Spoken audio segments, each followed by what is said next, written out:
I was a kid home alone, and a fake Girl Scout cookie salesman wouldn't leave.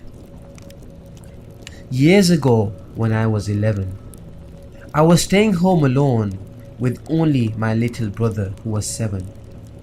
At that time, it was about 9 p.m, dark and pouring rain, and we were reading in our room, right next to the front door with a big window and open blinds.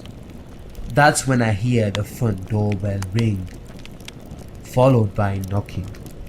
I thought my parents had arrived. Strange though that they didn't use the garage or their keys. I looked outside to see their car. Nothing but rain. As I approached the door, I hear a man's voice that was not my father's yell through the torrent. "Would you like some cookies? We're selling Girl Scout cookies." I'm shocked at this, considering the weather and time of day. Saying nothing, I checked the peephole and peered through the side window, only to see it was not a father with his girl as I expected. My heart dropped. Standing there was just a fully grown man, maybe in his late 50s. No box of cookies in sight, soaking on my doorstep. I can remember the gut-wrenching feeling of having to check the locks while he was right on the other side. For sure, he heard this. The 2 locks were the only things separating myself and brother from a potential monster. He continued to knock and mention his cookies, as I considered calling the cops. That's when I remembered the blinds were open in my room where my brother's was, with the lights on. As I turn the corner into the doorway, I see the man carefully peering into our window, possibly eyeing my brother, distracted in his book. My heart was pounding now, as I began to panic. In a move that took all of my willpower, I quickly turned off the lights and ran over to the window to close the blinds.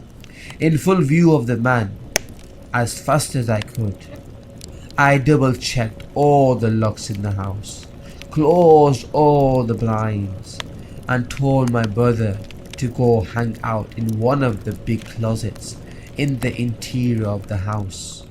No windows. I didn't tell him what was going on, so he wouldn't be frightened. And for some reason, I never did call the cops or my parents. I just waited in the hallway until he left. Still thinking about it gives me shivers that so many things could have gone wrong that night. My worst fear since is a stranger getting to the unlocked door before I do. Home alone, I let a man in to read our upstairs gas meter. I was 12 and my older sister and I were home alone for the weekend. I was waiting for a friend to pick me up and getting restless. There was a knock on the door. Thinking it was her, I ran to answer it without checking through the peephole. A man was standing there with a clipboard and said he needed to check our gas meter. I was entrenched in the disappointment of my friend still not having arrived, so just told him, "Yeah, sure, whatever you need to do." I didn't notice at the time, but he wasn't dressed as a city official. He had on a green and purple shirt with bold stripes like the host of Blue Clues. He came in and immediately went up the stairs to where our bedrooms were and walked into the open door of my room, the typical girly girl room with pink and glitter. Thank God, my sister came down the stairs at almost the exact moment. She said, "Oh, Is that Daphne's dad? Why is he going upstairs? And I complained about how Daphne wasn't here and was going on about how unreliable she was when my sister cut me off. Wait. If Daphne isn't here, who is that? I said. He's here to read the gas meter. Her face turned white. She flung open the front door and dragged me out, hand clamped over my protesting mouth. She said, "Our gas meters are outside." Neither of us had cell phones and obviously weren't going back in the house to call authorities on the landline phone. Then my ever resourceful sister had a stroke of genius. A man was walking right by our house and she motioned him over. She called loudly into the house, "Oh Dad, it's good you're home. A man from the city is here to read the gas meters upstairs." And just like she'd hoped, this man on the street said, "What are you talking about?" The man in the striped shirt bolted out of the house. The man on the street asked us repeatedly if we were okay, if we needed him to stay and wait in the yard with us until our parents came home. He was very sweet. We were so startled that we barely thanked him before slamming and locking the doors and windows. As irate as my sister was that I let someone in the house, she begged me not to call the authorities because my parents left her in charge, and she worried she'd be in trouble. I didn't want to catch any heat from carelessly allowing some guy in, so I was on the same page. 3 weeks later, a girl in our community went missing. Same MO.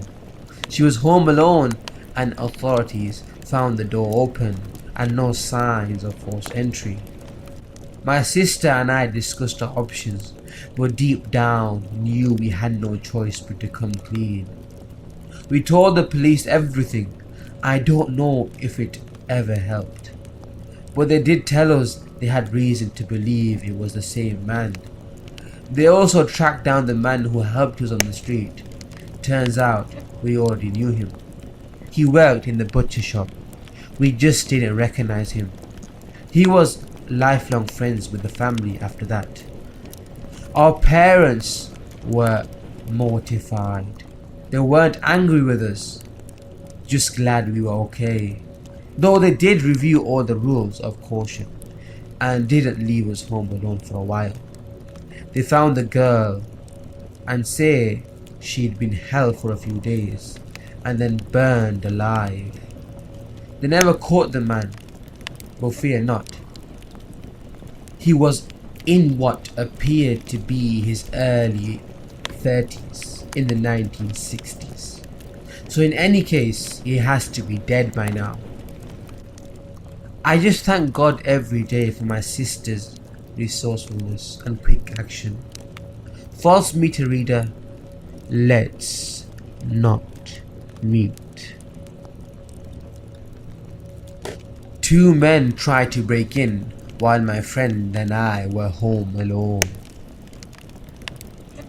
I was listening to one of the creepy narrators who narrates L&M stories, and one story reminded me of a really scary encounter I had when I was 13. My parents divorced when I was in the 8th grade, and after my dad moved out, my mum was very single and ready to mingle, so she often left me home alone.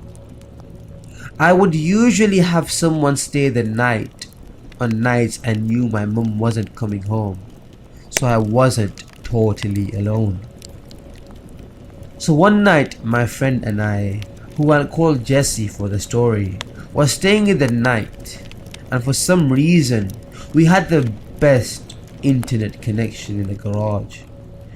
So we were in there just messing around on MySpace and such when we started hearing what sounded like 2 people talking. Jesse and I stopped talking and were trying to hear what the people were saying. We got up and stood by the garage door, but we still couldn't make it out. So we went inside and looked through the peephole on my front door. There were two men standing in my driveway by my garage looking around. I immediately freaked out because they weren't standing on the sidewalk or anything. They were standing by my garage, like they lived at my house. I stood there watching them for a minute before one of them started walking up to the door. I quickly, but very quietly, checked to make sure both locks were locked and then looked back out the peephole. The man was leaning over to the side railing on the porch, trying to look into my mum's bedroom window. I instantly signaled to Jesse to go get knives and be super silent. I looked back outside and the two men were back by the garage talking. Jesse asked what had happened and I just told her to go make sure the doors were locked while I kept watch. She came back quietly and we switched. She kept watch while I looked for the house phone. This was before it was the norm for young teens to have cell phones. All of a sudden she says, "They're leaving." My heart sank because something in my gut just told me they weren't. Without even thinking, I asked her, "Did you lock the side door in the garage?" And she said she didn't. I took off through the kitchen into the garage just as I heard our side gate open. I made it to the door and locked the deadbolt before I could get the doorknob locked. And as soon as I flipped the lock, the doorknob twisted. I thought I was going to puke. I grabbed the handle and locked it before running back inside and locking the garage door. I ran to the back door and at that point just started yelling, "Lock the windows!" My back door had these sheer curtains over them where you were still able to see inside and outside, and before I was able to make it to the locked door, I saw someone walk up the back porch. I jumped behind the couch and watched as he tried to open the back door before the second guy followed. Jessie came walking into the living room and I grabbed her and pulled her down behind the couch with me. We both just sat there in silence, terrified, watching these two guys trying to figure out how to get in. I started to cry and Jessie was just sitting there shaking. After what seemed like forever, they walked off the back porch and into the backyard. We heard them banging around before we saw them walk back by the porch and out the side gate. I ran to the front and looked through the peephole again and saw them walk across the street and get into a car. I told Jessie they were gone. We both burst into tears and just started hugging each other. We called her aunt and she came and picked us up and took us to her house where we stayed the night there. We never told anyone because we thought we would be in trouble for some reason. But after that, I didn't stay home alone for years. But even at 25, I still get scared when it's just my daughter and I home alone while my husband is at work, or the rare occasion when he goes out with friends. We're lucky it didn't end worse than it did, but I'm still scarred from it 12 years later. So men who try to break into my house and who knows what else, let's not meet. 2 a.m. home alone and a really weird experience. Hi, I am new to the subreddit, but I have quite a few stories to share. Be it my own experiences or my parents' experiences. Needless to say, here is the one of the most interesting ones of the lot. I was 14 at the time of this, so keep that in mind for context. I was sat on my bed in my house, on my own, as usual.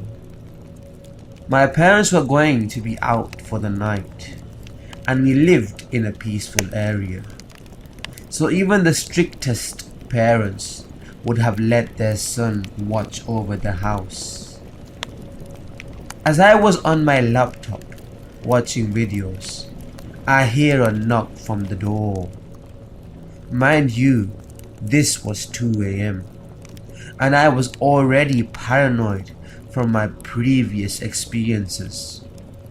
There was no way I was going to answer that door, but my curiosity was piqued. Since my house has 2 floors, there was a window right above the door which I could pull this blinds up to a slit to see who was at the door. My porch light was on, so light wasn't too much of a problem. Even though my paranoia peaked, I had a look to see who was outside. When I looked, there was nobody at all. I was about to just place the blind down when I saw someone under the light at the end of the cul-de-sac close and almost jumped backwards.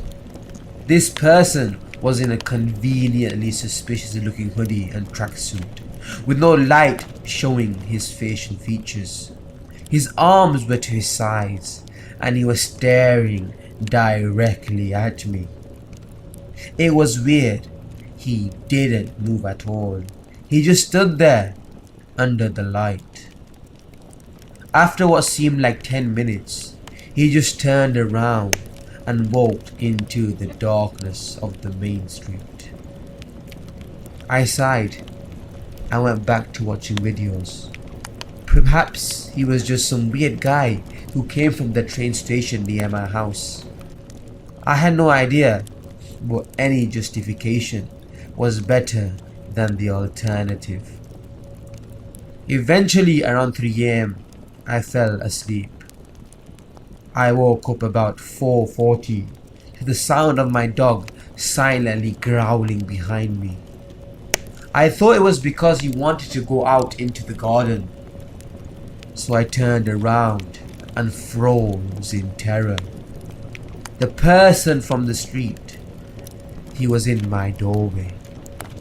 No light hit him from the front, so even though I could only make out an outline of his face, we had another moment where I just stared into the void which was his face, only for him to break the silence with advice which seemed silly at first glance, but I have took it to heart since.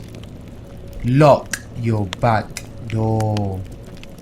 And as he did last time, he turned around towards the stairs, and with me still frozen in place, left my house through the back door. When I wasn't frozen stiff with fear, I sprinted downstairs and got to the back door. He was in the garden. I could only see his outline. He stayed still for a moment, only to sprint off into the woods. I never found out who he was. I didn't care to tell my parents what happened, and yet to this day they still ask why I insist on keeping the back door locked. Honestly, I believe he was warning me. If he had been an unstable psychopath, I wouldn't be here right now. Considering some experiences I have had since, I say locking your doors, even in peaceful areas, is great advice. So 2 a.m. security checker, thank you. Even if your intention was bad, I still learned something from you. But even so, let's not meet. I live in northern Iraq. I have seen many things. Before I go any further, I should describe myself a bit. I was born in the States and I was raised around people who believe that we are not alone in this universe. I believe that children hold a certain type of intuition that many of us have either lost or chosen to ignore. When I was 17, we visited my father's family in a village in northern Iraq.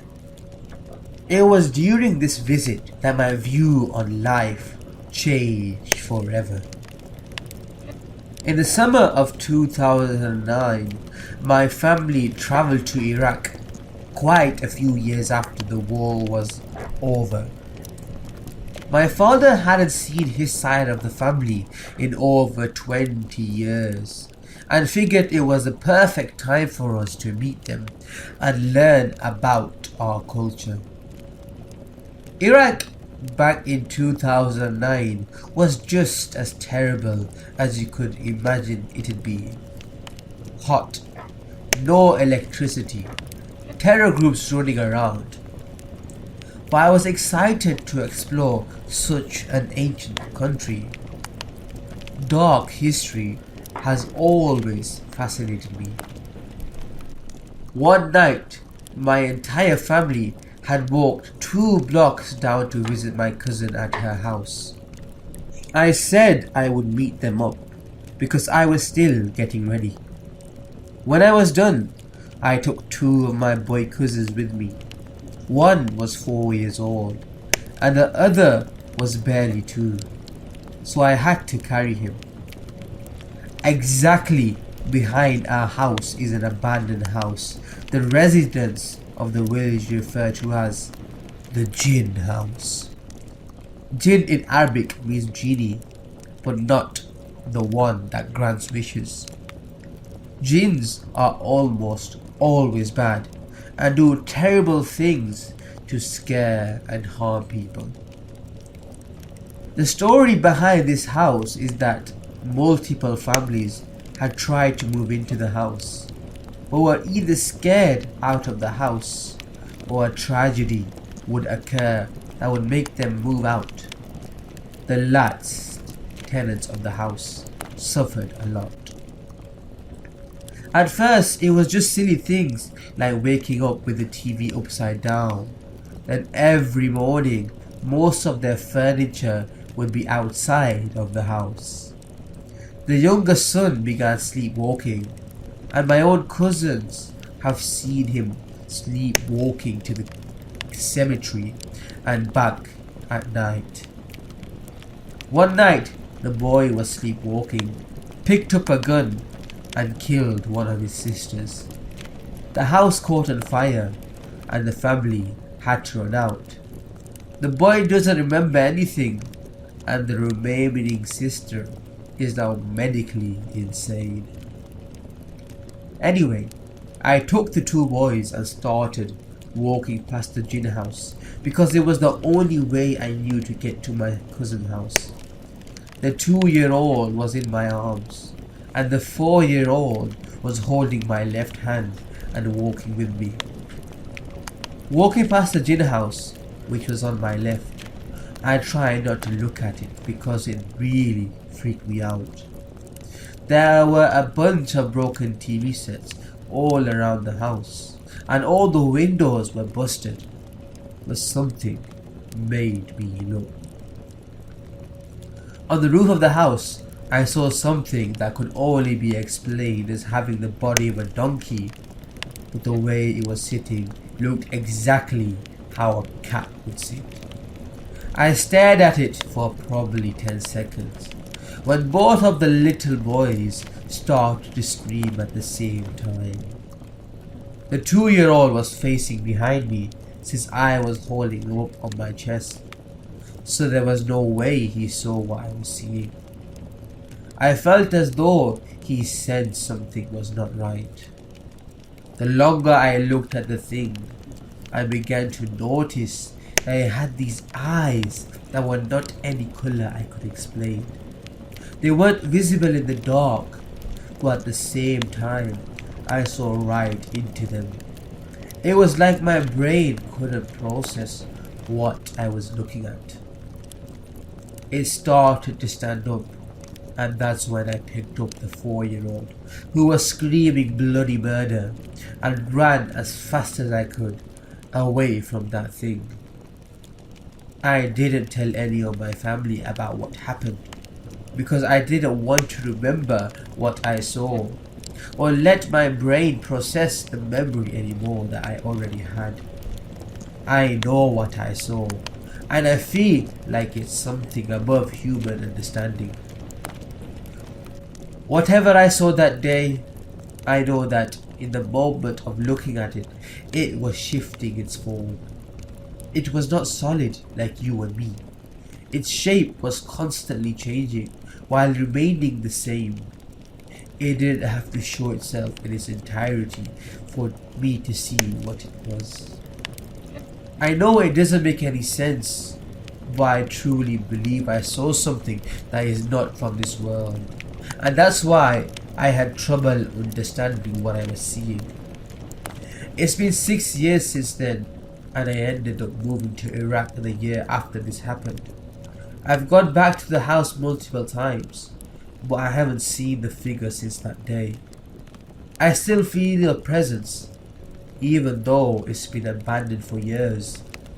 I've seen some really weird things here, and I don't have logical explanations for anything I've seen so far. Edit. I have uploaded a picture I took of the house back in 2010 on an old crappy phone camera, and here it is.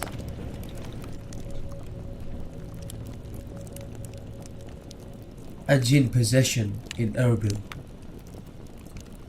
This happened to my best friend's aunt, and I have met the aunt on a few occasions. For the record, I do not believe she has any mental issues such as schizophrenia, but I'm also not a psychiatrist.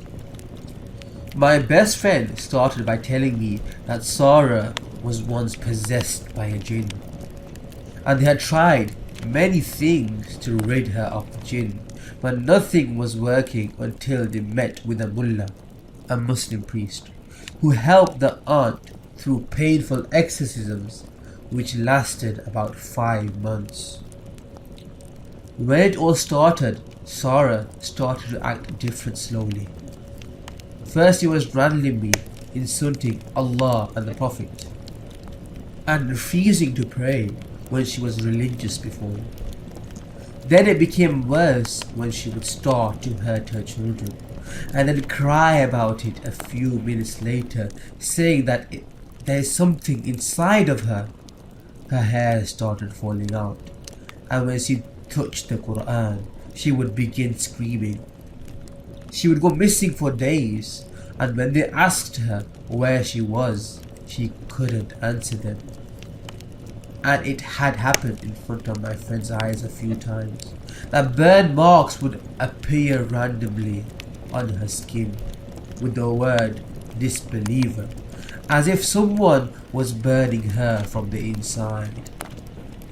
They ended up calling a mullah because medicine and psychiatrists had no idea what was wrong, and the mullah put her into a sort of trance to discover that she was in fact possessed by a jinn.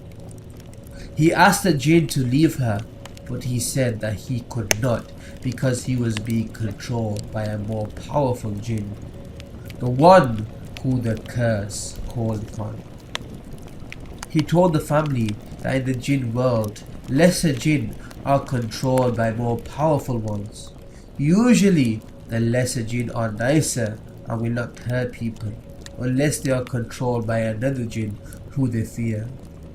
In Sarah's case, she was being controlled by 2 jinn, lesser and greater. After a month or so, the mullah was able to convert the lesser jinn to Islam by saying that what he's doing to this woman is wrong and he will be punished. And so once the lesser jinn let go of his control on the aunt, the more powerful one emerged and appeared to be entertained.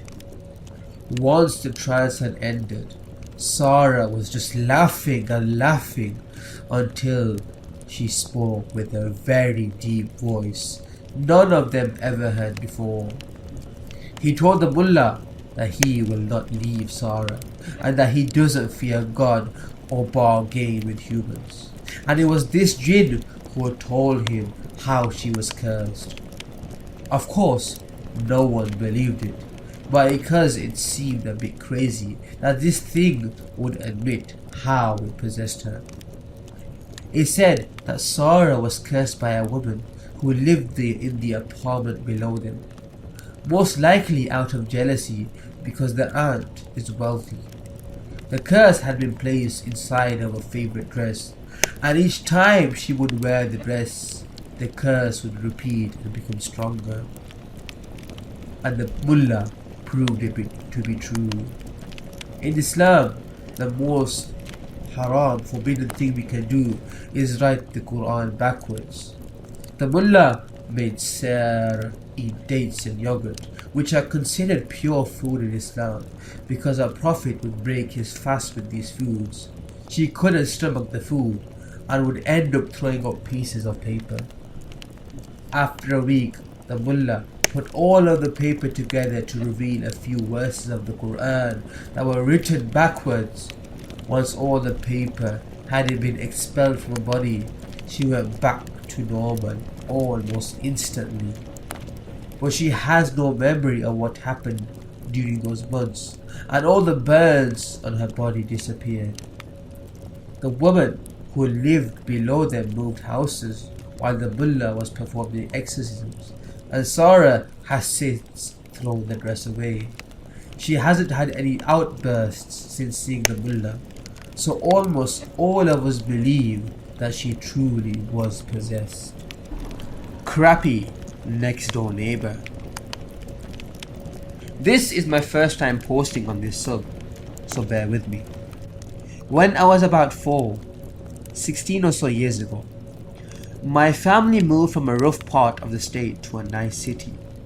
It was typical suburban bliss, white fences, picturesque homes, all with nice lush yards. My sister and I were about 12 and 4 when we moved. Our next door neighbor, Jean, was an older man in his late 60s, early 70s, who had just recently married Catherine, another woman in her mid 60s. My parents were friendly with Jean and got the notion that Catherine and Jean had been married before, which wasn't a big deal, but plays into the story later. I always got the creepy vibe from Jean. One of my best friends lived in the house behind me, so I often passed Jean's house to visit her home house. Jean's favorite hobby was to sit on a lawn chair in his driveway, and every time I passed, he made it a point to talk to me, more so than the friendly neighborhood talk. One time, I was about 6. I was walking past and he called me over. "Come look at these pictures," Jean said, and I cautiously headed over. It was a thick stack of pictures of children playing. Even at 6, I thought it was a little strange. Why was an adult showing me pictures of other children? I mentioned it to my parents later, and they told me that it was most likely Jean's grandchildren, and being only 6, I didn't think much of it. Fast forward a bit, and this is where the story gets really creepy. I avoided Jean as much as I could in this time period, and save for the occasional creepy encounter. It was fine living next door to him. This occurred when I was around 12, and my sister was 19 or so. My sister developed very young and by 19 was extremely curvy. At 12 I hadn't even really developed yet. I was still a beanpole. On a hot summer's day, my sister and I liked to play badminton with the sprinkler spraying us in the backyard. Since we are getting wet, we wore our bikinis to play. It was innocent and fun, and we played almost daily. A few days after we played, my sister pulled me aside. "Jean's in his camper," she whispered to me. I looked over. Jean had a massive trailer that was so big, the windows could still probably peek over our fence. Sure enough, the door was shut, but the windows to the camper were open, and Jean was watching us play badminton. This occurred almost daily when we were playing. Jean would come out, watch us play in his air-conditioned trailer, and shortly after we went in, he would too. Then one day we were playing, knowing Jean was watching us, but somehow hoping we were mistaken, when Jean popped his head up over the fence. My oldest sister had a heart attack, but cautiously walked over to Jane. "Is this your birdie?" Jean asked, holding up a bright purple birdie. "It came over my fence." My sister shook her head. "That's not our birdie. Our birdies are only blue and green," she told him. We had bought them in a set. We had no purple birdies. "Well, I've got a bunch of them over here. Come get them," Jean said. My sister politely declined, then told me we were done playing for the day. My sister and I instantly knew that Jean watched us play, then had gone out, purchased a set full of birdies to talk to us, and most likely lure us over to his house. After that, we stopped playing badminton. We later on learned that Jean had kissed one of our neighbours on the mouth right in front of her husband, and that Catherine wasn't his second wife. She was his eighth, and he ended up divorcing Catherine to marry a woman in her 20s. He moved away from next door, and my sister and I have never been so relieved.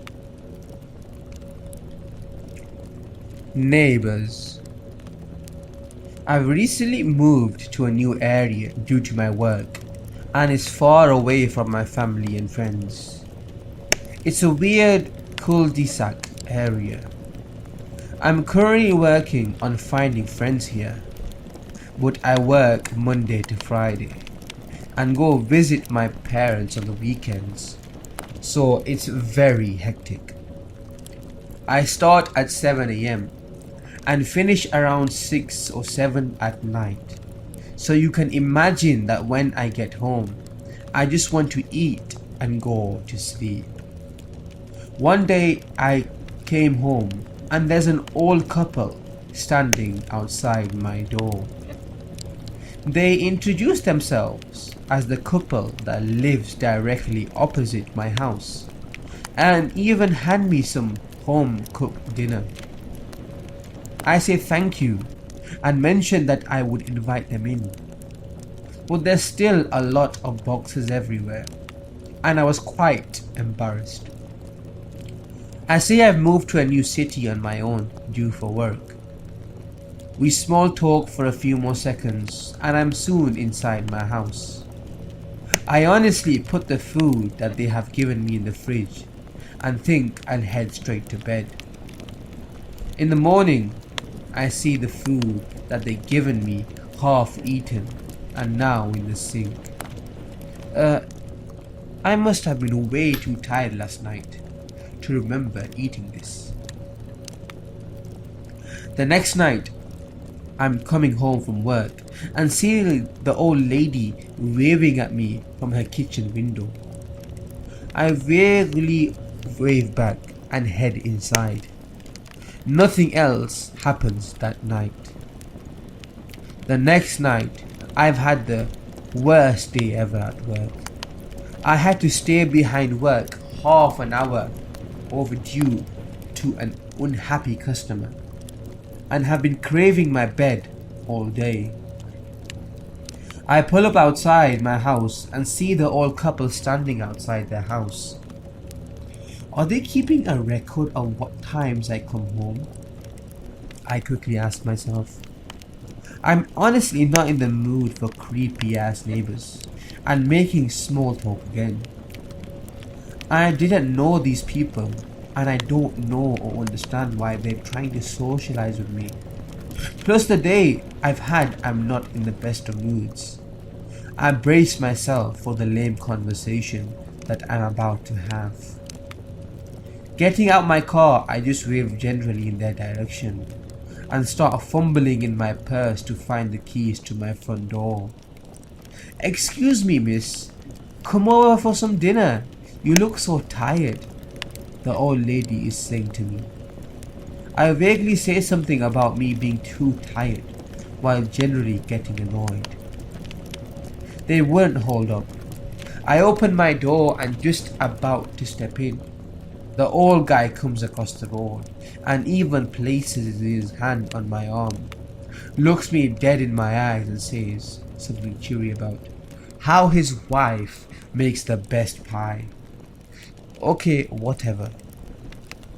I thought I'll go over for a cup of tea and some pie and nicely try and explain to them that I've had a bad day and that I should be heading off.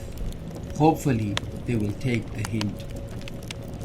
After shutting my door and stepping into their house, the old guy slams the door shut and locks it.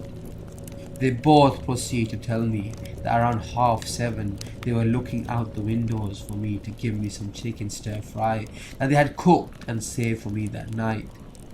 They both clearly saw a man standing in my bedroom window walk downstairs and could see him in the living room window walk into the kitchen.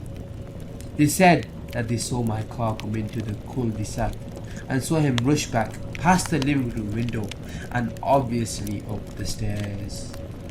They had called the police and had tried to stop me from entering my house. Whoever it was clearly upstairs hiding somewhere. My heart fell. I felt dizzy. I glanced to my bedroom window expecting to see someone there, but nothing was there, just the curtains wide open. The police turned up shortly after. I had to wait outside while they searched the house. In the crawl space, right outside my bedroom door, they had found a homeless man curled up. He had been living there for the last 2-ish weeks, and according to him, he had snuck in when the moving packers had left the door open while struggling with something. He had been in the house watching me while I had been asleep and would come out while I was at work and away for the weekends. Neighbor attacks over my dog's bark. Neighbor wants to attack my father over our dog. 4 years ago, when I was 15, me and my parents moved to a new apartment and we decided to get a puppy. We would walk him 4 or 5 times a day, but we still struggled a lot with my dog's separation anxiety. So I imagine for the first weeks it must have been hell to my neighbors because he would bark and cry whenever we left him alone. However, every time we talked to my neighbors, they would just tell us to not worry about it because they hardly hurt my dog and everyone was fine with it except for Tony. One Saturday, I was home alone and someone knocked on my door. It was Tony. At first, he just looked somewhat surprised to see me open the door, but then he just smiled politely and said, "Can you tell your parents to come see me when they get home, please?" I said yes, and he left. I thought nothing of it. When my parents came home, I told them about my encounter with Tony, and my dad went to his apartment, suspecting it had something to do with my dog barking. Tony told my dad that he was a baker, so he worked during the night and needed to sleep during the day, so he would appreciate if we could find a way to make less noise. Although he understood it was hard to control a dog's bark. He also apologized to show up at our door, saying he didn't know I was alone in there. My dad and him had a nice, polite conversation. My father apologized for the inconvenience and came home, and we did our best to deal with my puppy's anxiety. And it worked. My dog, of course, still barked, but wasn't so agitated as he used to be. Fast forward a few weeks. Every time my dog sensed Tony going down the stairs of our apartment building, my dog would go nuts.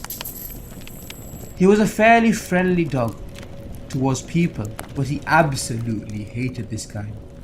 And Tony had stopped talking to us, ignoring us every time we ran into him, or he would simply just stare at us. One day, me and my mother came home and our apartment door was 6 holes, like if someone had punched the door with a key or something sharp. My mother, very naive, thought maybe we had done that damage ourselves throughout the months. That's when Martha, one of our other neighbors, calls my mother, worried about me, questioning her if I had been home alone during the afternoon. My mum said no. That's when Martha tells us that someone came banging and kicking at our door while screaming a bunch of insults, making a scene so terrifying that her 11-year-old son got so scared he hid under his bed for 4 hours until Martha came home because he thought someone was breaking into our house. A few weeks later, there was a city fair at night, and my parents and I, plus Martha and her family, headed out of the building to go to the fun fair. We came back earlier, around 11 PM. At almost 12 AM, someone rang our doorbell. My dad went to see who it was, but no one responded. Usually when this happens, we either go to the window to try and see who it is, or we go downstairs, because it usually is the mailman. But since it was midnight, my dad found it very strange and didn't go downstairs. He ignored it and we all went to bed. Well, the next morning, my mother runs into Martha and she tells my mum that when they came back from the fair, they found Tony hidden in the dark under the stairs with a freaking baseball bat on his hands. He looked nervous but said someone had rang the doorbell, and he found it weird that someone would do that so late at night, so he had to come downstairs to see who it was with a baseball bat. My mum immediately knew what happened. He had rang our doorbell expecting my dad to come downstairs to see who it was. I don't know if his plan was to attack my dad, but my father, worrying about me and my mother's safety, since he wasn't home during the week, went upstairs fuming and knocked on Tony's door. When he saw my father, I swear he almost passed out. My father confronted him and Tony started crying. He said he sometimes did drunks and didn't know what he was doing. Apologized for damaging our door with a pocket knife and for what had happened the night before. He couldn't even lie. Turns out the reason my dog freaked out when he sensed him and barked so much was because Tony waited until everyone in the building had left for work and went to my door and kicked it, making my dog more furious each time. And not so much because of his anxiety. My dad said very calmly, "This is the last time I will talk to you. Next time you come near or even look in the direction of my family again, I will make sure to make my point clear. Do you understand?" The guy kept crying and trying to hug my dad. We went to the police and filed a report. We stopped seeing Tony. Turns out his wife kicked him out and filed a restraining order for her and their daughter because one morning she woke up with him staring at her and their daughter sleeping, and the whole house smelled like gas because he had left the stove on. We moved shortly afterwards. So Tony, let's not meet. My next door neighbor was a murderer. When I was in year 1, so 5 or 6 years old, I lived next door to this woman and her daughter, who was the same age as me, and in the same school. Her daughter was called Holly, and all I can remember about her appearance is that she had blonde hair. As there was a very low wall between our two gardens, I would often see and talk to Holly, and we became friends. She would jump over the wall and play in my garden, and I would go over to her house. She was a nice girl, as far as I can remember. When I noticed over a couple of months of being friends with Holly was that Holly's mother would frequently change boyfriends, and the guys would actually live in the house with them.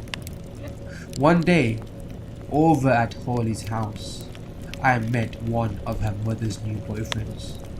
I can barely remember what he looked like, but he took me and Holly into the garden and gave us skipping ropes and other toys, and watched us, supervised us while we played with them. He joined in skipping once. It was very cool. Like he really didn't like me or us. I think he might have been doing it to impress Holly's mother. A few days later, or weeks, I don't remember, I was in my own garden with my mother when I heard the man and woman arguing next door.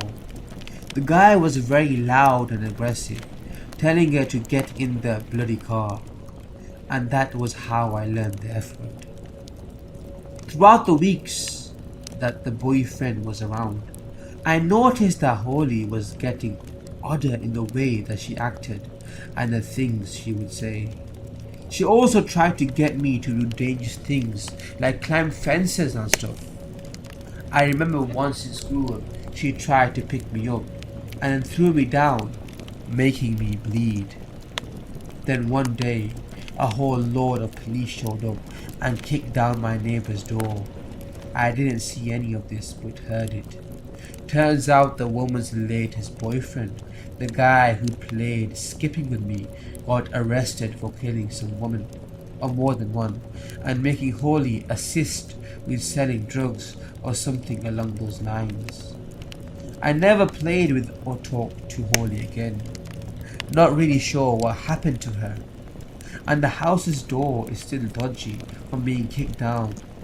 It just feels weird that I could run into Holly again in the future and not recognize her. I guess I could have already. My neighbors. I live in a quiet neighborhood surrounded by fields.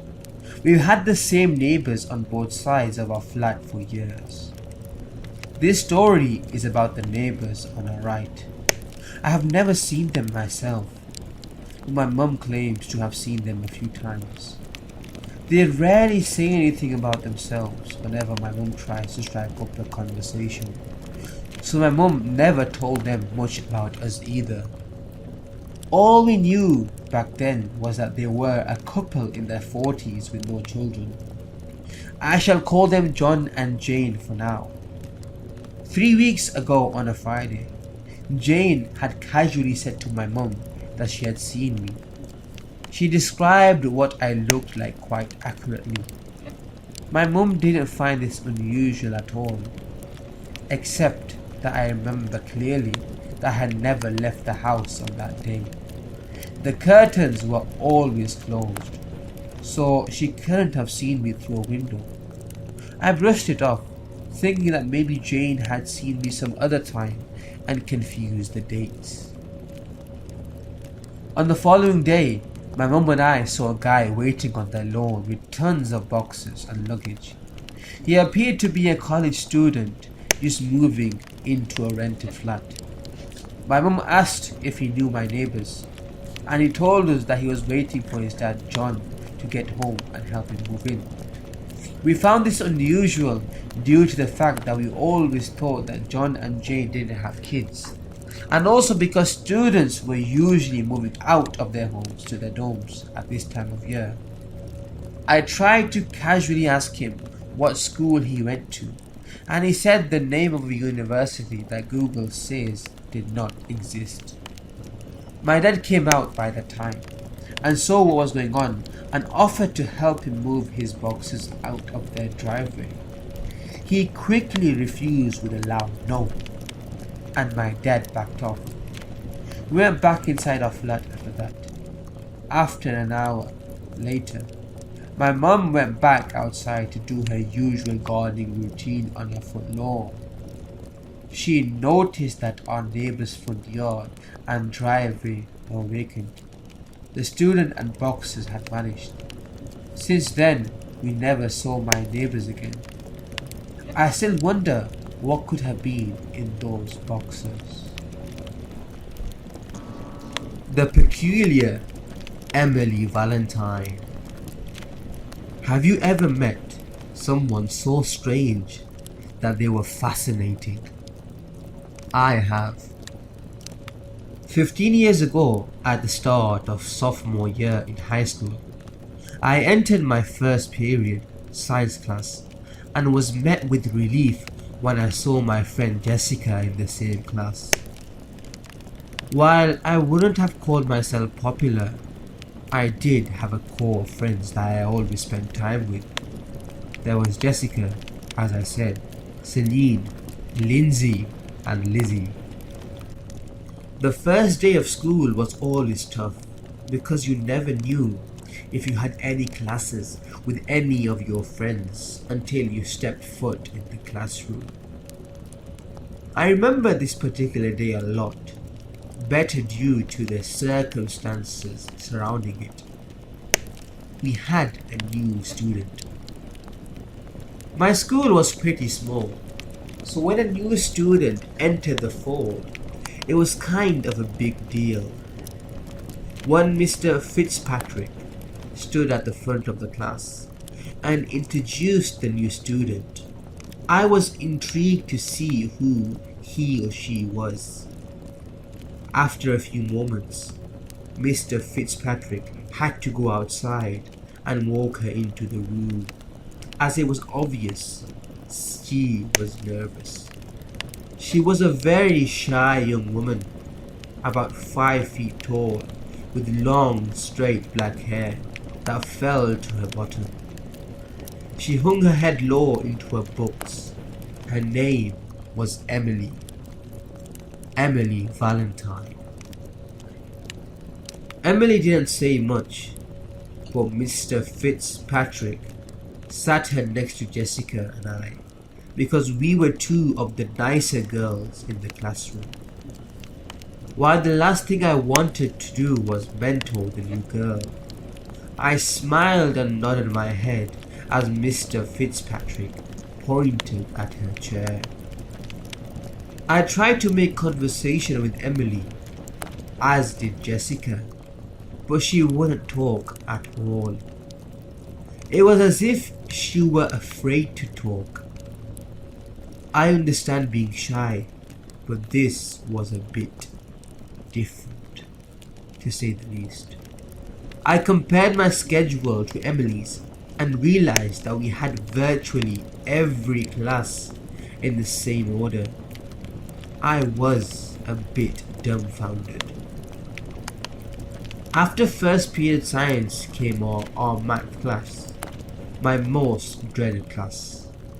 Our math teacher, Mrs. Bautista, was the biggest bee I had ever met.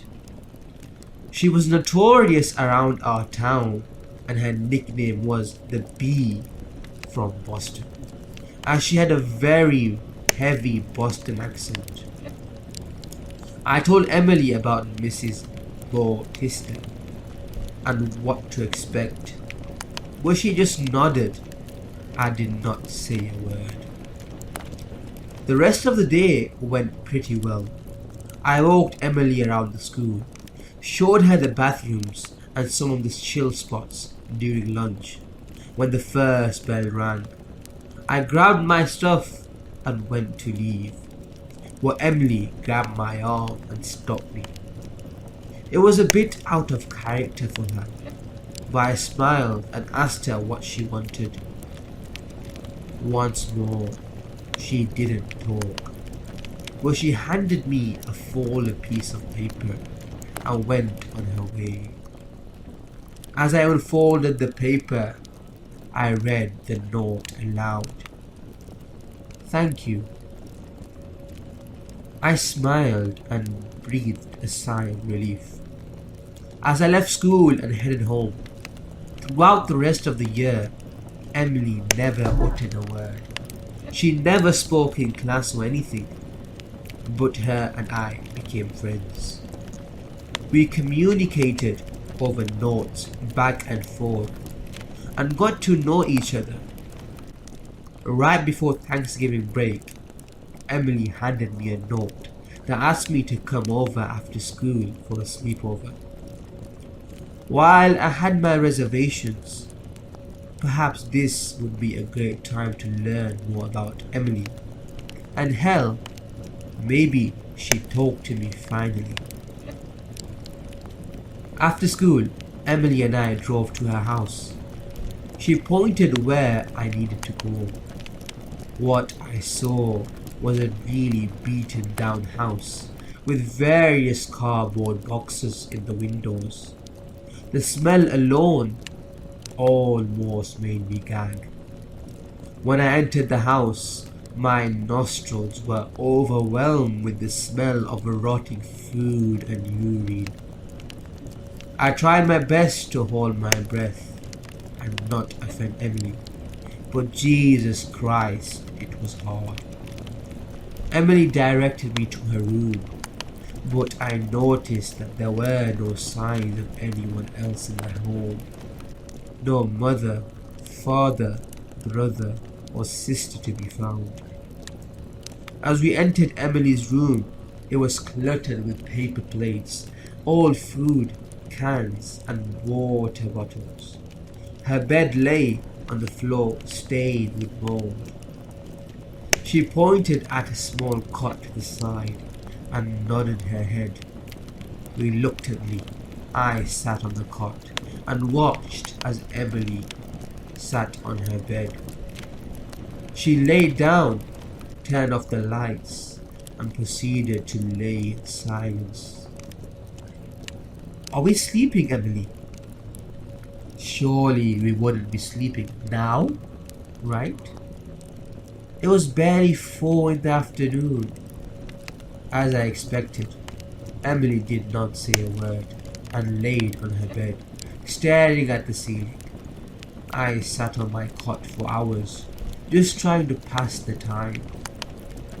I started to think of ways to leave without being rude, and eventually asked Emily where the bathroom was.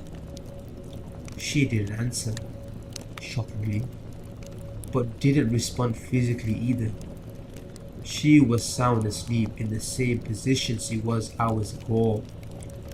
Slowly, I stood up from my cot and quietly made my way out of her room. I should have just left and never looked back. I really should have, but curiosity got the better of me. I started to look around the house, trying to see if I could find anything in either interesting or peculiar. At the end of the messy kitchen was a door to the right that led to the basement. To my amazement, the basement door was unlocked, and I decided to take a look down there. I know I was stupid for doing this, but I was a 16-year-old girl who didn't know any better. Looking back 15 years ago, I wish I had a time machine to prevent this. But what I found down there was something I'll never forget. The further I walked down the basement, the more intense the smell became. Urine, feces, you name it, I smelled it. I cut my nose with my shirt and turned the corner and almost shrieked with what I saw. Chained on a cot was a skeleton of what looked like a human being. The same kind of cot that I was sitting on just moments ago. I cut my mouth to muffle my screams. I went to leave the house as soon as I could. But as I went back up the stairs, I heard the door slam and the sound of the door locking. I began to panic and frantically search for a way out, but the basement had no escape that I could see. The only window in the basement was a small 1 foot by 1 foot window at the upper part of the wall, nearly 7 feet tall. Being just over 5 feet, I could not reach the window. Thinking of my feet, I grabbed the cot that the skeleton laid on and dragged it near the wall so I could stand on it and look through the window. The window was cloudy, but I could see the outside. I pounded on the window and screamed for help, but I know my cries were falling on deaf ears. I wrapped my shirt around my arm and fist and pounded the window as hard as I could until I eventually busted the glass. The window was only a foot wide at most, and a piece of glass was still attached at the sides. I summoned all my strength and tried to push myself through the window. The shards of glass were cutting my sides, but I powered through the pain and was able to stick my torso out of the window. Just as I was seeing freedom, I felt a cold hand grab my ankle. I began to scream for help, and to my amazement, I saw a man walking a dog across the street who saw me sticking out of the window. He rushed towards me to help, and I felt the grasp of the hand on my ankle let go. He pulled me out of the window and I collapsed on the lawn in pain. Crying uncontrollably, he grabbed his cell phone, one of those classic flip phones from the early 2000s, and called 911. I laid there completely exhausted and in pain.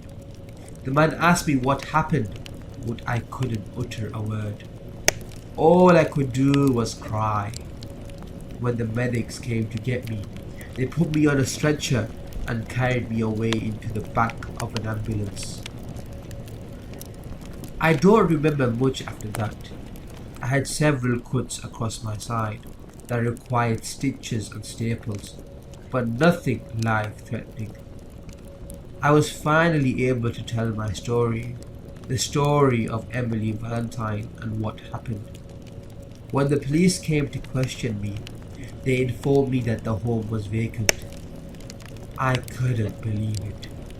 Emily had disappeared. I told them about the skeletal remains of the cot in the basement, and they informed me that the remains had been taken for DNA testing. I later found out that the remains belonged to a 15-year-old girl from North Dakota that was missing for nearly 20 years. Nothing made sense to me. Had Emily done this? How is that possible? She was only a 16-year-old girl like me. Or was she? The police said that the home had been vacant for many years. When I asked them about Emily, they had no idea who Emily was. When I showed them a picture of her, no one matching that description had been reported missing at all. She was a ghost shadow. Before the police left my side, they did tell me one more detail, a detail that sent shivers down my spine. They had found jars of human tongues in the basement under a crawl space, nearly 20 of them. I never found out who Emily Valentine was or what she was, but I'll never forget that day. I will always have the scars that remind me of what could have been. Like I said, if I had a time machine, I'd go back in time and never step in that house. Once I graduated high school, I moved away for college, met my husband, and here I am, in my 30s, recalling the scariest moment of my life. I've told no one this story other than the police and a select few people, but I wanted to share my story with you. The story of the peculiar Emily Valentine. Valentine's Day is in a few days. I'm afraid of what's to come. Valentine's Day is in a few days, and I'm afraid of what's to come. I need a place to tell my story, to warn others. No one else can do anything, but maybe I can help someone else out there. And well, I want to tell my story before it's maybe too late for me to. When I first started at university, I wasn't sure how I would feel about sharing a dorm room with a roommate. It turns out it was quite a positive experience for me. There are a lot of upsides. One I didn't expect was how it would bring me out of what my parents call my shell. I was able to make friends fast, which is usually difficult for me. Katie, my roommate, has been awesome. She's chill and we get along great. Aside from her need to have a boyfriend over constantly and not warn me until I get back to the dorm, I've enjoyed my time here. Katie and her messy, hastily written notes telling me when I can come back to the dorm were the only real issue. So when I saw one taped to the door a couple of weeks ago, I felt nothing but annoyance and pure exhaustion. It was late. I had a long day of classes and then a long study session at the library after. All I wanted to do was collapse into my bed. I mean, really, it's 2022. She could at least text me. Why does she take the time to write a note and tape it to the door instead of firing off a quick message? At least I know before I get all the way back home and can figure something else out for however long I need to. This note was different though. When I picked it up, it was heavier than usual. I opened it to find an actual letter, something neat and thought out that had a small bag wrapped in lovely hard-covered wrapping. I thought it must have been for Katie, an early Valentine from her boyfriend or something. It felt intimate, like I shouldn't be holding it, and I wanted to put it back down. And I went to, but that's when I noticed my name at the top. It was addressed to me. This letter was for me, and certainly not from Katie, like I was expecting. Haley, I've been a little too shy to tell you how I feel, so I'm writing to you instead.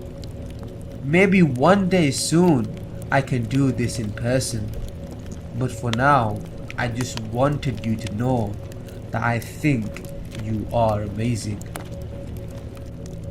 I had never gotten anything like it before.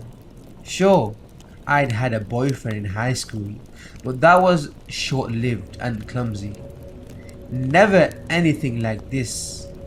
This was a total shock. I've gone on a few dates since I started school, but nothing more than that. And those people wouldn't be too shy to tell me anything. I had no clue who this letter could have possibly come from. There was no clue in the writing or on the letter. Nothing to tip me off on who my admirer was. It was simply signed with a heart. When I walked through the door, Katie was already waggling her eyebrows at me. She teased me with a practically purred greeting. "Hey, lover girl."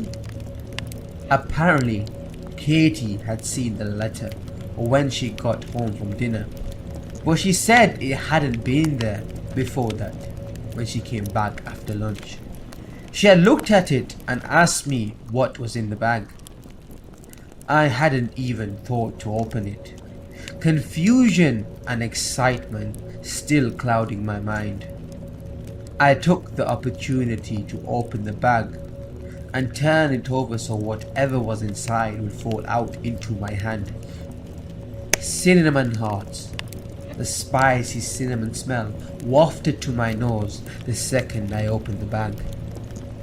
Katie teased me a bit more that night, wondering if I'd been sent some jewellery next, wondering who my secret Valentine could be. We were both stumped. The next morning, Katie and I went to the local coffee shop like I do every morning. It had been my ritual since I started at school. I always grab a tea and a bagel. It's where we met Ted. He goes to the community college close by and works at the coffee shop. We've become friends with him of sorts. He even came over to help set up and move some stuff that didn't get shipped to me from my parents in time for the start of school. So we had to try to do it ourselves. He volunteered to help and we see him every day. This day though, I was on the lookout, my mind wrapped in the possibility of who could have sent me that letter and candy. I went to order and Ted told me my usual was already coming up. When I tried to pay him, he said it was on him. He gave me a shy smile. I asked if he was sure and he said absolutely that it was on him. On the way out, I asked Katie if she thought the letter could be from Ted. She asked how I could even doubt it after the exchange we had just had. I suppose she was right, and Ted was cute. I wasn't sure I wanted to come out and ask anyone about it though. The person who sent the letter was clearly shy. I didn't want to guess and get it wrong, make anything uncomfortable with anyone. Aside from telling Wendy, the girl I sit beside and talk to in my film class, I just ignored the letter. I figured if the person wanted to be known, they would make themselves known. I had almost given up hope when I found another letter left at the cubicle I always study at in the library. This one caught me off guard. Whoever put it there knows I study in that very spot almost every day. Was it there all day and they just hoped I'd show up and that someone else wouldn't get it? That doesn't seem quite right. I felt uneasy then. I wanted to know who was sending these letters. This one read, "Haley, will you be my Valentine?" Signed with another heart. Another bag taped to the bottom filled with more cinnamon hearts. I showed the letter to Katie. She just said it was sweet. She told me to just confront Ted the next day when I was going to see him. I told her I wasn't sure, that it didn't feel quite right to just ask someone. She brushed me off. The next day, when I didn't ask Ted, Katie jumped between us and asked herself, "Hey Ted, have you been the one sending the gorgeous Haley here love letters, and if so, would you like to go out with her?" I was mortified by Katie. "Love letters?" Ted questioned her, looking between Katie and I. "Yeah, asking to be her Valentine and stuff.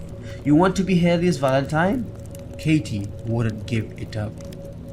Ted looked at me and nodded, an empathetic yes coming from him. I was shocked. I told Ted I'd text him later.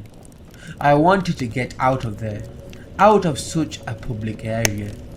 It all felt wrong, but I was excited at the same time. Ted ended up texting me first that day. He asked if I'd like to go out that night. I agreed. I figured why not? He was taking the time to make his feelings known, and he's nice and cute. I took the time to run to the store before I got ready, grabbing some cinnamon hearts to give him. It felt like a fitting present for the occasion. The date went well. I had fun. We were happy and planned to see each other again.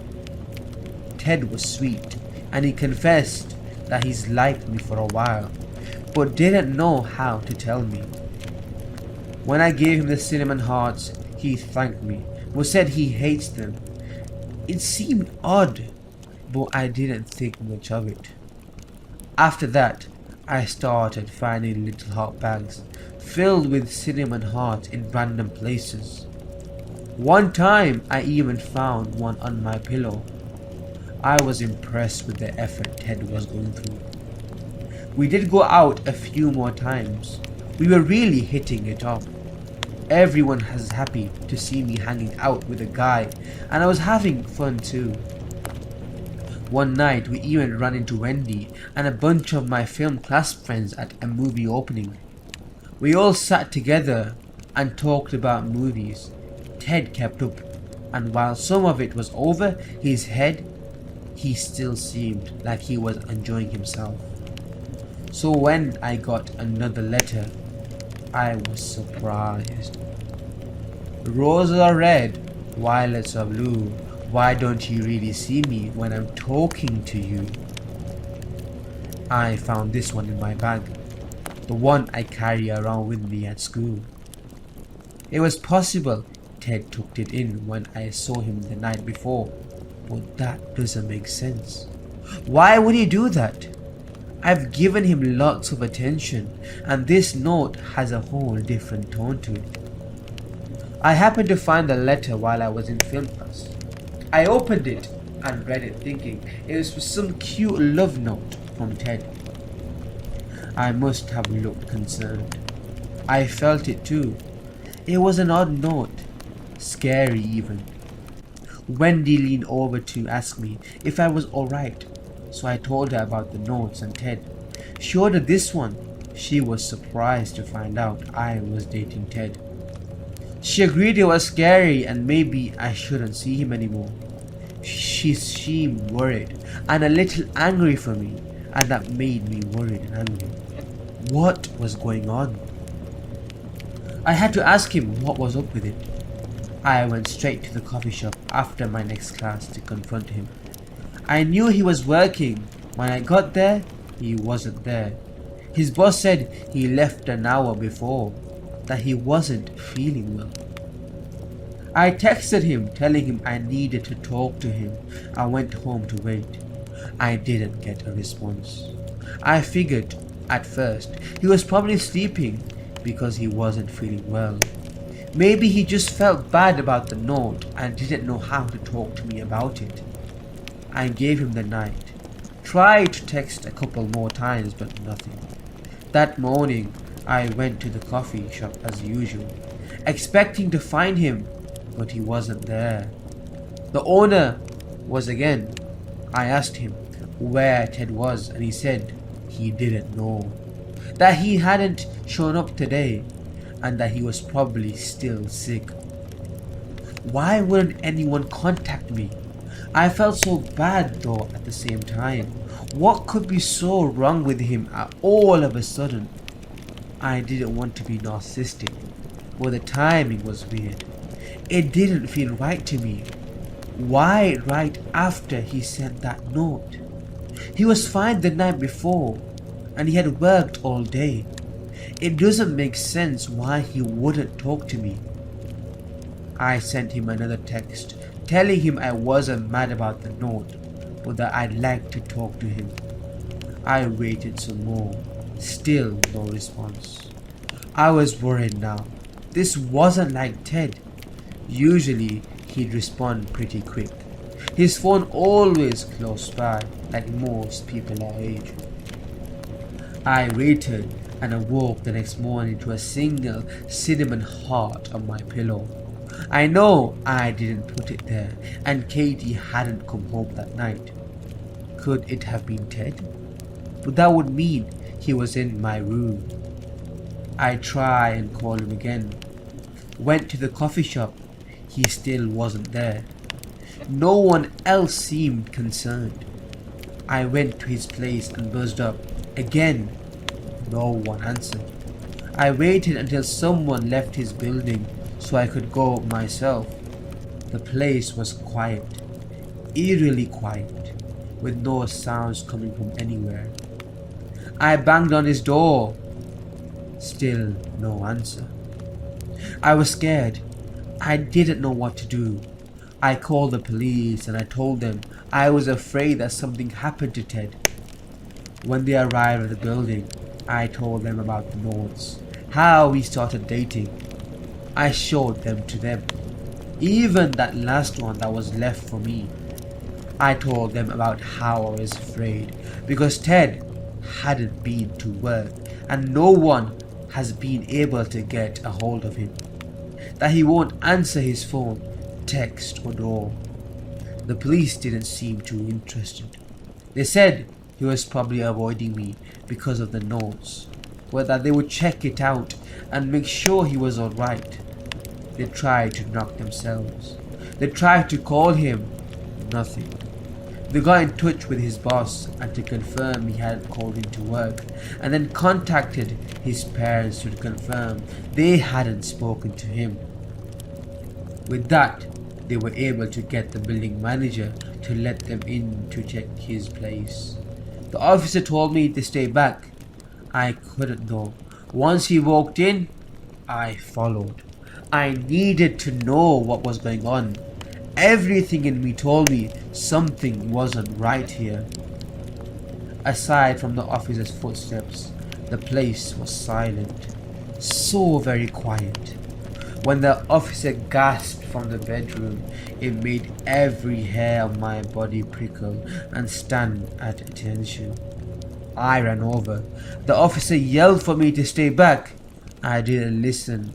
I couldn't listen. There was Ted, very clearly not okay, hanging in his room. I went to the station to be questioned after that. They showed me the note that was left on his bed. I'm sorry, with a single cinnamon heart. The picture of that letter of that heart, it broke me. They ruled it a suicide. I couldn't understand it. Why would he do that? I know now it wasn't one though. I got another letter today. I went to class hoping to keep my mind off of everything. I can't afford to fall behind. I sat alone. Wendy wasn't there. It was a bit of a relief because I didn't feel like talking to anyone. At the end of class, another friend we hang out with sometimes walked up to me and told me Wendy had left something for them to give to me. That she was sorry she couldn't be here to give it to me herself. They told me she had a suddenly drop out of school. Some sort of family emergency.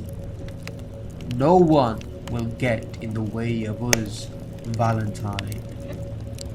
When I brought the note to the police, they looked into Wendy, but all they could say was that no one named Wendy went to my school and hadn't in a few years. That whoever I sat beside in class must not have been using her real name. That or she wasn't actually enrolled. They haven't been able to track her down.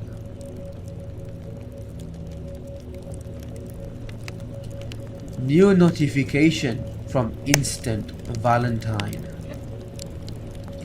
My teachers used to force us to exchange love notes. We were given lists of everyone in the class and made to spend money on themed boxes of cards with uncomfortably personal sayings. Be mine, someone like you, You're so pretty. I love you so much. The idea was to be anonymous in our delivery. But when 25 kids are all stumbling over each other in a room meant to handle 15, it's not exactly a discreet process. Some kids went home with lollipops expertly fashioned to the cards. A few enthusiastic parents made goodie bags with Pez dispensers and coloured paper, sacrifices to the elite of our class. One kid, always one kid, never got anything. Despite the lists and the rules against discrimination and the fact that she was always nice to everyone, there was always one desk left horribly, obviously bare. I always told myself I didn't mind, but that was elementary school, when the ultimate display of affection was pushing each other on the swings, and at some point down the line people discovered how to order bouquets of roses and perfected the art of making out in full view of everyone except the teachers. I guess cars are sort of obsolete, but people get other things, mostly fluffy button-eyed things with bows like nooses around their necks. The fact that those things never used to make it to me is my own fault. I know that. I know I should be more outgoing or prettier or just better. But it's more comforting to blame everyone else instead. That's the kind of mood I was in. Early last week, when I was sitting on my polka dot bed, scrolling through frilly websites complete with gifs of dogs chewing heart-shaped treats. Not because I was bitter or anything, just that Valentine's Day was coming up, and I had to do a love letter for creative writing. Fishing for inspiration even if resentment was the only fish biting. I clicked a random link and a brightly coloured interface popped up. It was a flat red with a few sparse graphics, a title and a button beaming, "Sign up today." A character was paused on the bottom of the screen, looking up at the button. It was impossible to tell if it was a baby or a child.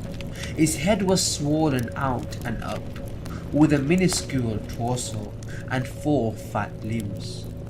Tufts of blonde hair swooped over huge blue eyes, and everything about it, from its blue clothes to its red skin, was grossly oversaturated. The title was Instant Valentine.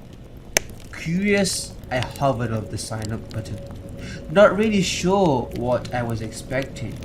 Part of me thought it was going to be a joke. That text would flash, calling me a loser and somehow add me to a public spreadsheet of how many others had clicked the link. I clicked it anyway, but instead a phone popped up, asking for an email and name. Bad as this is going to sound, I never really cared about giving away my email to sites like this. I did it often enough at malls to get Wi-Fi, and with those sketchy grade saver websites, I figured as long as I never put my real name, I wasn't really giving anything up. Now I know better. I typed in my email and an alias I spent 30 seconds choosing. Gwen. It's the name I used to wish I had, from when Ben 10 was my favourite show in the world. A minute later, I got a notification and checked my email, again expecting an advert or punchline. I've transcribed it here. To Gwen, you light my life. Be mine. There was no sender. The email was just the site name and string of numbers. I opened the attachment and found a drawing of a little girl holding a candle. It looked like the first mascot, too red and lumpy, like those vintage cherub kids. Some kind of gushy mailing list. Cool. I closed the email and went on to bed a while later, secretly excited by the digital admirer. This was last week. The next morning, I checked my email again, and there was another note from Instant Valentine. Gwen, you look so sweet enough to eat. Be my Valentine. Attached was another old-timey drawing of a girl sitting in a comically large cauldron, an open fire beneath. I know it's dumb, but something about the notes was reassuring. There was something to look forward to, for one, but there were also windows into another world, Gwen's world. The notes kept coming. All of them came with drawings, increasingly saturated. A pirate shoving a gooey hook through a girl's heart. Let's hook up, girl. Be mine. A Betty Boop type with a rubber nose, horse legs, and a melting pile around her. Bright flames eating away her skin. You're hot stuff, Valentine. Be mine. A little devil holding a pitchfork with hearts at the tips. All his expression was twisted with pain, and the horns and tail looked surgically attached. I love you from hell and back. Be mine. At first the art was charming in a weird way. Stuff you'd find in a garage sale or an attic. But as the weeks progressed, they only got more graphic. I tried to Google the pictures by description, hoping to find the artist, and came up empty. I Googled Instant Valentine. Nothing relevant. I couldn't even find the original site anymore, and I didn't remember the random series of clicks that got me there in the first place. But I wasn't too worried, more curious than anything. I didn't even realize how much I enjoyed the daily acknowledgement until some girls from class asked if I even had a boyfriend yet. As I walked away from them, I wondered why I'd said yes. The days passed. I started finding out Gwen's world a bit. I imagined her as a perfect version of me, taller, smoother skin, a smile like Gatsby, and a voice like Daisy. Gwen was confident, and everyone wanted to be her Valentine. I even curated a persona for the note giver. I called him Josh, and he grew inside my head as a shy, artsy kid who had been in love with Gwen since they were kids. Love you, dear. Be mine. Gwen's friends recoiled from the bloated carcass of a girl, wearing a sexy deer costume, painted across the page, but she knew it was special. I gained another reason to hate Valentine's Day. I knew the notes would probably stop then, but sometime in the last few days, the notes started to change. They stopped being addressed to Gwen and started being addressed to me. I spent an hour trying to find out how it knew my name. My lame conclusion was that it could read other emails in my inbox, although I'm still not sure.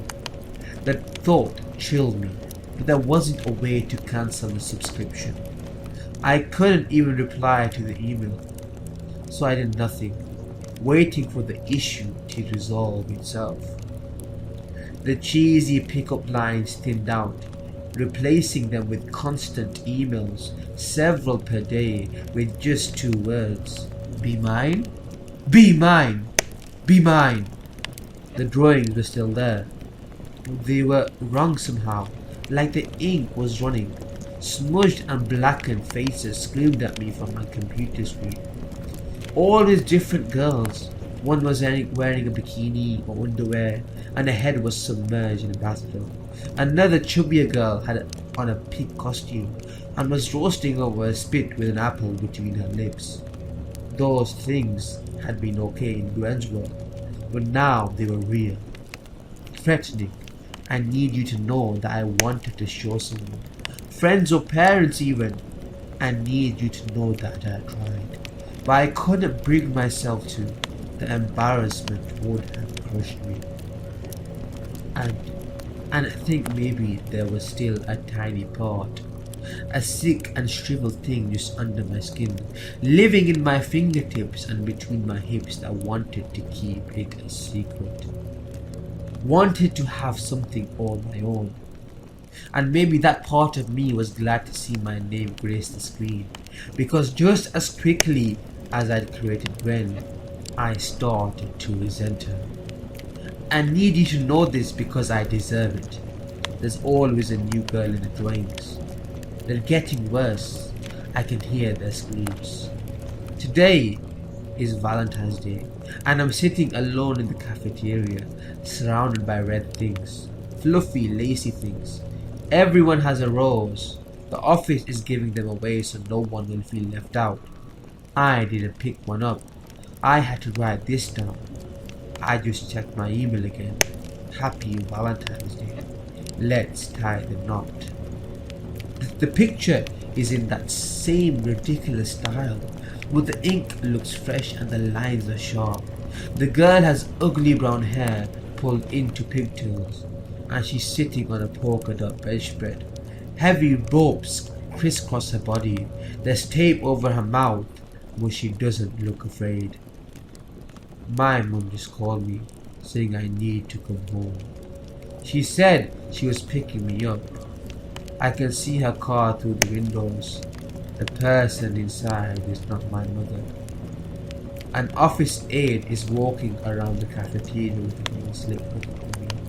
To send me away, only a matter of time now. The bed in the drawing looks like my bed. The girl in the drawing is wearing my clothes. I wish I was afraid. The office aide is making eye contact, walking towards me. The car outside is honking. A girl is crying over spilling her chocolates. There are roses in the garage bin. Mascara is running, but I'm not.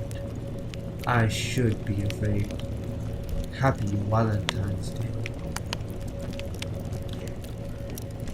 Do not open until Valentine's Day. Reddit, I need your help. Every year around February, I get like this. My appetite is absent. My thoughts become cluttered. I have to take a week off from work just to cope with the anxiety. Every year, a day or two before Valentine's Day, I get mailed an envelope from my daughter. They are always titled the same. Do not open until Valentine's Day, and contain a piece of ripped paper with an image printed on them. I always wait until Valentine's Day to open them, and that day is approaching fast. This year will be the 14th year in a row she has mailed one. The only problem is my daughter disappeared 14 years ago. It all started when my daughter Riley was 8. Her mother and I just divorced, and it was nasty. We hated each other. I'll admit I can be stubborn sometimes, but according to her, every bad thing that happened was my fault. Her finger was always pointed at me. There were so many nights Riley couldn't sleep because of my yelling. Looking back, the divorce was in our best interest, especially Riley's, but still. I can't imagine how difficult it was for Riley, watching her mother and I drift apart. My lawyer was expensive, but worth it when joint custody was granted. My marriage was terrible, but it brought the flower of the world into my life, Riley. Arrangements were made for each of us to keep Riley 2 weeks at a time, and both of us living in the same school district made transport easy. Having to deal with a crazy mother on occasion was a pain in the butt, but well worth it to see my girl. As she grew up, Her curiosity astonished me and opened my eyes to things you miss as an adult. She loved trips to the zoo, pushing her doll in a stroller and swinging. I taught her how to ride a bike with no training wheels, and she taught me how to appreciate endless hours of Disney movies. My favorite times with Riley were holidays. My side of the family treated her like a princess, and she soaked up the attention like a sponge. We always had so much fun playing games or exploring outside. She loved spending holidays with me, but usually didn't get to. Her overbearing mother caused a stir if Riley wasn't with her side of the family for holidays, and I usually didn't put up a fight. I knew to pick my battles carefully. Since she couldn't see me on most major holidays, she started mailing me things. She was sad I couldn't see her on Thanksgiving or Christmas, so she would cut out funny images she saw in a newspaper magazine or the internet and mail them to me a few days before the holiday. She always titled the envelopes with "Do not open until insert holiday." She started enjoying her little college projects, and I started receiving them on New Year, Halloween, 4th of July, and Valentine's Day. The next time she would come over, she asked if I waited until the actual holiday to open them, which I always did. It was a fun way for us to get around the 2-week rule. I started putting all of our envelopes and cutouts into a bin. I've held on to each and every one. She was my little angel that could instantly put me in a good mood. Her body may have been small, but her heart was large enough for the two of us. I don't know how she turned out so caring after all the shiz her mother and I put her through. But God, I cared for her so much. One morning I was woken by an authoritative knock at my door. The police eagerly searched my home and questioned me for hours, but I was more confused than helpful. I lost my shiz when they said Riley was missing. I sucked up my pride to join my ex-wife in helping the police any way we could. The search began immediately. The Amber Alert had already been issued, and the whole community searched for my little angel. She has never been found. After getting my ex-wife's, neighbors, and others' testimony, the police pieced together their best assumption as to what happened. The report said Riley waited at the end of the driveway for the school bus. Her mother let Riley stand by herself while getting ready for work. The next time she looked for Riley, she was gone, and suspected the bus had picked her up and she was on the way to school. The bus driver said she never saw Riley that day. When the school called my ex-wife about Riley's absence an hour later, the police were called. Over the next few days, tips came in, but nothing substantive. As the attention faded, so did the help. As the help faded, so did my optimism. When the police called off the search 2 weeks later, I smashed the F out of my bedroom drywall in a rage.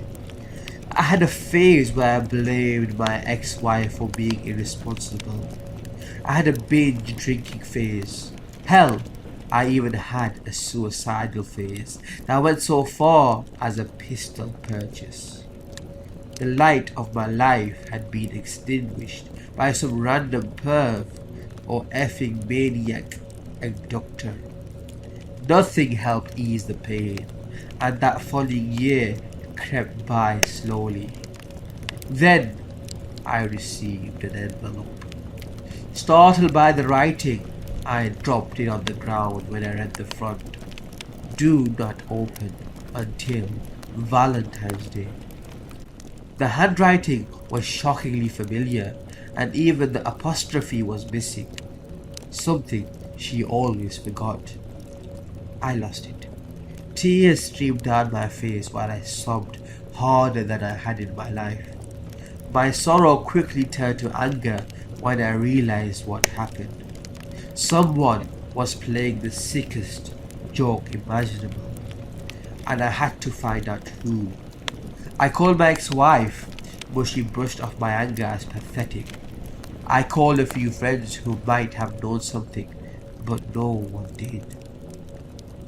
When I finally opened the envelope, the only thing it contained was a small torn piece of paper with a printed image of a monkey. After calming my rage and getting my wits about me, I threw everything into a plastic bag to take to the police. Did one of her letters get trapped in the mail only to be sent a year later?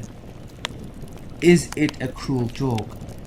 Is her abductor taunting me? Is Riley alive? None of my questions were answered after they analyzed the mail. No fingerprints, no fibers, no DNA, nothing. The only helpful information I received was since there was no stamp or return address, that someone put it in the mailbox personally. After 6 months of testing the envelope and monkey image was returned to me, I put it in the box with the rest of Riley's gifts. The event was so peculiar it never left my mind. I spent hours going over possible scenarios of her disappearance and how one of her gifts got to me a year late.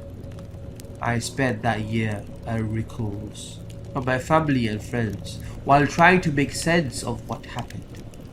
My heart needed to heal. Alone. On February the 12th, the following year, another envelope came. It had the same handwriting and title, Do Not Open Until Valentine's Day. I didn't get upset. Somehow, it gave me peace. I followed the instruction and 2 days later opened it.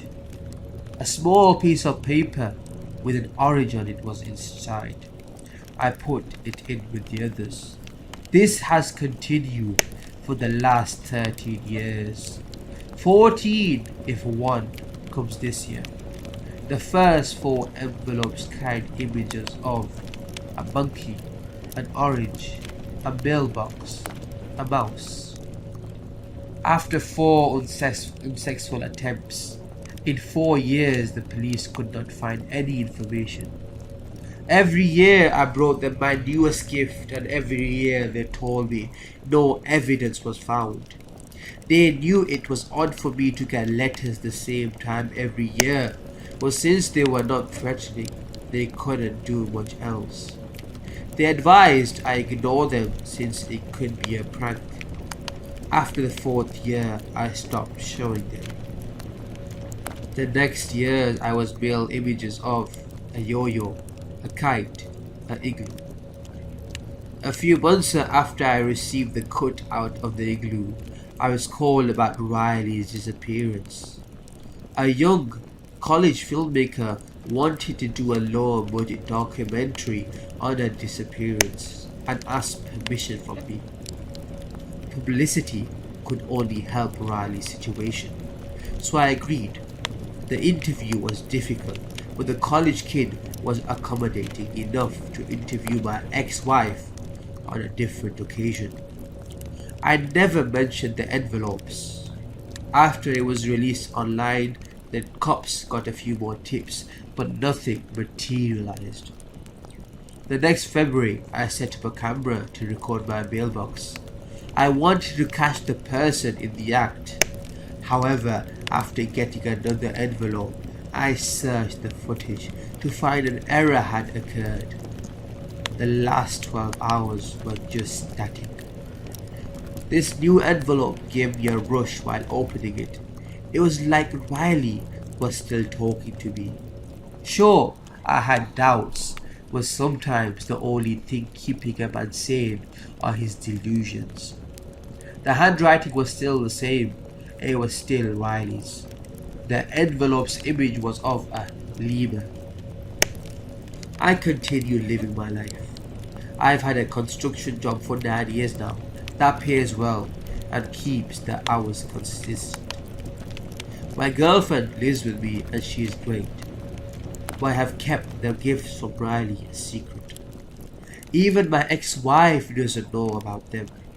When asked why I take off around Valentine's Day, I just tell everyone it's in honor of my daughter.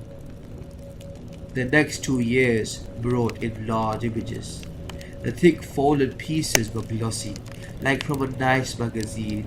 They were a light bulb and an elephant. I continued saving all the gifts. Every year was like a present from Riley. My assumption of a prank faded years ago, knowing no one would keep this up that long. The next 3 years brought envelopes containing a dog, a mop, an ear or earring. Here's the envelope and ear or earring cut out from last year. The last 13 years have been a hard battle to fight. Not knowing where Riley is or if she is even still alive eats at my soul. I managed the pain as best I could, but these damn envelopes bring it all back.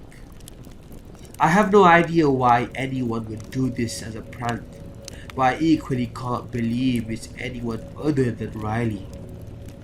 Every year my mailbox camera malfunctions, goes blank, or is consumed with static the day I receive the envelopes. I have no proof that someone is messing with me, and it drives me crazy.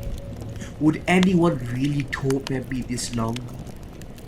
Riley would be 22 now, and I'm sure just as sweet as when she was taken from me. Valentine's Day is approaching, and the anxiety has been reaching out for guidance. I can't make sense of the situation, so I'm asking for any help or solutions to this strange puzzle. Come to my cabin in the woods. When I was about 7, I went on a camping trip with my Girl Scout troop. We were up in the mountains, and right next to our cabin was a densely wooded area that went on for a while before leading down to another road that had other cabins lining it. Another girl and I decided to go exploring in the woods. We were out there for maybe 10 minutes when this big dog ran towards us and scared the crap out of us. We were about to run away when a young guy in his 20s came up and explained that it was his dog.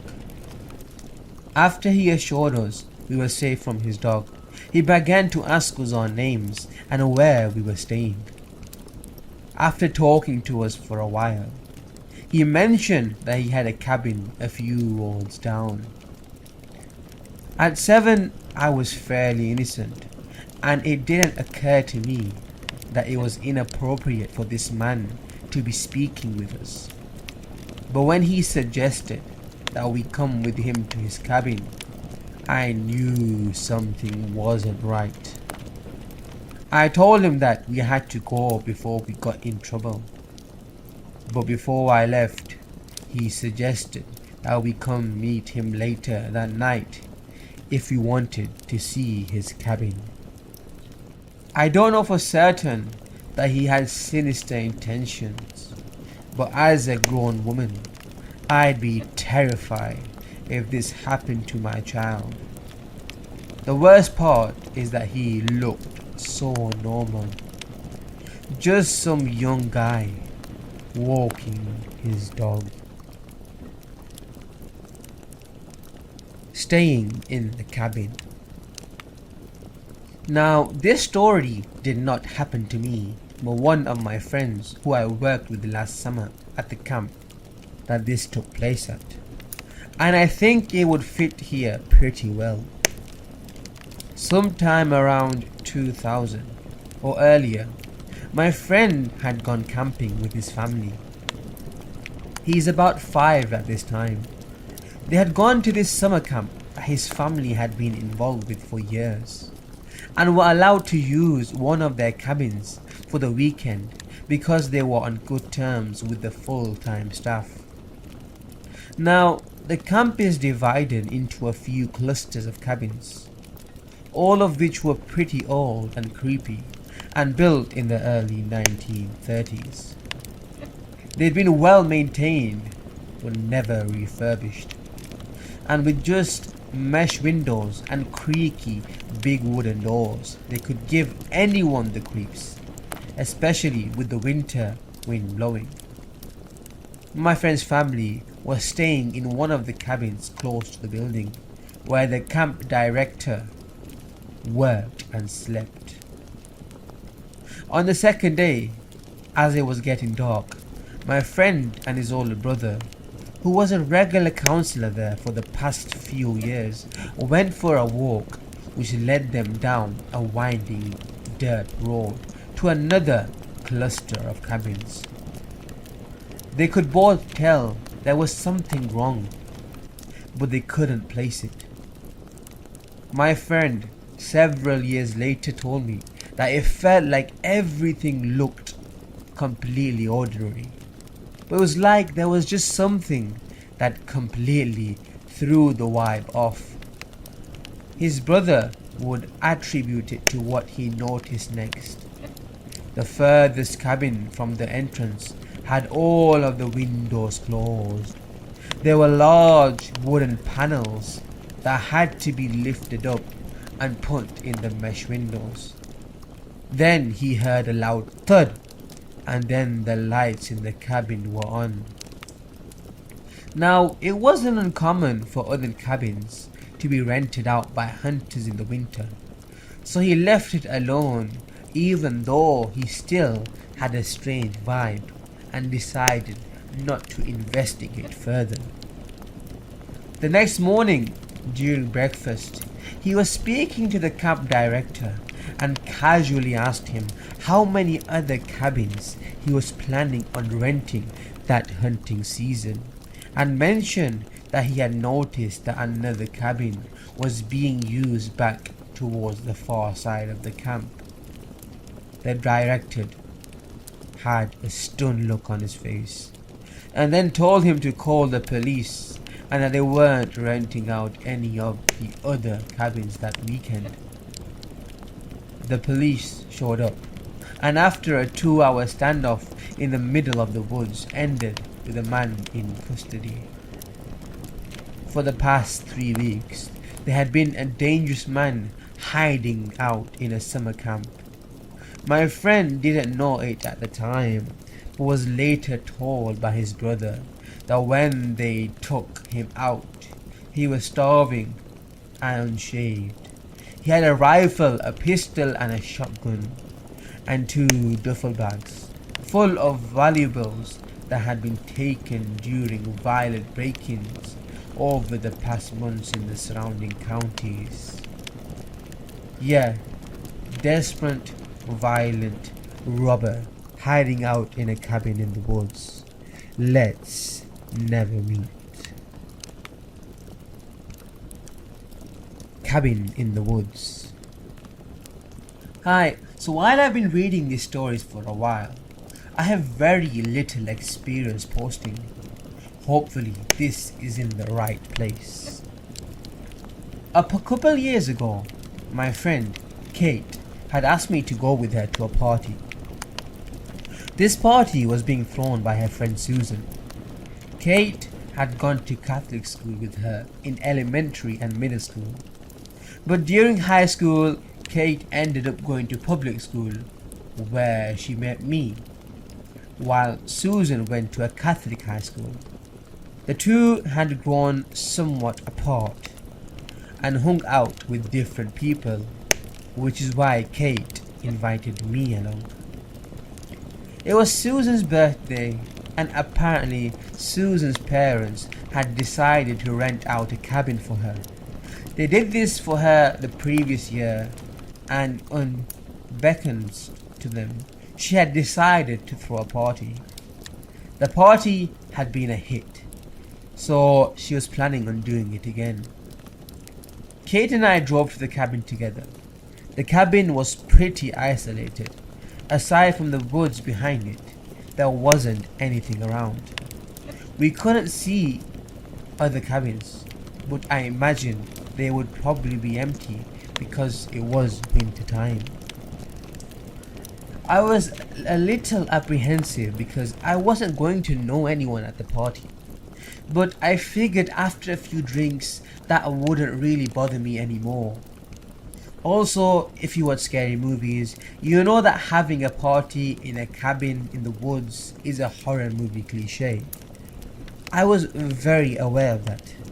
Kate and I had even been joking about how attending this party sounded like a prelude to a horror film. As if that wasn't enough, this was a Catholic school girl party. We arrive at the cabin, and it is pitch black outside. We needed to use our phones just to find our way. We go inside. Everything seems fine. Birthday girl is having a fun time. There's a good amount of people. The odd thing is that there seems to be a strange sort of divide at this party. Kate and I were completely unaware of what was happening. I did happen to notice this classic guy who had the name of the city we lived in tattooed in a messy scroll across his neck. Kate and I had been silently laughing about it.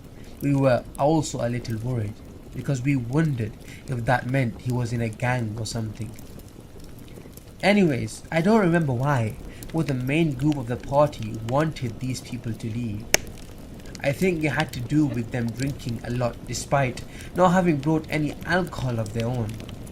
So in order to get these people to go, the main group said that a ranger or whoever was coming to stop by, and there were only supposed to be like 2 cars by the cabin and a handful of people. Rumor was that one of the guys in the group was on probation and couldn't afford to get in trouble. They left. The plan was a success. Also, we thought. Just as the group leaves, there were about 4 or 5 guys and 1 girl. The girl comes back in and says, "I just want to tell the birthday girl happy birthday," in a really loud voice, drawing everyone's attention. Everyone was staring at her in confusion. Why was she announcing this? When not even 2 seconds later, we hear a window in one of the back rooms being busted open. This continues on, and more windows are broken. People are shouting and screaming. I'm just sitting there in confusion. Kate and I had been at this party for all of 15 minutes before all hell broke loose. And the girl who had invited the group of hoodlums is now saying that she knows at least one of them has a gun. Great. I don't know if my mind wasn't processing all of this correctly or what, but I'm sitting there thinking, well, this is happening. The majority of us remained in the cabin. A couple of people went outside to see if the group was still there, and after a little bit of time had passed, people began to leave. There was still some fear that those guys might be out there waiting, but a lot of people just wanted to get the F out. I remember 3 girls who had been planning on staying the night had gathered all their stuff up their arms were full and began heading out the door. As soon as all 3 walk out, we hear screaming coming from the woods, and all 3 girls immediately turn around and walk back in. In retrospect, it was kind of funny. One of the girls proceeds to start crying. Luckily, the scream had only been that of a new girl arriving at the party. She had seen her friend outside and had screamed in excitement. Kate and I had stayed at the cabin for a couple of hours. We really didn't want to leave Susan alone, and the majority of people had left at this point. Aside from us, there were only a couple of other people left in the cabin. Thankfully, those people were staying the night, so Kate and I were able to leave around 2 a.m. We had all debated calling the cops, but considering the underage drinking going on, no one really wanted to. Plus, Susan was worried about her parents finding out about the party, and had decided she was just going to lie about how the windows had been broken. Thankfully, the group of people, potential gangsters, did not return. While that night had been scary, all I can really focus on was the fact that this took place at a cabin in the middle of the woods at a party thrown by Catholic school girls. Of course, that would be the one and only party I've been to have scary shiz like this happen. Beware cliches. My uncle's demon possession. My dad told me this story about when we lived in Mexico when I was little, to keep me from trying stupid shiz like Ouija boards and cursed objects, stuff like that. When my uncle was about 15, he had been walking on a trail leading to a forest when along the way he saw a middle-aged lady who told him to stop walking the way he was going. My uncle, being young and kinda stupid, had ignored this and continued to walk the path he was on.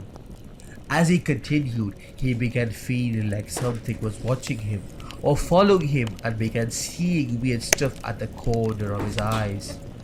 I guess that's when my uncle decided to head back, because he started to get a little spooked. Right halfway, my uncle had been acting out of the ordinary. He was more aggressive and angrier, which was strange because he was a relatively calm dude. To the point where he started to flat out threaten everybody in the house, which consisted of, "I'm gonna kill all of you," or "You're all gonna die," in a voice that knew was not my uncle's.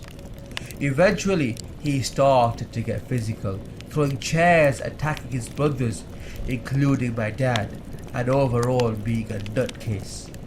My grandma right away called the priest, believing he was possessed. While the priest was performing an exorcism, whatever was in my uncle had started to struggle, spit, make threatening gestures, you name it. Whatever was possessing my uncle turned to my dad and said, "One day I'm coming back to kill you." Yikes. My true scary childhood stories. All of my life I've had a ghost or a spirit or a demon, whatever you want to call it, but have lived in a lot of different houses in my whole 16 years of life. My first house was a pretty small house, and my father had told me that he would see a woman walking outside of the house and he would hear me, an infant, coo and giggle at things through the baby monitor, and he would go into the room to see if one of my sisters were awake and playing with me, and he said they were always sound asleep. My second house was about a quarter of a mile from my first house, and it's right next to the house I'm living in right now. I was a couple months old when I first moved in. I was about 1, and there is 2 windows on both sides of the front door. I was staring at something out one of the windows, and my mother comes over and asks what I'm staring at. And I turned to her, looked her dead in the eye, and I said, "I'm looking at the man in the front yard." My mother looked out the window and said, "What man? I don't see a man." And I said, "Don't you see him? He looks like a spider." And my mother was a very superstitious woman, so she just about had a heart attack. Fast forward to when I was about 3, and me and my mum were talking about my day, and I said something like, "Have you met my other mummy?" And my mother froze and got super freaked out. When I was about 5, I remember it was Christmas Eve, and I was sleeping in my sister's room, and she asked me to go get her a glass of water. So I start heading to the kitchen, and you have to pass the living room to get to the kitchen. And I glanced at the living room and saw 2 little girls. And as I saw them, they looked at me, and my sister comes out of the room and says, "Not in the kitchen, in the bathroom." As I looked back to look at the girls, they were gone. This story was told by my sister when she was in high school. She was walking down the hallway. She passed by my room. She saw a little girl digging through my toy box. At first, my sister thought it was me, so she kept walking, but she took a couple of steps. Then she realized I wasn't at home, and so she walked back to my room, and the room was empty. I moved to the house after my mother died when I was about 7. By this time, both my older sisters had moved out, and my mother had passed away, so it was just me, my little brother, and my father. My brother and I had never liked going into the master bedroom. We found it creepy. A couple of years later, I was a sophomore, and I had been battling severe depression from my father being abusive and my mother dying when I was younger. Plus, I got diagnosed with bipolar, anxiety and eating disorders, and a bunch of other things. I moved into the master bedroom that I thought was creepy when I was younger, but I found myself becoming obsessed with the room. I would isolate myself in the room and self-harm almost every week since I lived in that house. I've tried to kill myself 4 times. I would get angry when someone would come in without my permission, and it got to the point where there was one day where my brother went into my room. I got so angry I blacked out and woke up with my best friend holding me down and my brother with a black eye and a busted lip. I felt horrible. I hated myself. I still haven't forgiven myself for it. I would see dark figures in my room at night. My boyfriend said he'd seen a dark black figure walk into my room and close the door. And there was a time I was home alone. I can't even describe the emotion I felt. It was feeling like I was going insane. I kept seeing things pass by the room. I was in something in my head kept telling me to kill myself. But since I've moved out of the house, I have not experienced any urges to self-harm or harm others. So I'll end it here. If you all like it, I'll tell you more of my stories. Comment down below what you thought of my stories and what are some of your stories. Why did I agree to this dare? I can't believe my friends made me do this, I say as I walk through the crypt. A sound flows through the corridors, a sound of chanting. It's just my imagination.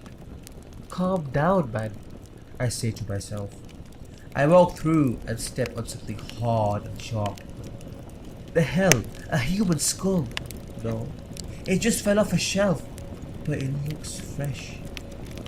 I examine and continue until I get to the corridor. I can see a faint glow through one of the corridors. Maybe there's a tour going on, I think out loud. There it is, the chanting again, except it's louder. I find the light source, and as I thought, it was a tour group of young adults. It's dangerous to be out here, I think. I go to talk to them, but I hit my head and I'm instantly unconscious. As soon as I wake up, I look for light and see a torch. I shine it and is that blood? Holy shiz. I think I'm gonna throw up. Their organs are strewn across the cold damp floor. Looks of fear and betrayal in their eyes. Some of them don't even have eyes. Some of them are missing limbs or have only bone. I can't believe this is happening. I run as far as I can. I soon realize I'm running further into the crypt. I turned around to run out, but I can't remember which way I came in. I have to find a way out. The chanting. The chanting is back. I don't understand how, but it's even louder. I follow it, but it stays the same volume, like it's right next to me. I start running towards it and come into a dark room with drawings made of blood on the wall and candles in a neat circle. Something in the middle is making the chanting. I turn my torch on and hold here. My friends, they're in a kneeling position, chanting. But they can't be. Their jaws are broken. Swing from the moment of their heads like swings attached with tendons. Their eyes have been gouged out and their hands have almost been snapped off. But they're still chanting in a single voice. One of them is still alive. I run to them and ask them who did this. They scream, "Stay the F away from me," and start running. I don't understand. The chanting, louder again, like my whole head is wrapped in the sound of the horrifying demonic chanting. I can't take it. I rip off their jaws and start pounding on their heads with a rock. I just want it to stop. Make it stop. Make it stop. Make it stop. I run as soon as I can see what I did to their corpse. I see a light. I run, but the light seems to only get further away. I see something. No, three things. Three red figures standing in the light. I rush towards them. They did this. It's their fault. I hit the first one square in the face with a rock. It seems to be confused and scared. I don't care. I hit it over and over and over. It stops moving. I made a demon stop moving, and it felt good. I proceed to break his legs of the other two, then drop the rock on one of their heads and break the other's leg. The second one survived the rock and now it's getting up. I jump on it and press my thumbs in its eyes until I hear a pop. I then crush its head. I run through the light and don't stop running until I'm home. I go to wash myself and I see in the mirror. No. I can't be. I can't be one of them. I have to die. I grab a gun and 9 people were found dead in the crib. 6 were in a tour group and the other 3 were friends of the killer. The tour group seemed like they were killed with bare hands. The killer then dragged 3 corpses to a satanic worshipping group hidden deep in the heart of the crypt. The friends of the killer were found near the exit of the crypt, all mutilated in horrifying ways. The killer was found dead in his bathroom from a gunshot to the head. The police are investigating why. I send my apologies to the families involved in this. The night alone. I have 2 brothers that live with me along with my single mom, so usually I have company. But on this night, I was lucky to be by myself. My mom was somewhere with friends, I assume. My older brother was out drinking, and my younger brother was with a friend spending the night. I had been watching The Twilight Zone most of the night, along with scary YouTube videos. Usually they don't bother me, and this time was no different until I went into the kitchen. Something was watching me. I could feel it. I shook it off as paranoid thoughts. I opened the fridge and saw that there was a lot of beer and other alcoholic beverages left. I'm not much of a drinker, but my boredom got the best of me and I started drinking them. I was watching the YouTube videos again, this time about ghosts, when that feeling hit me again. I had drank enough to do away with my motor skills, so I got up and stumbled or looked around and asked whatever it was to show itself. nothing happened. So I shook it off again and went back to the videos, syncing my phone to the TV so I could get close and drown everything out with noise. I then started to hear a girl screaming. I assumed it was a part of the video as I turned the TV down, but the screaming was still just as loud as it was hurting my head. I covered my ears and went to go outside, stumbling the whole way. As I opened the door, I noticed I didn't feel any temperature change like I expected. It had been a cold night, and earlier when I let one of the dogs in, it chilled my exposed skin, as I was only wearing shorts and no shirt. I was shocked to see that I was right back in my living room. I couldn't believe it, so I turned around and opened the door again. Still, I returned to my living room. The screaming was now as loud as ever, and I covered my ears, sinking to the floor, almost to tears with the cold door on my back. I closed my eyes and sank into a sleep somehow. I awoke on my couch and my phone was on the floor. I thought the happenings as my dream. I grabbed my phone and it had a text from a named contact that read, "Him." Along with the text reading, "There is no escape. You have come to claim your sanity." Then I could feel the eyes on me, and I ran to my room, which is only separated by a curtain on a rod.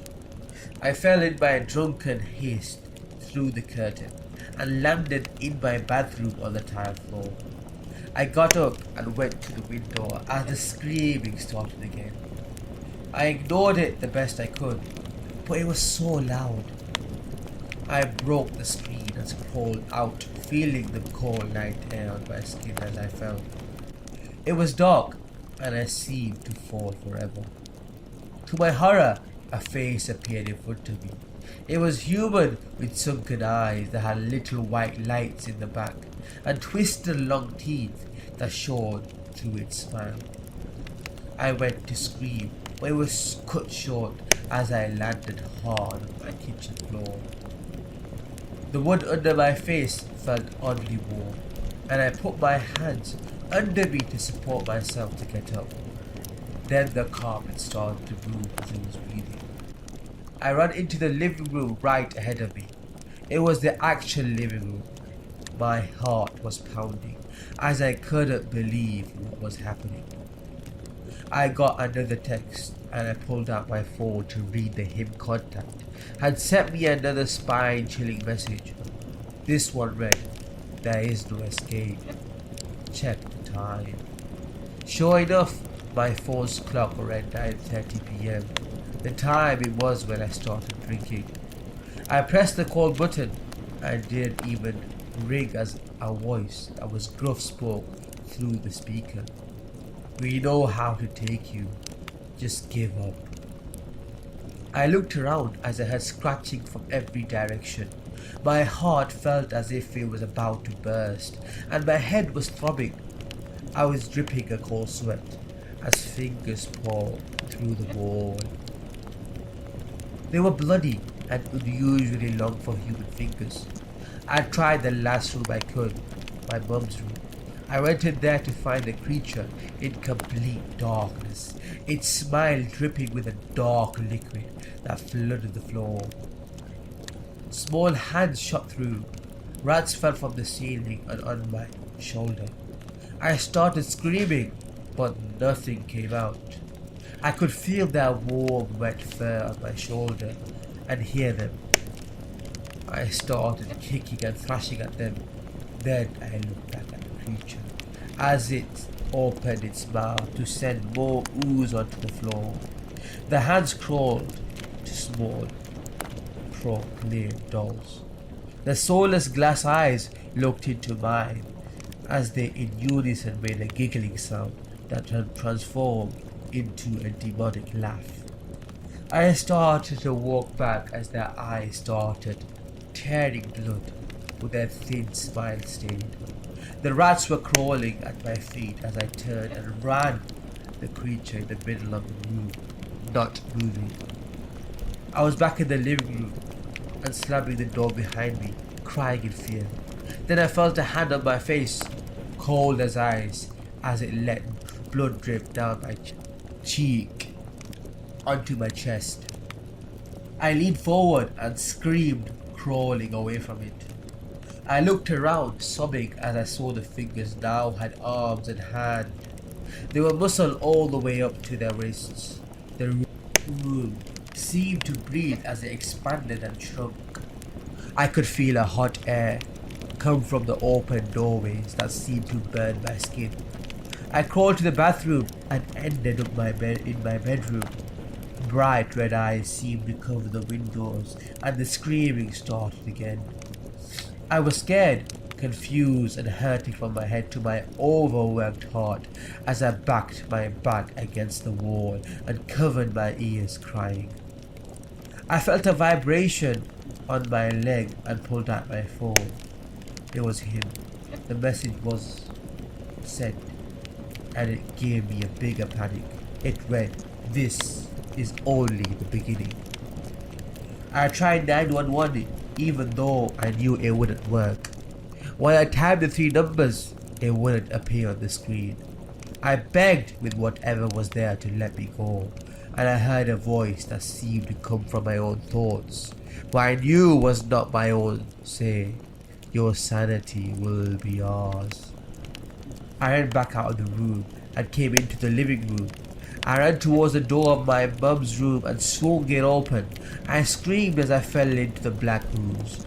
I expected thick slimy goo, but I fell fall into darkness. The creature started appearing everywhere and reaching its abnormally long hands at me, barely missing. I went to scream at it, but my voice was gone. Then I hit something cold and covered in rocks. I was in my driveway and my mum was pulling up. I got up and moved out of her way. She asked why I was crying, but smelled the beer and put it off as me being dramatic. I begged her to not go inside and she ignored me walking in the door. I followed her as she went in with nothing happening. I followed, then the creature smiled at me from the ceiling and I was back in the basement. I heard my mother's cry for help as it tortured her for what seemed like days, sending body part after body part. Here I lay on the cold cement floor after what feels like weeks. I haven't gotten anything to eat or drink from the creature. He leaves me down there in my drunken haze. My phone still charged with the time 9:30 PM at the top. My mum's head on a spike as its twisted features stuck in fear, staring at me. My brothers had returned home. I could hear them, but they were spared.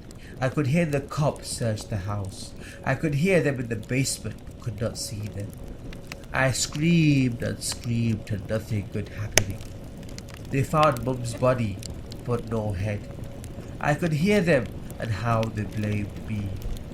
I've tried to kill myself at least 100 times. Every time appearing in the damp dark hell with that damn monster grinning at me. He talks to me. He tells me I can help him rule. I just have to give my sanity to him. He says I can torture whoever I want.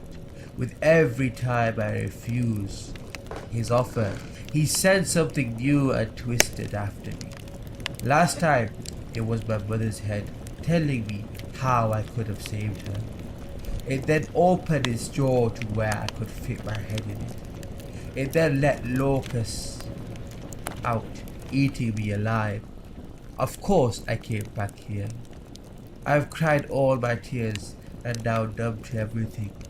The creature's deal seeming like my only escape. And you know what? I know a few people who could die.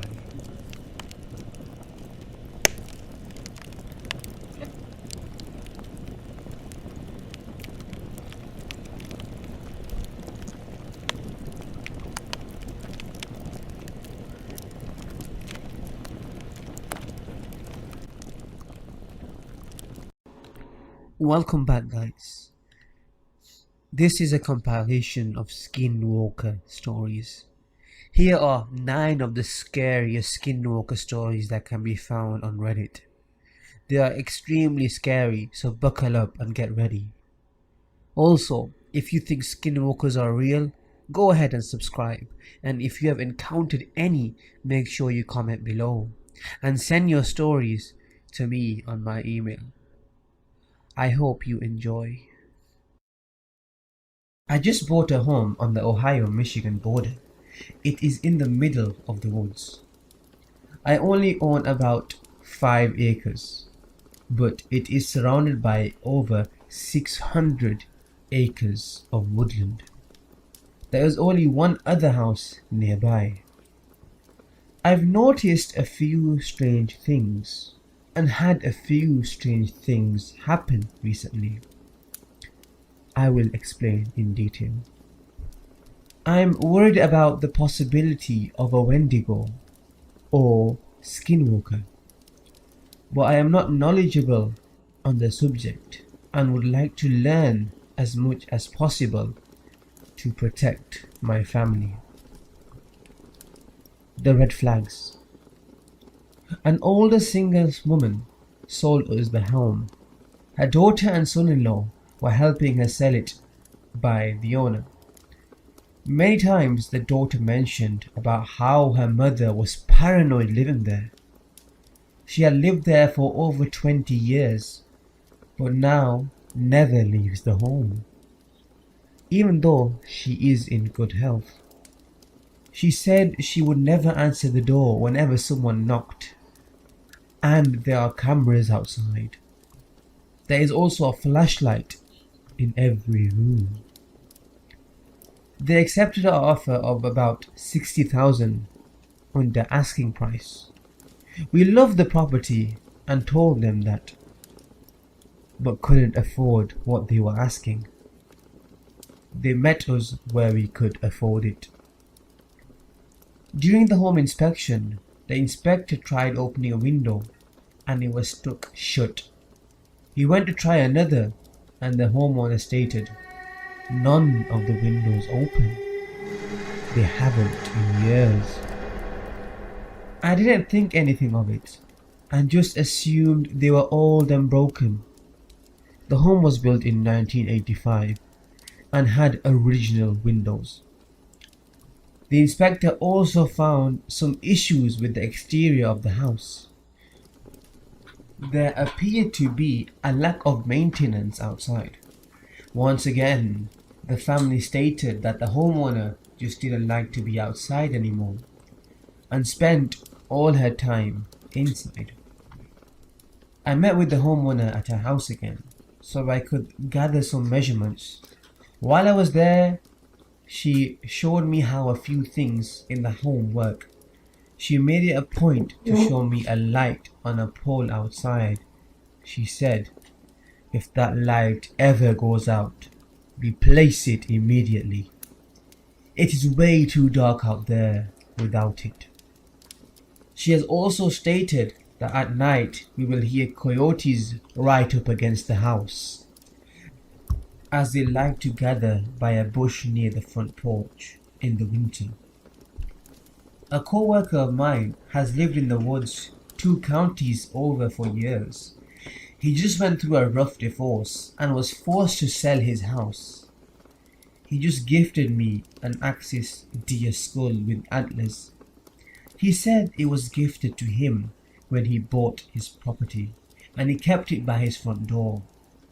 He now wants me to have it and suggested I hang it up outside. I'm a hunter and I thought it was cool and never thought more of it until now. My fiancée and I have both been having nightmares, not about a Wendigo, but my nightmare is about my newborn son getting possessed by something. I've had the dream a few times. My fiancée won't tell me about her dream. We haven't taken possession yet, but we will on November the 6th. I'm concerned something is going on with the property. I want to know if you all think I have anything to worry about. If you think I do, what can I do? Update from Help, I bought a home with property and something isn't right. We have been living at the new house for 13 days now. We have taken some of your recommendations of cleansing the home to get any bad vibes out. And things have been great. But there's a creepy pattern happening. For the third time, I just found bones just outside our door. This time, it was what appears to be a deer femur head. This was found outside of the door that leads to the back deck.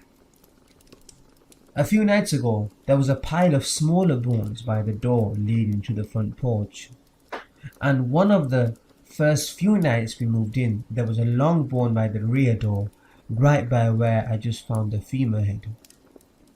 I didn't think anything of it the first two times, assuming the long bone was left out there by the previous owner, and I chalked up the pile of bones to an animal. But it's weird that it's happened 3 times now, and each time by a door. Is this something to be worried about? The only other strange things happening are I cannot get the motion lights to work outside. They were already installed. I changed the bulbs twice now in them, and they worked when I went inside. Next night, they did not. So far, I'm just chalking this up to bad wiring. A few times we have heard a very strange sound outside coming from the woods. I'm an avid hunter and do a lot of camping and have never heard it before. It sounds like a loud propeller chopping through the woods. Possibly sounds elevated off the ground, but it's hard to tell. After it passes though, the woods go crazy. It wakes everything up. We see deers running around after, can hear coyotes howl. It takes a few minutes for everything to settle back down. Do either of these things sound like I'm dealing with something out of my league? I'm sorry for the dumb questions and stories, but there's just something about this property that makes me worried. Thank you. When I was about 10, my family wanted to drive cross-country through the Southwest, visiting places throughout Arizona, New Mexico, and Texas. We stopped for a night at a cheap cabin. I don't remember the exact location, but I remember it being somewhere between Alamogordo and Roswell. The area around it was very densely wooded, and it was about 20 minutes from a small gas station where we got food for the night. It was a 2-bedroom cabin with a living room, and my parents took the big room. My younger sister got the other bedroom, and I was on a pull-out couch. The couch was placed directly next to a large window, looking out at a creek leading into the woods. The day went by, and everyone went to sleep. I woke up around 2 in the morning to a knocking on the window. I was facing away from it and was too scared to turn around. It wasn't a random knocking either. It was rhythmic, like a waltz with long pauses. 1, 2, 3, 1, 2, 3, 1, 2, 3. Too terrified to move, I lied there, trying not to make a noise, until whatever was out there started to make a quiet, shrill, high-pitched whistle. When I heard that, I started screaming for my father, and the knocking abruptly stopped, and my dad ran into the room. He's not a superstitious man, and says to this day that he didn't see anything. But according to him, the sense of malice that hit him was unlike anything he ever felt before. He got my sister, and we all slept together in a big bedroom. The next day, I looked at the ground outside the window and saw a large deer track leading directly up to it. We have done similar trips until I moved out, but my dad refused to go back to that area. I saw some videos about skinwalkers on TikTok, so I started watching videos about them on YouTube, and there was a whole podcast where this guy just read stories about them from Reddit and other stories that people submitted. Well, our ward at church purchased a piece of land way back in the day. It's seriously just wooded area with a little bit of swamp. Anyways, we would always go there for campouts and scouts, and at night, when it was pitch black, we would all play manhunt. Well, one time, we all got down to one person whose name was David. Growing up, he was super fast, and he would hide really good so nobody could ever find him. He would always end up being the last person. Well, one time it was down to David, and we had split up and gone way deep into the forest towards the swamp because it seemed like it was impossible to find him. We thought he might have gone a little bit further than we usually go. We started getting into some more muddy and wet terrain as we get closer to the swamp-like area where the water is probably shin deep, and we saw David way out in the swamp, and he wasn't wearing any shirt, and with the spotlight on him he looked super pale, but he just stood there and didn't say a word. You could seriously tell something was off. Then all of a sudden we heard David from behind us yelling, trying to get our attention, so we would keep trying to chase him down. Meaning, what we saw in front of us was definitely not him. So being a bunch of 12 to 17-year-old boys, we started yelling and running back to the campsite as fast as we could. Nobody believed us. In fact, for years everybody made fun of it, calling the ghost of David.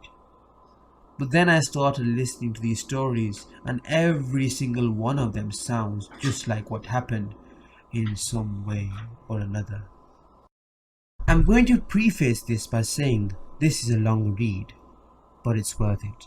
My friend and I were chatting about this creepy experience we had, and I'm finally trying to get to the bottom of it. So I figured I'd turn to Reddit for some answers, if there are any. People will probably think this is fake, but I don't care. Believe it or don't. I have no clue if this animal creature is a skinwalker or just a very creepy animal. This took place around 2019, and I do live in Tennessee, right on the outskirts of the Appalachian Mountains. So here goes. Two of my friends and I were driving on a desolate back road at night. We were jamming to music and talking. Everything was normal. I was driving, my friend Hannah was in the passenger seat, and our friend Chris was in the back seat behind me. Hannah was trying to pull up a song on YouTube that wasn't on Spotify, so it was silent for a bit while she was waiting on the website to load. But Chris and I were still talking. We came up on a small animal in the road, but I didn't think anything of it. Well, I expected the animal to move pretty quickly once it saw us coming down the road, but it didn't. As I got closer, I slowed down to let the animal have enough time to run off, but it still stayed very still. It almost looked frozen. The closer I got, I could make out that it looked like some kind of cat. The only thing was, it didn't look like any sort of cat I've ever seen. It looked like it had fur, but the fur was flesh colored. Its ears were very small, almost like a kitten's, even though it was only a tiny bit bigger than an adult house cat. It was laying in a way that looked like a phoenix, facing us. The scariest thing about it though was its eyes. Not to sound over dramatic, but its eyes literally looked like the pits of hell were burning inside of them. They were reddish orangish and had twinkles of yellow in them that reflected off the headlights. The whole car was silent, and I just stared ahead. This cat scared the living daylights out of me, and it still wasn't moving. I felt a huge pit in my stomach and began having intense anxiety. It was almost like I was frozen, but I was not about to stop to figure out what this cat was. At this point, I had to steer around a bit to pass it without hitting it. I was probably 3 inches away from touching this thing, and as I slowly crept by it, I watched it through the window the entire time. It did not flinch, and the eyes still had that same glow even without my headlights directly on it. After we passed it, about 5 seconds later, Chris yells, "What the heck was that?" I immediately start freaking out, shouting, "I don't know!" Hannah looks up from her phone and says panically, What? What did you all see?" She looked behind us and kept asking. We explained what happened, and she said, "I didn't see anything behind us." Chris and I looked back, and sure enough, it was gone. We drove up the road to a church and turned around in the parking lot. We wanted to get back to Hannah's as soon as possible. When we got back, we rushed in and told her mum what we saw, but we didn't mention that it looked like a cat. We described it as a small animal. Her mother stops for a minute and says, "Was it a cat?" We were blown away. We told her that it was, and she said that her and her cousin came across the same exact thing when they were teens, only it was in a different area, and they saw it peeking out of the bushes. She still, to this day, doesn't know what it was, and she said that she thinks about it from time to time, even after 30 years. So I guess I want to know a few things. What was this thing? It didn't look like a bobcat, mountain lion, or fox. Is it a demon, skinwalker, wendigo, an unknown Appalachian creature? I've heard all of the legends regarding the woods at night. Don't look in the trees, don't respond if your mother calls your name, etc.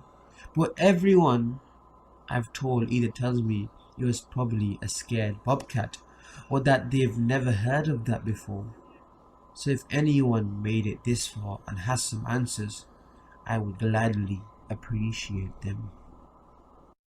Okay, so Friday 1:20 AM, me and my friends decide to go for a drive. We sometimes like to go to the Llano mountains near El Cerro to experience something that only happens in that area, paranormal and supernatural. Like any other time we do this, we go in my car and drive past Tom Hill, going towards the mountains and park across from VHS about 1.5 miles away. Then we sit and take in the scenic beauty of the dark desert, starting by listening close to anything and looking everywhere, being hyper observant. At first we saw a light in the distance traveling flat on the desert land, getting within about 1 mile away from us, then disappearing altogether. Moving on from there, we had to see something else. Driving through roads and flying by at least 30 miles per hour over the speed limit, we turned down a familiar road. This is where we knew that something was about to change me and everyone else, including me, 4 people in total, looked to the right side of the car.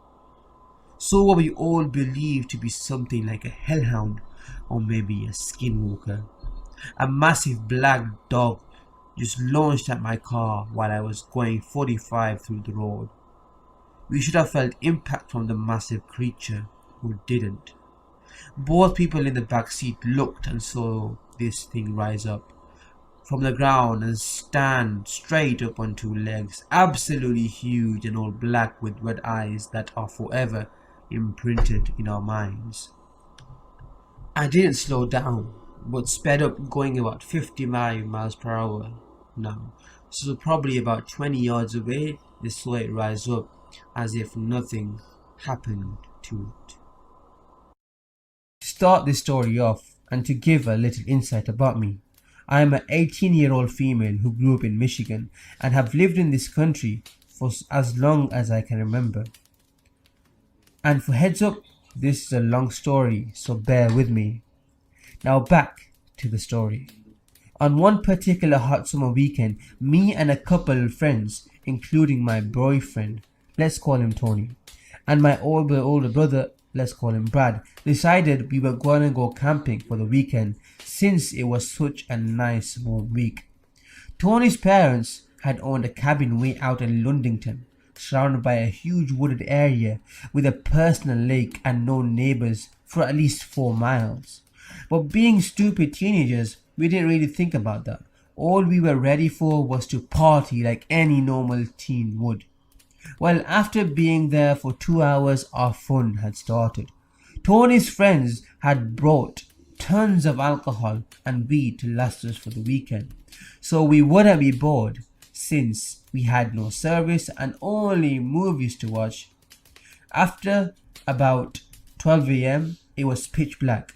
We had a huge bonfire going. It was a total of 6 people, including me and Tony. As we talked and laughed about upcoming events in our lives, we were so distracted that we didn't notice that my brother had literally frozen his eyes on one section of the woods.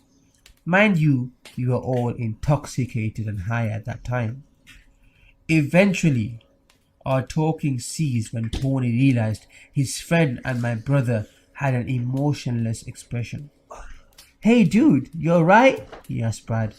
Silence. Brad didn't reply or even make any movements that would indicate he heard him. After that, I started to get scared as well. As the other 2 girls there, it took a lot for my brother to act that way. Eventually, I was the first to catch on that he was excessively staring into a certain spot in the woods. I turned my head and followed his gaze the best I could. And when I finally caught on to what he was staring at, my heart dropped. Right there was at first look, it looked like a dog. At least that's what I thought. It was some person's dog that wandered off is what I thought. But then my brain kicked in and I realized there wasn't neighbors for miles. So how could there be a dog? My mind started to race for a while. Tony still tried to get Brad to speak or even move. In one motion, this thing stood up tall. And when I say tall, I mean bloody gigantic. It had to be at least 6 feet tall. Everyone saw it. How could you not? The other 2 girls and the other boy with us gasped as they finally grasped why my brother was as still as a stick. No one moved for what seemed like hours. Tony was the first to talk. "No tail," he mumbled. No one heard what he said but Brad. And I swear to you when I say his eyes widened as big as pan saucers. That freaked me out immediately. "What did you say?" one of the girls asked. "It has no tail," he hissed back. My heartbeat stopped. He was right. There was no tail on this thing. Suddenly my clouded alcohol mind cleared up in a fraction of a second when I finally realized what this thing was. Now I understood why my brother was basically scared. This thing was a skinwalker. My instincts kicked in right then and there, but before I could knock the F out there, the thing let up a terrible stench like rotting meat before screaming inhumanely. The sound was enough to scare out everyone. My brother was the first up out of his chair and started shouting native words to the creature while I told everyone to get inside. No one questioned me when they seen just how dead serious I was, especially Tony. He's never seen me so scared, so he knew it was a bad situation. We all hightailed it into the cabin with my brother in tow, still shouting native words at this creature, which seemed to keep it at bay while it gave us enough time to get inside. He slammed and locked the door before turning all the lights off, and grabbed a special ash from the kitchen counters and started throwing it at every window and door while chanting. Of course, he had everyone freaked out and basically in tears at that moment. After he was done, no one said a word for a long time. All of us still in shock. He grabbed out that pistol and had it posted by him for hours. Everyone was entirely too shaken up to even question what happened. He must have fallen asleep eventually because I woke up to my brother packing all our stuff into the 2 cars early in the morning. I understand why. We had native family, we knew what we were dealing with, and we knew it would come back, and maybe not alone. Before we left, I did a blessing on the cabin and spoke a few calming words to the still very freaked out girls. We left as soon as everything was packed up. To this day, we still haven't explained exactly what happened to our friends that night, and they never bothered to ask us either. Father and uncle have a story of living as outsiders, non-native Caucasian, young people on the reservation. Their tale of experiencing a skinwalker. My grandma taught school on the reservation and they lived well off compared to the natives living there. From what I know, there's a lot of law surrounding the Navajo Nation. Non-natives, primarily older generations, keeping their experiences and stories left unspoken, especially to those not from the culture. Forgive me if I'm mistaken in any of this. The culture, ideology, practices, or any other part. I'm just trying to tell the story my family has only spoken to me in whispers about. My grandmother, father, and uncle lived there for a few years, and their experience was much different than the Navajo people who have lived there for generations upon generations. I just want to tell their story and get insight as to anyone else who has lived in that community and any other stories some people might be willing to share. My father and uncle are about 2 years apart in age. They lived in Navajo Mountain in the 1980s. My dad was 10 to 12 and my uncle was younger. As it goes, they were always outside, riding bikes with their friends, natives of the reservation. My grandma was recovering from an abusive relationship with their father and wasn't too concerned with their whereabouts, being it was a small community. There wasn't much trouble around, nor would they know what real trouble was at that age. Trouble wasn't the issue to young white boys on a reservation then. Pure terror was. It was a typical night without any parental supervision. The night was colder than usual and the night sky was blacker than you could imagine. In such a desolate place, the stars in the sky would light the night. This night was as if the earth had moved to a different dimension, an abyss. The boys raced each other, as they did every night, until they were compelled to force their brakes in unison. They simultaneously looked up. Each boy's face melted from carefree, innocent, and adolescent to unadulterated horror. The boys stood motionless, grasping their bikes with every nerve, muscle, and strength in their body on the dirt road. To the right of them was a mesa, one they rode by every day. The mesa that paralleled from my family's home, the mesa that they could see through my father and uncle's bedroom every night. The mesa would become fear and nightmares to them from this night forward. At the top of the mesa was a roaring fire, taller than any bonfire that someone could assemble, bigger than a group of people could assemble. It raged and was unbelievable. It was almost as tall as the mesa itself.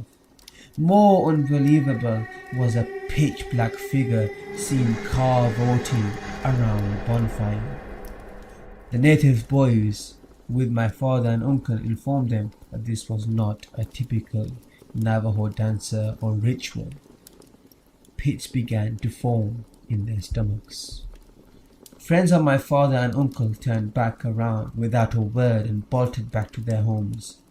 My father and uncle threw their bags to the ground and ran across the unpaved road into their home. The two came back in a panic, relaying what they'd seen to my grandmother, but she was unconcerned. A legend of the natives, she told them, and shooed them away. They laid awake all night in their shared room, not saying a word to one another. They forced their curtains as close as possible, too scared to look out the window and see what they shouldn't have to begin with. Neither could shake the image burned into their memory, but the sun managed to rise and peek through into their room. A sense of release washed over them as the darkness had faded. The boys left their beds and travelled to the kitchen to try a second time to tell my grandmother what they saw that night. They tried to get a handle on what they saw, but it was as if they couldn't explain it. Again, my grandmother brushed them off with a coffee and newspaper more important than their story. She told them to climb the mesa and investigate. The boys wrangled the friends who shared the experience with the night prior as they passed on their bikes. The friends stayed on the dirt road, looking up at the mesa as my father and uncle climbed up to see any evidence of the hell-burning fire they witnessed together. The mesa wasn't much taller than an average one-story house, so the brothers took less than 2 minutes to climb to the top where the nightmare took place. When they got to the top, they were hysterical and also relieved. There was no indication a bonfire of that enormity or even a fire at all had taken place on the mesa they had clearly seen the night earlier. They climbed down and told the message to their friends who had also been a part of the shocking scene. Their native friends looked at them in shock, but neither said a word to them. They immediately turned their backs around and proceeded home. It was never talked about again, despite my father and brother asking about it. My grandmother and everyone else in the community refused to talk about it again. My father is a skeptic. He does not believe in anything paranormal, aliens, ghosts, mermaids, you name it. But whenever I ask about the skinwalker he saw, he turns pale and white. He gets quiet, jumpy and curt. I had to plead to get the full story out of him, and I could see goosebumps and every hair standing up on his arm when he shared his experience. My grandma took me to Navajo Mountain in 2019 to show me her history and to see how Navajo natives still live on this reservation today. According to her, not much has changed since living there in the 80s. I hiked and explored what I could of the reservation, as to not invade or violate any of the Navajo reservation and its beauty. However, I did feel a change in mood when I visited. My existence felt heavy, as if I wasn't supposed to be there, or if I was invading on territory that wasn't meant for me. Not caused by any of the community there, but just by my presence being on the land. I will never forget my experience visiting and all that I learned about reservation life. My intention is to hear any other stories from Navajo Mountain residents or talk with some people with similar stories in the Navajo reservation. I climbed the mesa where the skinwalker my dad and uncle claimed had its ritual. I felt pretty normal until I got to the top and stood in the middle. I felt some darkness creep into me as I stood there. I've never been the same since. When I was around 10 or 12, roughly 12 years ago, me and my grandma and uncle went to Jasper in Canada. Given how I was born in Canada itself, nothing weirded me out when it came to the woods and nature as a whole. I've seen and heard deer before and a whole slew of animals. I don't remember much from the trip other than a bits and pieces, but what I do remember was arriving at the hotel and climbing up the steps to the second floor. The hotel had a parking lot in front before the road. I remember waking up one morning in the hotel while my grandma and uncle were still asleep and walking over to the window to peer out from behind the blinds to see a fox standing in the middle of the road. It looked like it had been run over, given how oddly it was shaped. Concerned for its safety, I wanted to wake up my grandma or simply run out there to check on it. I felt my stomach sink when it turned to face me. Its head looked bruised and misshapen, which I would have ruled out as it having been run over had it not stood on its hind legs. I turned my head away from the window and yelled for my grandma to wake up, who slept in her bed just a couple feet away, before I looked back and saw it walk on those hind legs to the side where the building hid my view from the rest of the road. I looked completely insane when my grandma moved me aside and saw nothing on the road, even going as far as to open the door and peer down both ends of the walkway. Nothing.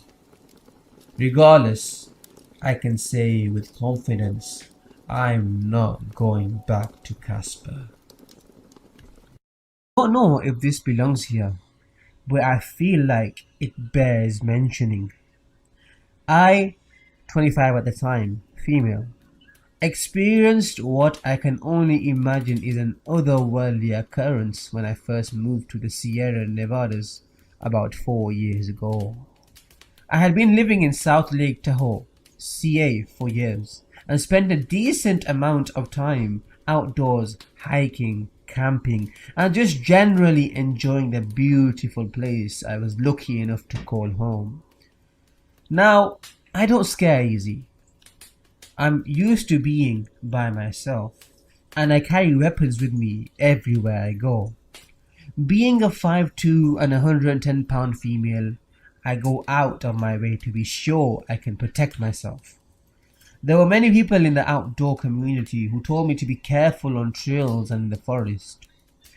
I usually do these things alone, save for my trustworthy, though somewhat cowardly dog.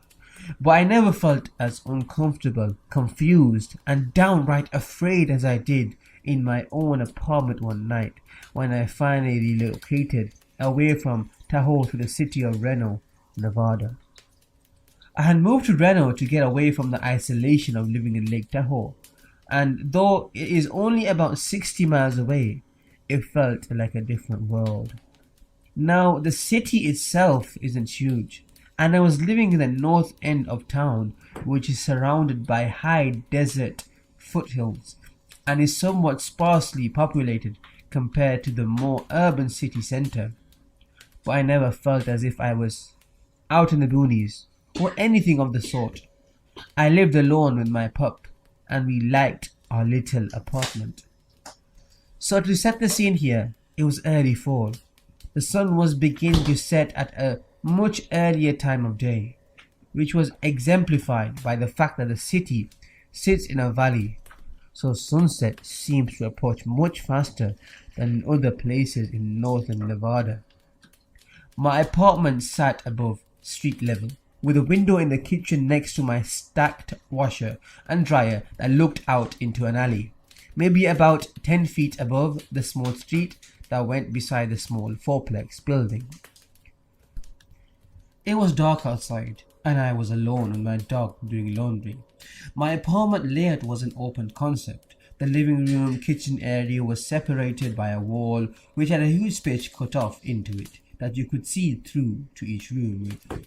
The washer and dryer tucked around one corner, and the aforementioned window was to the left of that.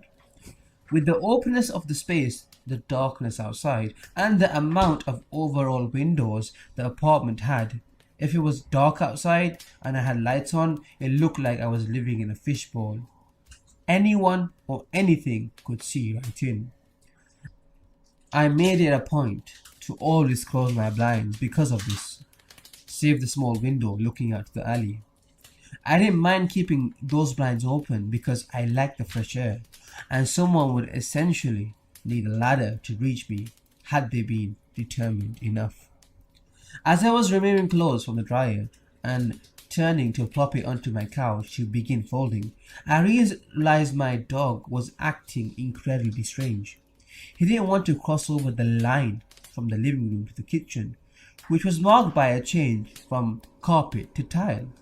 There was only a few steps. He seemed incredibly hesitant and began whining and burping out small concerned woofs. At first, I just thought he was anxious for whatever reason. He is known to be a bit of a weenie. But then, out of nowhere, I sensed this immense and insatiable feeling of dread and displacement.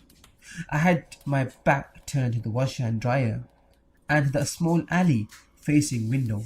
My dog sat facing me, almost looking past me, and his clear anxiety and frustration began to build as I was asking him what was wrong. He began barking, a full alarm bark at this point, and as soon as he did, the sense that someone or something was observing me took me over and caused my blood to run cold. My logical response was, someone must be watching me through that window, the only window that has open blinds, the only window anyone could possibly see me through. So in one fell swoop, I reached for the overhead drawstring for the light and turned it off and faced the window to confront whoever or whatever was intruding on my life. As soon as the light kicked off and the room was dark, I saw what I can only describe as a perfectly round light, about the size of a small cantaloupe, directly across from me on the other side of the window. It didn't glow like a lamp or light though, its edges were perfect, and it did not hover nor vibrate nor move at all. At this point, I was too stunned to move, and my fight, flight, or freeze response had engaged so quickly I had no time to really recognize or rationalize what I was seeing. I was looking at this thing, and it was looking back. I felt cold, confused, my hair standing on end, my heart racing. My dog had gone into full freak-out mode and was jumping and barking and generally causing a ruckus in the living room, as he could see this all. The light seemed now to realize that I was able to see it, and it looked as if it backed away, or at least grew smaller in size and moved to the right of the window. It flickered twice and then disappeared. It didn't buzz away or fly away. It didn't zoom out of vision. It was visible, not visible, visible, and then gone. As soon as I realized the light wasn't there anymore, I opened the window fully and poked my head out to see what was going on. Maybe someone was up at my window with a flashlight. Maybe someone in the neighboring buildings had seen something and would be out checking for themselves to try and solve this odd mystery. Nothing. Not a soul. And what felt like deafening silence, I closed the window. As soon as I shut the window, I heard a solid 3 knocks on the large window by the front door of the living room. As mentioned before, those blinds were closed, and though from the outside looking in it's likely clear someone is home because the lights were on in that room. No one could possibly know it's me, alone, in my apartment, right? I wasn't expecting anyone over. It was too late for solicitors. No one had any reason to be at my house at that time, and I wasn't going to open that door. My dog had rushed to the kitchen as soon as the light outside the window had disappeared, and he was in what I can only call full defense mode. Now, my dog is an absolute wuss. I've seen him run away from cats, get spooked by bags blowing in the street, and he generally stays right by my side on hikes and while camping to protect me. This pup seemed ready for war, hackles up, eyes alert, growling at the front window now. I stepped into the living room, grabbed my gun with one hand, keys with the other, and slinked back to the kitchen and out the back door to where my car was parked. I threw the dog in, started up, and raced up to a restaurant across town where I ordered to-go food and ate in the front of the seat of my Subaru. We car camped in a Walmart parking lot that night. I returned to the apartment the following day. My laundry is still on the couch. No apparent signs of anyone trying to enter the place. Everything seemed normal. I never experienced any disruption in that place again for the year and a half I lived there afterwards. I have no idea to this day what I experienced, and it wasn't until I shared this story that I heard the knocking and sense of being observed was a somewhat common phenomenon that people relate to encounters with skinwalkers. I don't know what happened that night, but I'd mark myself incredibly lucky if I never had to experience something like that again. Number 1. 4 a.m. fire. I live in an apartment building. I've been here for about 2 years, and my roommate and I have had very few scary experiences so far. Except for this one that happened last summer. It was around 4 in the morning when we were woken from a dead sleep by the fire alarms going off throughout our entire 4-story apartment building. Seeing as this place is occupied mostly by seniors, we figured someone had left a pot on the stove again. I grumbled and blindly grabbed for a blanket. Last time we had a false alarm. I was left shivering and barefoot on the sidewalk waiting for the fire department. And I wasn't about to let that happen again. My roommate and I put on our shoes. I grabbed my phone and keys and we poked our head out into the hallway. Nothing seemed off. The hall was empty. No one else had come out of their apartments yet. Reluctantly, my roommate and I walked down the hall towards the lobby. We figured our neighbors would soon follow suit. It was only when we went through the lobby and out the front door that we realized something was actually wrong. A handful of people who had already come out the building were running and shouting about how the building was actually on fire this time. We followed them around to the side of the building as more and more people fled in their pajamas, and to our horror, we saw an apartment on the top floor belching out flames. People were frantic, searching for water, a ladder, anything. Someone remarked that there was a lady who lived in that apartment who had mobility issues and she needed to be rescued now. And where the hell was the fire department? My roommate was quite disturbed by the whole scene, so we decided to go back to the front of the building, away from the fire. On our way, we saw a guy jump off his balcony to the ground. He rolled when he landed, but I think it still really hurt. Judging from how he sat on the grass and groaned for a while, he was lucky to only be on the second floor. There was chaos, yelling, screaming, and an odd mix of panic and disinterest, especially among the senior citizens who didn't want to leave the building because using the stairs was so difficult. The fire department arrived much quicker than they ever had before. seeing as this was a real emergency, and it wasn't long before elderly ladies in nightgowns were being rescued via ladders and wheeled off to the hospital next door. At one point, the man who lived below the apartment on fire had a screaming episode at one of the landlords, the one that looked like a walking skeleton with an oxygen tank and a scooter. By the time the fire department got everything under control, it was around 6 or 7 a.m. The sun was up and people were beginning their morning commute. The fire department had blocked off our whole street, which must have been a pain, and the entire population of my building sat on the curb in pajamas and blankets. Little kids, old people, broke college kids, the works. The community really pulled together that morning. The public bus service gave us a couple buses to sit and warm up instead of standing around on the chilly sidewalk. Paramedics handed out blankets and assessed injuries. The people in the surrounding houses were kind enough to bring us water and snacks. One lady brought a serving tray with mugs of tea from her own kitchen and offered it to anyone she could find.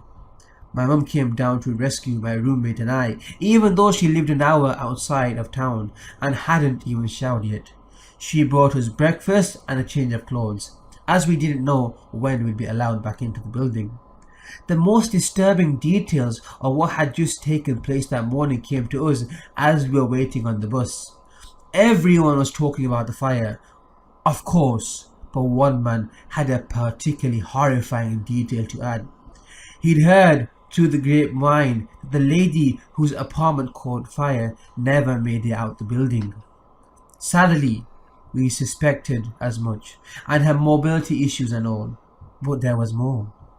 The firefighters apparently found her in the hall. She had made it out of her apartment, but couldn't escape the smoke.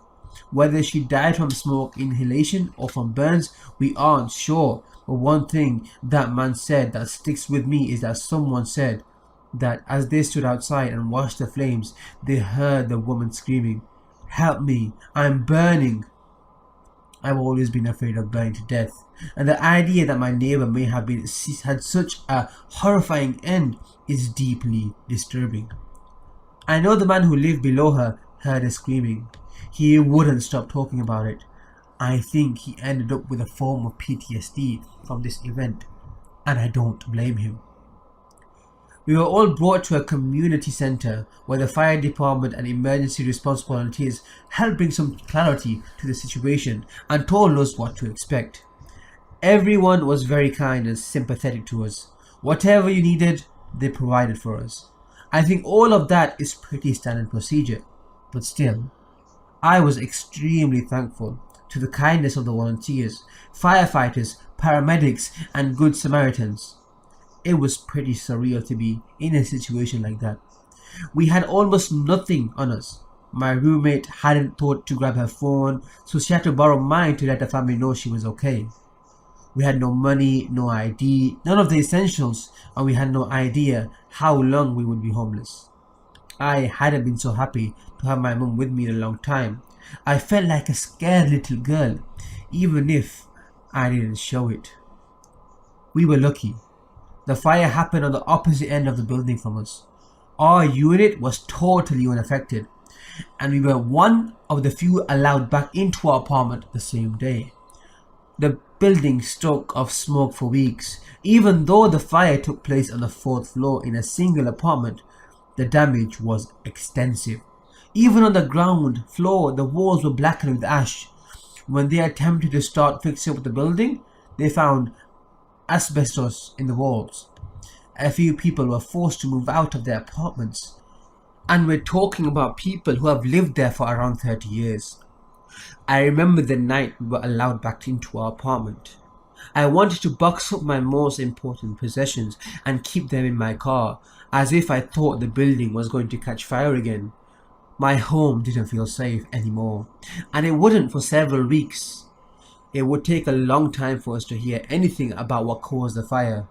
Last I heard, a space heater was to blame, but I don't know for sure. In the days that followed, the fire was featured on the front page of the local paper. The family that lived just down the hall from us were featured in the picture. The article spelled out details that I had already heard. It labeled the guy that lived below the fire as a hero for attempting to save the lady upstairs. It was a valiant effort, but there was nothing he could have done without endangering himself. I feel sorry for him, and I often wonder if the guilt keeps him up at night. Sometimes I think about the lady who passed away in this building.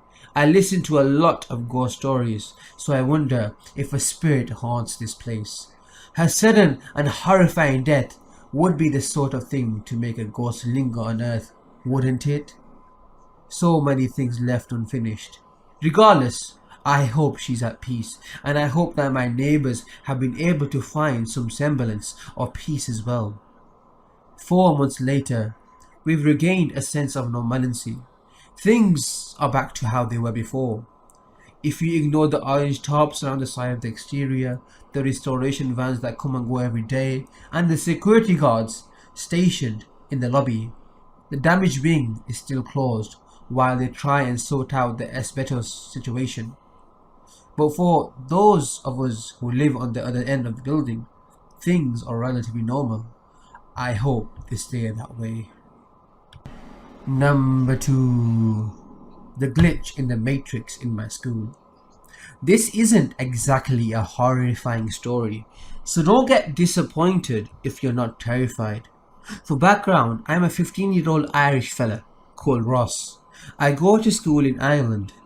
I am now in 3rd year. At the start of 2nd year, I knew a fella who joined the school.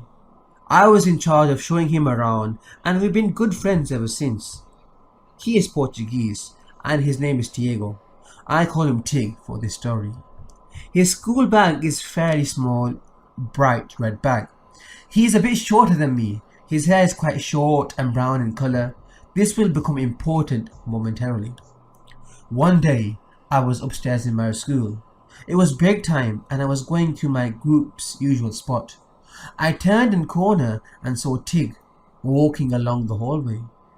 This was weird because at the distance I was from him, I would have seen him come up the stairs. I didn't think much of it at the time. I sped up to catch up to him. There was another corner coming up. He rounded it and I followed suit. Except he wasn't there. There was a staircase going back down and 2 bathrooms, one for lad and one for lassies, but no Tig. Considering how close I was behind him, he would have had to sprint towards and then jump down the stairs or jog into the bathroom. If he went for the stairs, I would have heard. He must be in the bathroom, I thought. I sat at the bench and waited. Tig was the first other person in our group to arrive. He rounded the corner and left his bag down. The realization hit me hard. He wasn't in the bathroom. I asked him if he had already been up there, to which he answered that he hadn't. He had no reason to lie. Now, I know what you're all thinking. It was someone else. First of all, the person I saw looked the exact same as my friend from the back. Second of all, no one else in the school has that bag, to my knowledge. I haven't seen anyone else with it. That's it. Third, the only place the person could have gone without sprinting down the stairs, which I would probably catch a glimpse of anyway, would be the bathroom. No one came out of the bathroom that I didn't see enter it. Finally, my friend is a fairly distinct character. Not many people have the same body build as him. Like I said at the start, it's not exactly terrifying, but I do believe it to be due to a glitch in the Matrix. Number 3. The doll in the storage room. When I was younger, I'd go visit my grandparents all the time. They lived in a 1-floor house with an unfinished basement. I never liked it down there. It felt small for a big basement. There was a little door down there that was for storage, and I always got a horrible feeling when going close to it. And let me add that this was a newer house that was about 6 years old. Now, during the time I was about 6 or 7, I felt so uncomfortable going down there even when I was with someone I didn't like it. I remember going down there with my grandma to help with something. She had to run upstairs because someone rang the doorbell. She said she would be right back even though she knew how I felt about being alone down there. But I nodded and said, okay. She was gone and I was alone, and I started to get a bad feeling in the pit of my stomach. I didn't move and I didn't want to. Even though the lights were on, now this is where everything started happening, and it still gives me chills. The lights started to flicker and I started to hear noises and what sounded like talking, and it was not coming from upstairs but in the storage room. I heard someone say my name. Here is the part that freaks me out the most. The voice sounded like my grandma. I was confused as hell. How am I hearing her when she is upstairs? I didn't want to move, but me being the curious one I started moving toward the storage room door. The closer I got, the worse the bad feeling came. When I got to the door, the lights turned off in the basement. I wanted to run upstairs and hide. Go home somewhere that wasn't the basement. I heard my name again for the second time. My grandma's voice asking me to open the door to help her, so I did, and I regret it. I couldn't see anything, it was pitch black. I couldn't hear anything but faint laughing that felt like forever, but then the laughing stopped and the lights turned back on in the basement, and I felt a little bit better with the lights back on. But the downside, I could see a little in the storage room. I saw a small clown doll in the storage room, and my grandma hates clowns with a passion and wants nothing to do with them. So why is there a clown doll? I have no damn idea. Then the lights turned on in the storage room. I saw red that looked like blood all over the place. I screamed and blacked out, and the next thing I knew, I was laying on the couch. My grandma looking at me and asking if I was okay. I have no idea if that was real or a dream, but it sure as hell felt real. If you have any ideas, please let me know. The Ghost Girl and Her Nanny. Hi there. I have so many ghost stories from my past. Well, here is one that will stay with me forever. When I was little, I lived on the grounds of a very old manor house in the UK. The manor itself was used as a college for teaching courses and was fully fitted out to cater for people to stay for week-long courses. There were bedrooms and a fully functioning restaurant as well as the course rooms. My dad actually ran the place. That's why we lived on the grounds. House came with job kind of thing. Anyway, at Christmas, when my grandparents would come and stay, they would stay down at the manor house as we didn't have enough bedrooms at our actual house, and it was only a 5-minute walk away. So one Christmas, my granddad woke up at like 6 a.m. and saw a little girl next to him. At first he suspected it was me having wandering down to see them.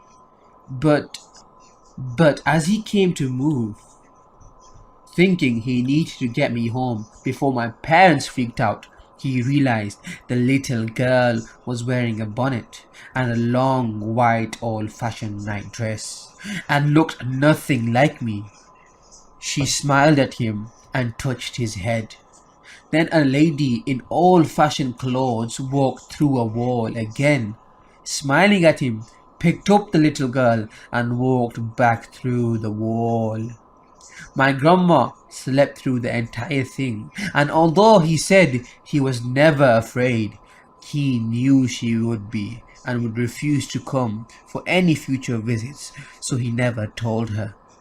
He did, however, tell my parents, who had already had many strange occurrences at the manor house, so he knew they would believe him.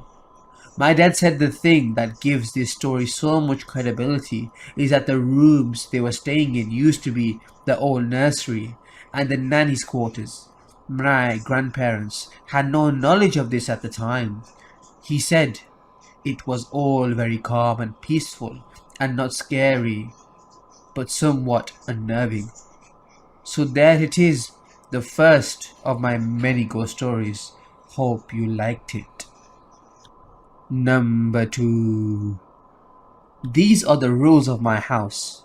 My father found them in a butter container when we first moved in, and 3 years later, we are all still following them. Important context. I live in the summer house of my family home. It is essentially my bedroom. I love every second of it. Rule number 1. Never leave the house after midnight. If you must, do not make a sound, especially no singing, music, humming, jingling of keys, or talking. Number 2. Never forget to lock up the shed. May be open, shut it, and don't look inside. Number 3. Lights will flicker when you turn them off. Do not leave the room until the flickering has stopped. Number 4. If you see a person in the corner of your eye, look at it directly in the eyes and wait until it disappears. Number 5. If you see a man hanging in the living room, leave, shut the door, lock up and go for a walk. He should be gone when you get back. Number 6. Never leave a candle burning, not even for a second while you use the bathroom. If it can burn, it will. Number 7. When you get halfway up the garden, look at the moon.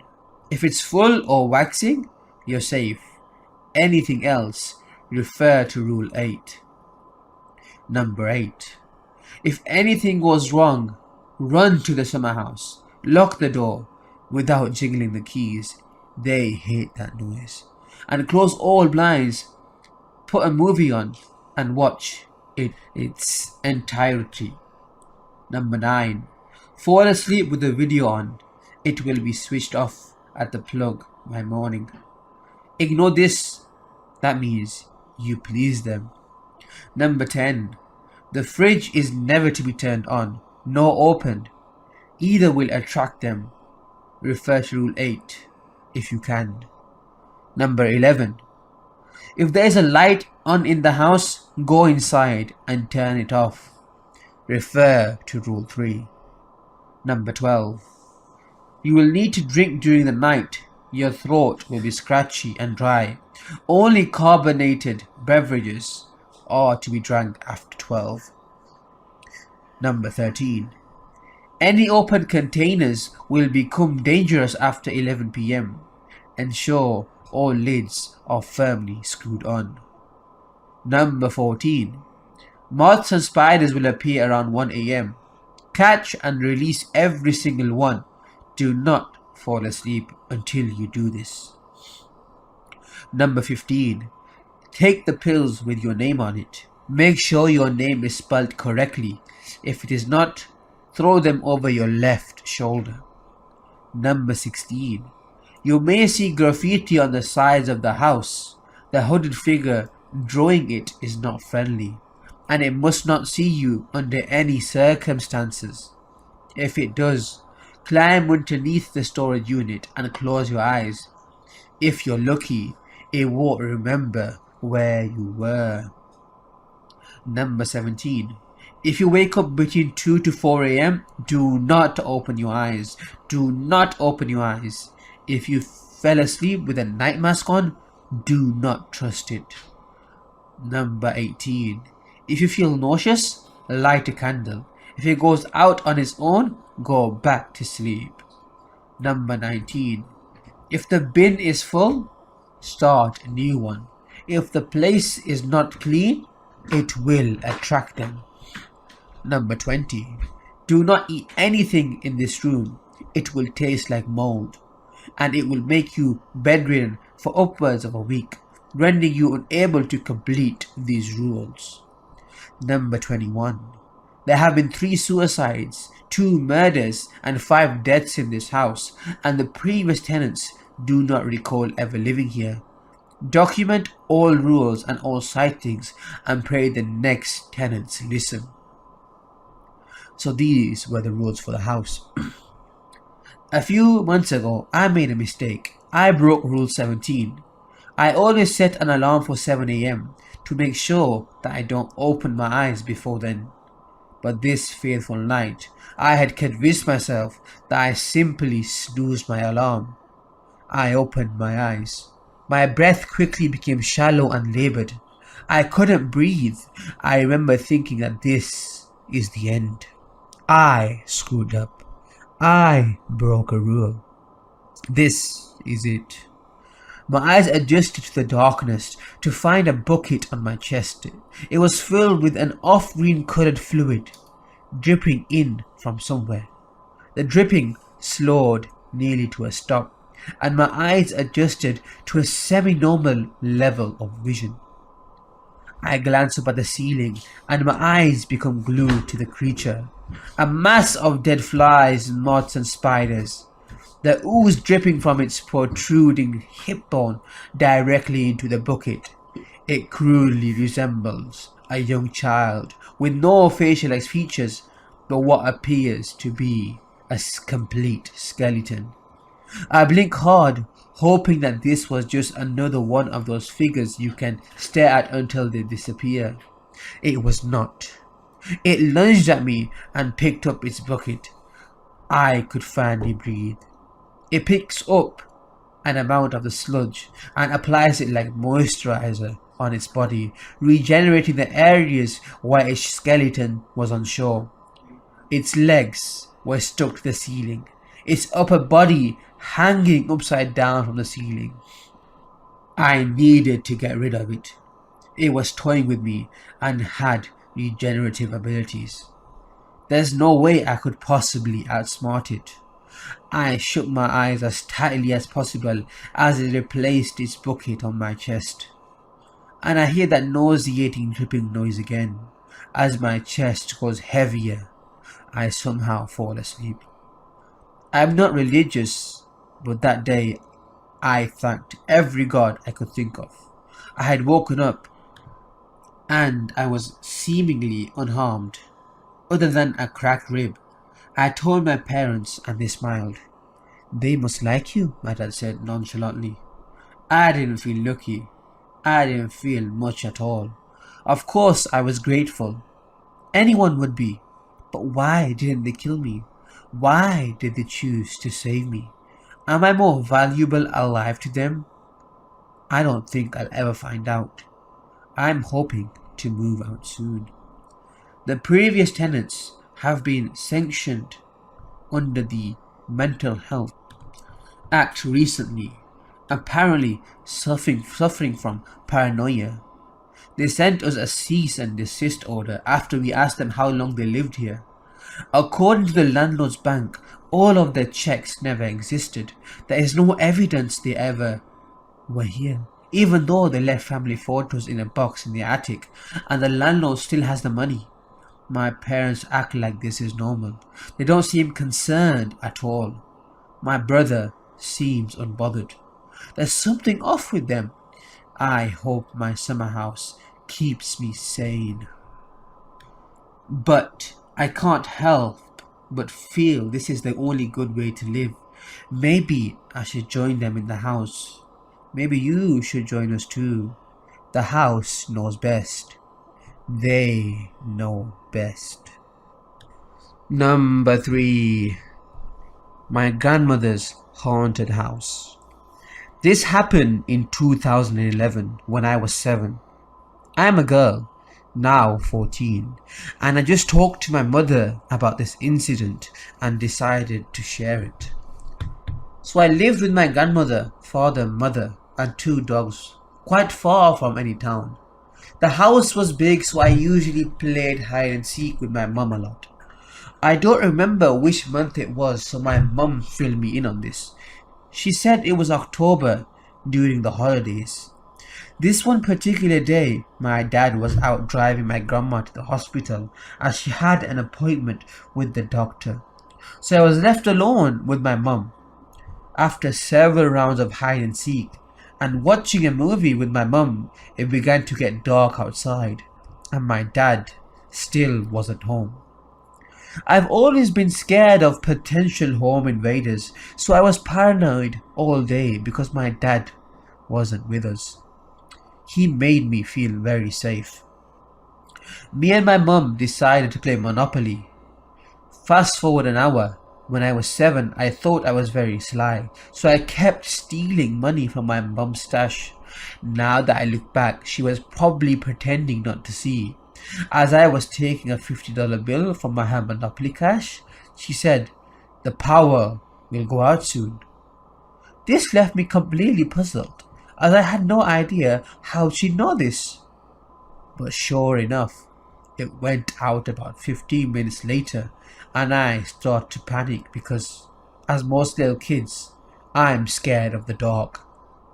I later found out that there was a power outage in my area because of a storm, and my mum was notified of it. She handed me this Nokia phone and let me play my favorite game on it, which at the time was Doom. She told me to go hide under the bed sheets if I'm scared, and that she'll be back soon. I asked where she's going, but she didn't answer. As she headed out of the room, she locked the door. I laid under the sheets, killing some monsters of the game for what felt like hours, but was probably only 5 minutes. Footsteps were heard in the kitchen, which was next to the room I was in, so I took the sheets off my head and yelled out, "Mom!" Glad that she's back, because I was really scared, but no answer was heard. The footsteps didn't stop, so I yelled again, "Mom, can you please come? I'm scared." After I had said that, the footsteps stopped completely. I got a sudden rush of adrenaline, so I held tight onto the phone and dashed out the room to the kitchen, which was empty. I was left puzzled, but didn't wait for long as I ran to the door, unlocked it as there's keys on the inside too, and ran to the corridor. Alright, so the corridor has 4 doors. On the right side, one at the very back, which I never was allowed to go in. I later learned that the room was where my great grandma died, and no one touched it ever since. It also had stairs next to it leading to the 2nd floor, and one at the front which led to the outside. The 4th door I came through was the closest to the outside door, so I quickly opened the outside door, ready to run out, but the rush of adrenaline was gone, and I got scared of the outside too. It was very dark, and I was barely able to see. My only choices were go back to the room I came from, or scream for my mum. I chose number 2 and started screaming for mum over and over again. I guess I wasn't loud enough because there were no replies. I remember starting to sweat and panic. Different scenarios playing through my little head. Scenarios like a murderer killing my mum and coming for me next, or my mum leaving me forever. I know, stupid, but I was only 7 after all. I remember looking down at my feet and beginning to cry. More footsteps were heard, but this time behind me. I looked behind me and saw a silhouette of a tall person. I'm assuming it's male due to the body build. At the end of the hallway, standing in front of the door. I can't recall what he looked like because it was all black. I stared at him for about 15 seconds in pure horror.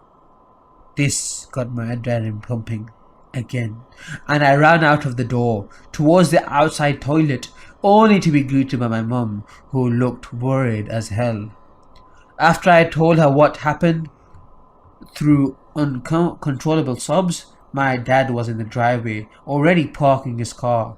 My granny was left at the hospital for some treatment. He searched the house, but no one was found, so my mum told me it was just my imagination. But I know what I saw and heard. Fast forward 7 more years, I live in another house and I randomly remembered about this incident and talked to my mum about it. She seemed quite hesitant about telling me this, but at the end, I convinced her to tell me. What she said gave me chills. Apparently, when I was 4, I started to stare at one particular corner in the kitchen and laugh like crazy. My mama asked me what's so funny, and every time I point to the same corner but never told her why it was funny. After a few months, the random giggles I let out when staring at the corner didn't stop. What made my mum lose it was the fact that I started speaking random German words that I've never heard before. We have no relatives that are German or can speak German, and I wasn't introduced to technology at that age either. My mother knew it's German because she can actually speak a little bit, but never spoke it. She bribed me with candy to tell her how I learned to say the following words in Germany: it, help, chocolate, shower, and war. My response completely shocked her. I pointed to the same corner again and said, "He taught me how." My mum kept her cool though. She asked me who I was talking about, and I said, "The man who makes me laugh." My mum asked me what he looked like, but I only said he looks like a shadow and that he is from Germany. When she asked where the man lived, I pointed to the second floor. This all made sense because I always hated the second floor and never went up there because I felt like I was being watched. My parents took it upon themselves to Google the history of the house, and sure enough, it was built by Germans. I don't remember any of this, but my mum kept on reassuring me it happened. My father said he remembers it too, but decided not to tell me until now. I talked to the German man in the corner up until 5 years of age. I'm pretty sure you can put 2 and 2 together, but if not, the man I saw when I was 7 was the same man I talked to when I was 4. Every time I go back to visit my grandma, I always feel uneasy. Number 1. The room with the train. I grew up in a small city, the kind of place you could barely call a town, if it wasn't for the sheer number of people living there. Downtown was only a couple of blocks long, and in the middle of it was one of the biggest buildings in the area. It was a local movie theatre, named after the city. I remember going there when I was very young, about 7 years old, and watching the first Pokemon movie. It was probably nothing compared to the theatres we have nowadays, but back then, it was huge for me. I loved it. So when a few years later, I heard the cinema was going out of business, I felt really sad about it. The building was sold to a religious group that used it for their services. You know the type: loud music, big crowds with their arms in the air, singing prayers. Some having seizures on the stage while the pastor yells through a mic. Every time I walked past the old cinema, I would see the announcements of the congregation where the movie posters would have been. And if they were in session, you could hear them singing from the other side of the street. The group owned the cinema for nearly a decade, until the local government bought back the building in order to restore it as a historic landmark of the city. When this happened, I was studying construction, with the intent to follow architecture or civil engineering at college, and my class was very lucky to be involved with the cinema's restoration project because 2 of our teachers were architects working on it. I will always remember the day we went to visit the old cinema. Our class was small, only a handful of students, but we were all about the same age, so we all shared childhood memories of when the cinema was operational. We ran through the corridors of the auditorium, sat in the chairs just like we did when we were little kids, and began stomping on the wooden floor with our feet. filling the entire room with the echoes of our drumming and our laughter. A little ritual of sorts everyone used to do right before the beginning of the movie. Once nostalgia time was over, we went back to the purpose of the trip and began to survey the building. We were very excited because that was a unique opportunity to go into the places we would have never been allowed to otherwise. So we made sure to check every last corner, every single room, no matter how far, no matter how obscure. The first one we found was below the stage. On one of the corners, there was a little door, not very visible, probably because it was meant for maintenance staff only. Behind it, we found a long room filled with rusty boilers, part of the old heating system that was no longer in use. The place was a little creepy, with all of those old tanks and pipes crowding the narrow space, but what we found past them was what really started to freak us out. This room was small, very small. It was, after all, basically just leftover space behind the boilers. Yet it contrasted so much with the rest of the area around it. It may as well have been from a different place altogether. The pit walls were painted a light colour. White, I think, but I don't remember it very well, because what really got my attention were the drawings in them. There were rainbows, a smiling sun, trees and flowers, and happy little people with smiles on their faces of dotted eyes. It was a daycare. The whole class and teacher gathered to see the discovery. We were all very confused about the strange place of this room. Okay, we couldn't understand the need for a place to keep the kids that were too little to be amongst the crowd during prayers, or maybe the ones of the people who worked there. But the placing was just odd.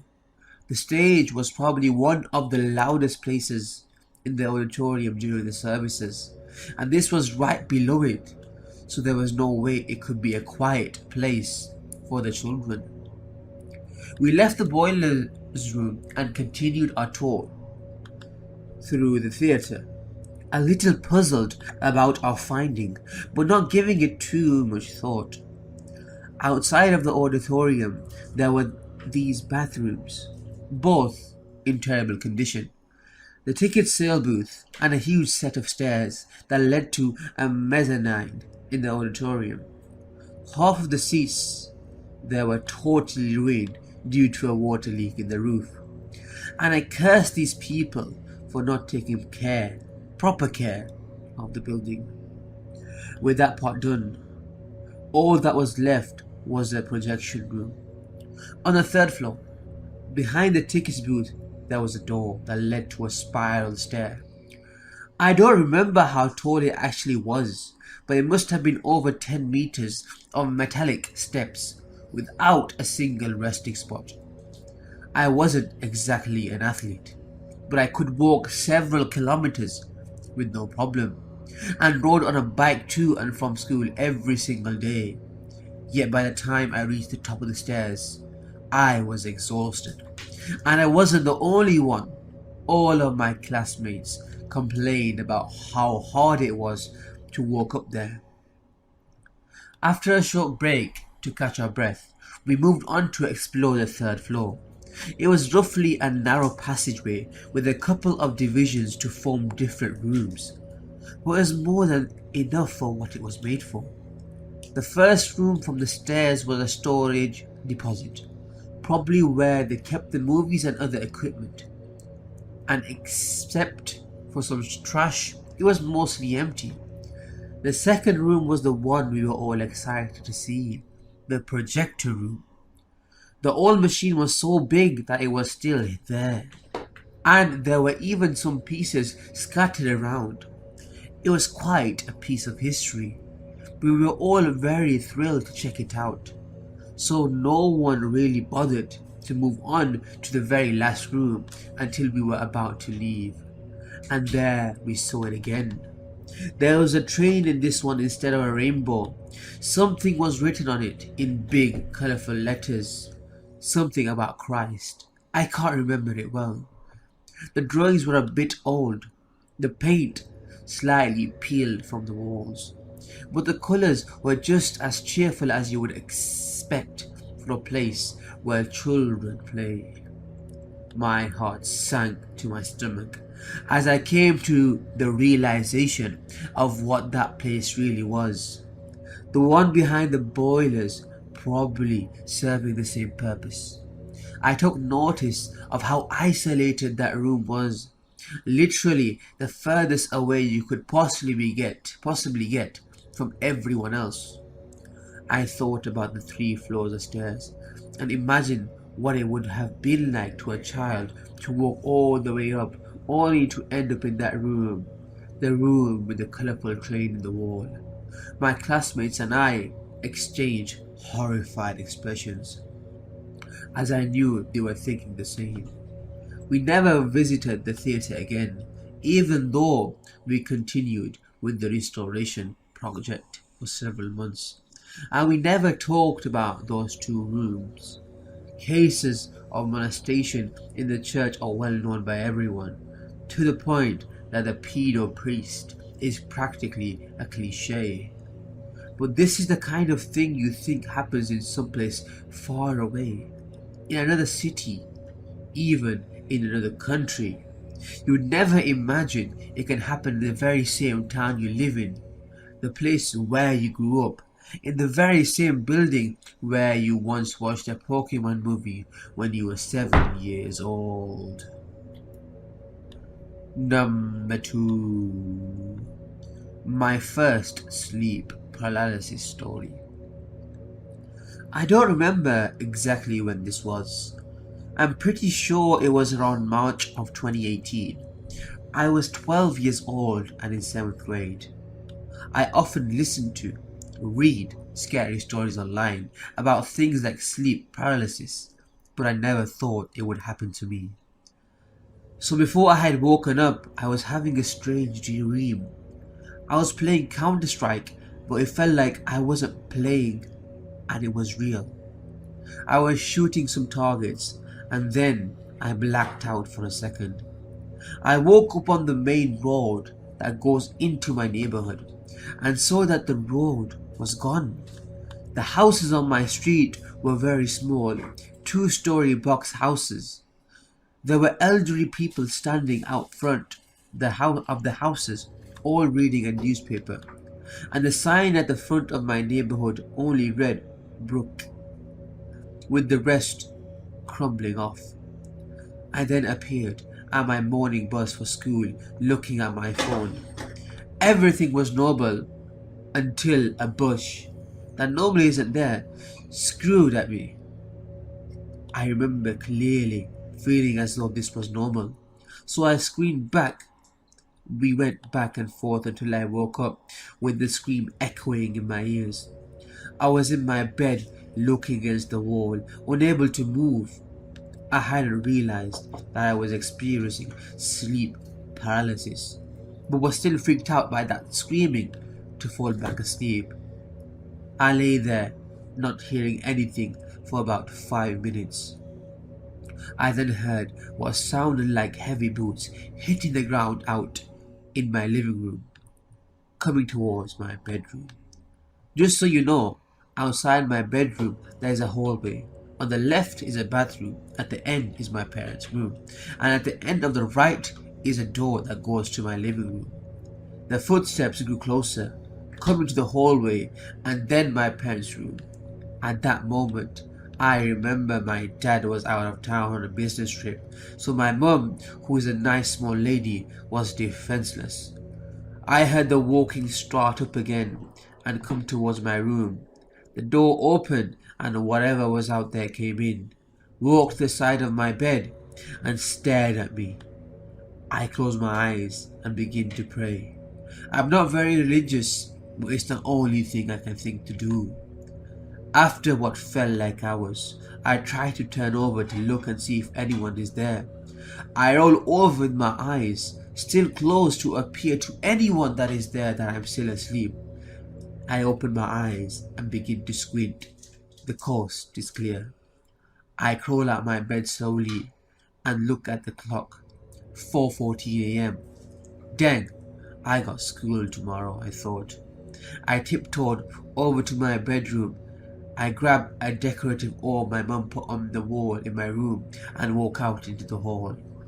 The light in our living room door was open with light on which was not normal, especially when my dad's out of town. I check the bathroom and peek around the corner of the door. Nobody. So I make a silent sprint into my mum's room.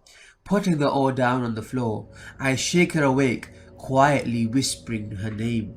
Mama, I think there's someone in the house. I heard walking around outside my room and I began to tear up, realizing this all may have been in my head, and I woke up my mum for nothing. It's alright. We can go check the house real quick. I grab the oar and go check the house with my mother. There was nobody in our house. So I go back to bed, relieved that we were safe and that none of that was real. I haven't had a sleep paralysis experience since, and I'm glad it wasn't worse. This story seems like nothing compared to some of the other stories about it that I've heard. I hope you enjoy reading this. I regret learning what made the whistling in my uncle's house. I wasn't really close to my Uncle Kent. I barely saw him growing up, and we only spoke on birthdays or holidays. I wound up going to college near where he lived, so when my mum proposed staying with him to save on room and board, I was hesitant. Evidently, the arrangement worked out better than expected. Uncle Kent welcomed me with open arms and put me in a huge room overlooking the backyard. He didn't charge rent, cooked all my meals, let me do what I wanted, and even hooked me up with a job. The first few months passed without incident. Then, late one night, while watching one of my shows, I detected the faint aroma of cinnamon. It was strong enough to notice, and lingered for about 2 or 3 minutes. I initially thought nothing of it, until it happened the second time. About 10 days later, I was up late studying when that same cinnamon smell manifested. It was more pungent and had a burst, smoky scent this time that seemed to thicken the air to the point where I couldn't even concentrate. I stood up to close the window, and that's when the whistle started. I completely froze. The whistling sent sharp chills down my spine every time there was a fluctuation in its pitch. It sounded muffled and distorted, appearing to come from all directions, as if emanating from the walls. It started out slowly, going through random rhythmic and arrhythmic patterns. It almost sounded like the whistles were trying to form actual words. And this continued for about 10 minutes before finally ceasing. The smoky cinnamon scent lingered a little longer, even after I opened a window. When I told Uncle Kent about it the next morning, he looked more annoyed than surprised or concerned. "It's probably the heating system again," he said in a drab tone. "It's really old and does that every now and then. I'll have it checked if it gets worse." I didn't like the answer, but was satisfied he at least had an explanation. There wasn't really a pattern in how often what I came to know as the cinnamon whistles occurred. I'd usually hear them about once a month. They were always just within earshot and happened at night. Some nights their fluctuating tones and pitches were more melodic. Other times it sounded shrill and high-pitched, like a drill or bustle. I never got used to the whistling. They always gave off this eerie aura and had an organic, almost human-like quality that I found deeply unsettling. I put my foot down one night in mid-February when the cinnamon whistles were so unbearable. I tried sleeping in another room, but realized they permeated throughout the entire house. Since Uncle Kent was so ignorant about it, I took matters into my own hands. One of my co-workers, named Shane, used to repair heating apparatuses and came over to take a look. I brought him down to the basement where he inspected the furnace and parts of its ducts, but gave me a surprisingly positive report. The furnace itself is old, but in good shape still, Shane said as he put away his tools. There could be something inside the ducts that's causing the smells and sounds, but I don't have the right gear with me to know for sure. Shane wanted to find the house's outside ventilation exhaust shafts and traced one particular duct that connected to the heating system, but didn't attach to the furnace. While Shane did that, I made sure to leave no trace of him being in the basement, knowing Uncle Kent would be pissed if he saw I had someone look at the heater. While moving some boxes, I spotted an old tape recorder leaning against a vent grill on the floor. I kneeled down and picked the recorder up, noticing it contained a cassette tape which had Georgia 1-9 written across its label. I was going to take the recorder upstairs with me, but decided to leave it, in case Uncle Kent had it there for a reason. I planned on mentioning what I found to Shane, but when I stepped outside, he was nowhere to be seen. I circled the house twice, called his phone, and checked the backyard to no avail. It was like he disappeared into thin air. I found myself checking under the back deck, remembering he wanted to see where that other duct led.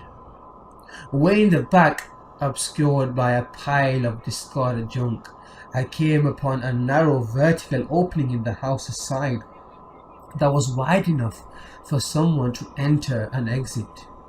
The entrance was covered by metal fencing under chain and padlock, but seemed to lead roughly around where the actual basement was located. After picking up a whiff of smoky cinnamon that came from the narrow passageway, I was about to investigate further when my phone alerted me that I received a text message. It was from Shane.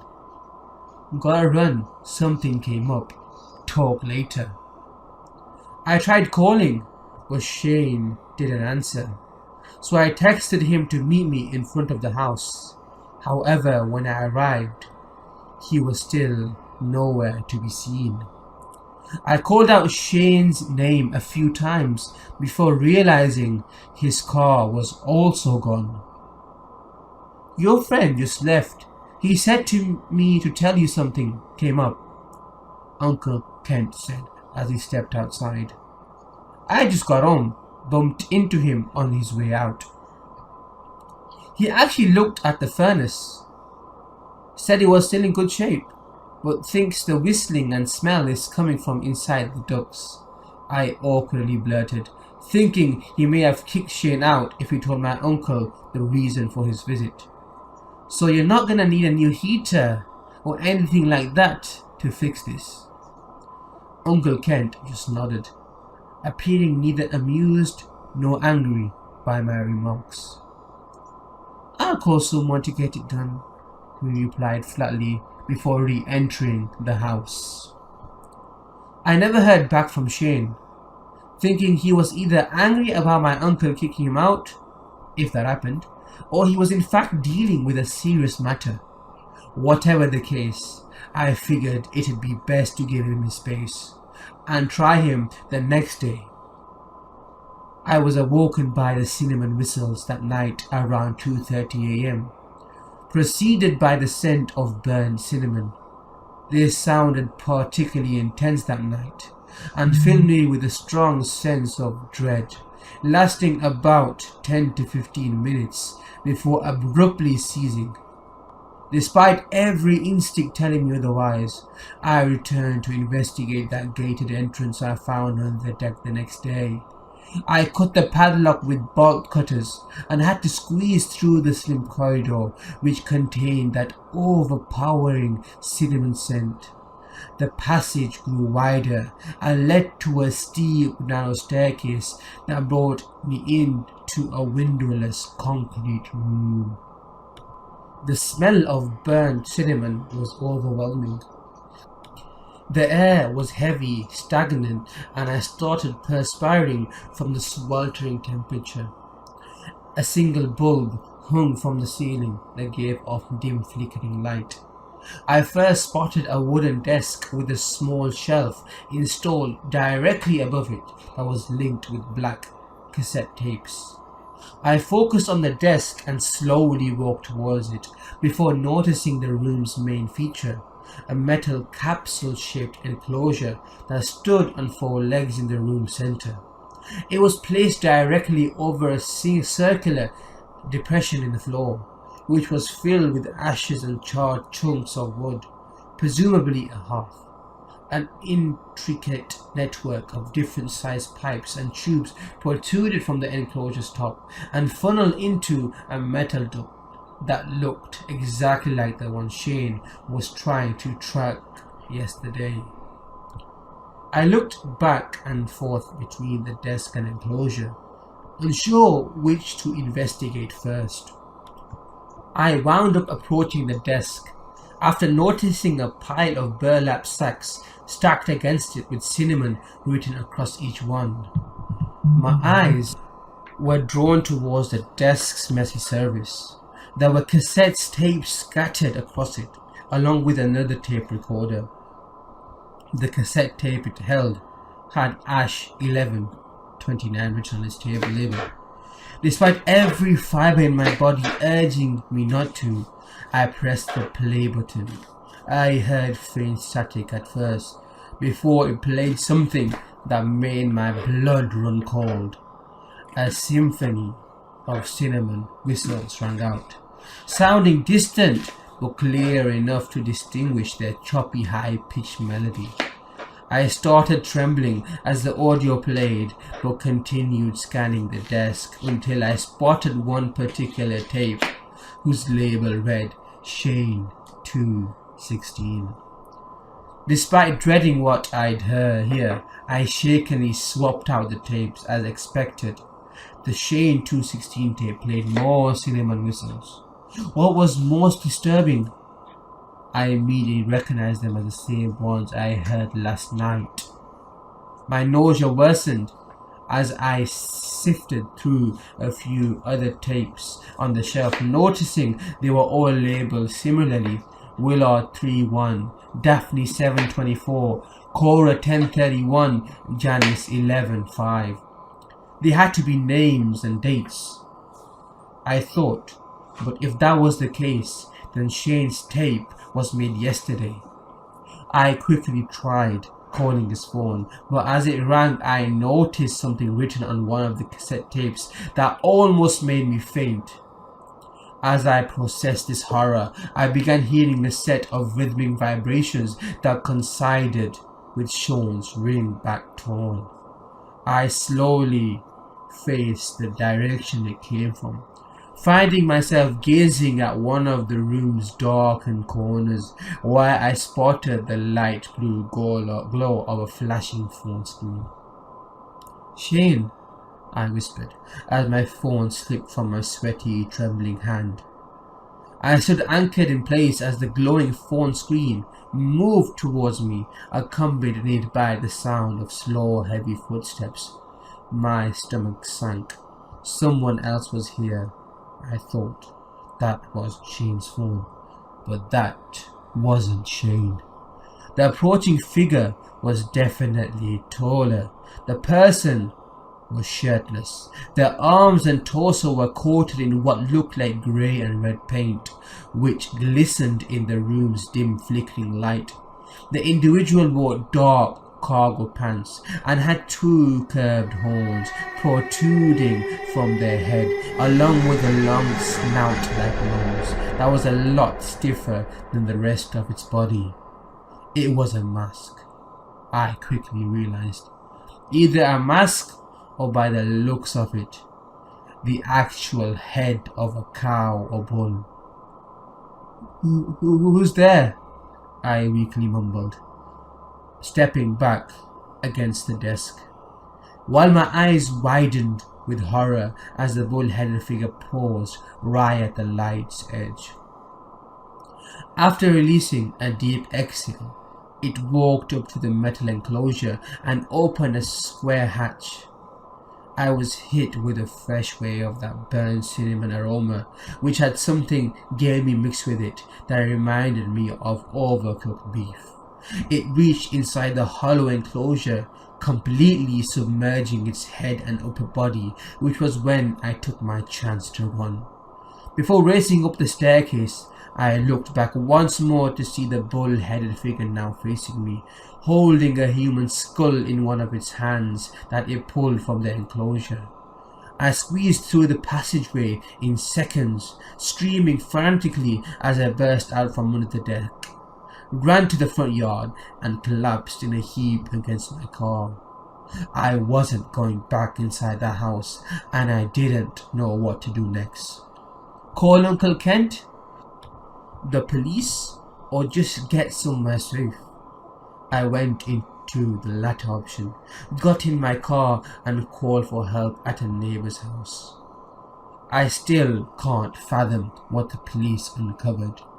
The metal enclosure was apparently made of bronze and seemed to function as an oven or furnace. Investigators found human remains inside the enclosure, mostly bones, coming from at least 8 different individuals, including Shane. But thought the body count was higher. They believed my uncle, or whoever else it was, brought people into the chamber, got them inside that bronze enclosure, lit a fire under it, and literally cooked them alive. Investigators concluded this after finding the enclosure's inner walls were littered with scratch marks. The cinnamon was thrown in to mask the smell of burning flesh. But what bothered me most was how that assortment of pipes and tubing on top of the enclosure functioned. Those pipes converted the acoustics of screams of people burning inside the enclosure to make them sound like whistling. Every time I smelled burnt cinnamon and heard that ghastly whistling, it was actually someone's agonizing shrieks while they were roasted alive. Uncle Kent vanished that same day and was never found. Looking back at how nonchalant he always was whenever I mentioned the cinnamon whistles, it made me wonder what he truly knew. Was he trying to cover up his own doing, or protect me from who or whatever lurked beneath his house? Was the bull-headed figure I saw actually my uncle, or someone entirely different? Both or outcomes were equally terrifying. The police found 15 cassette tapes, as I suspected. Each one was labeled with someone's name and a date, which actually helped investigators identify some of the victims. The tapes were a collection of every victim's recorded screams or whistles, which I realized probably explained that old tape recorder I found in the basement. There's one particular tape whose memory still induces a sense of paralyzing fear. I spotted it while trying to call Shane, right before I heard his phone vibrating.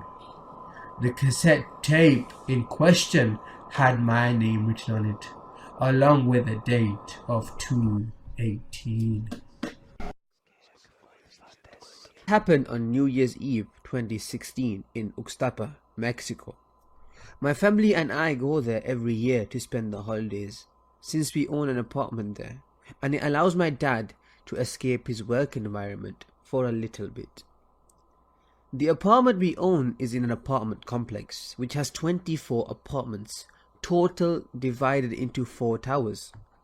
They all look the same and have a small terrace with a small hot tub in a corner.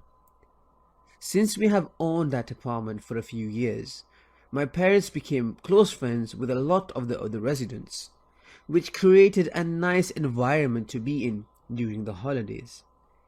Anyway, on New Year's Eve, we were invited along with many of the other residents to spend New Year's at one of their apartments. Around 35 people showed up.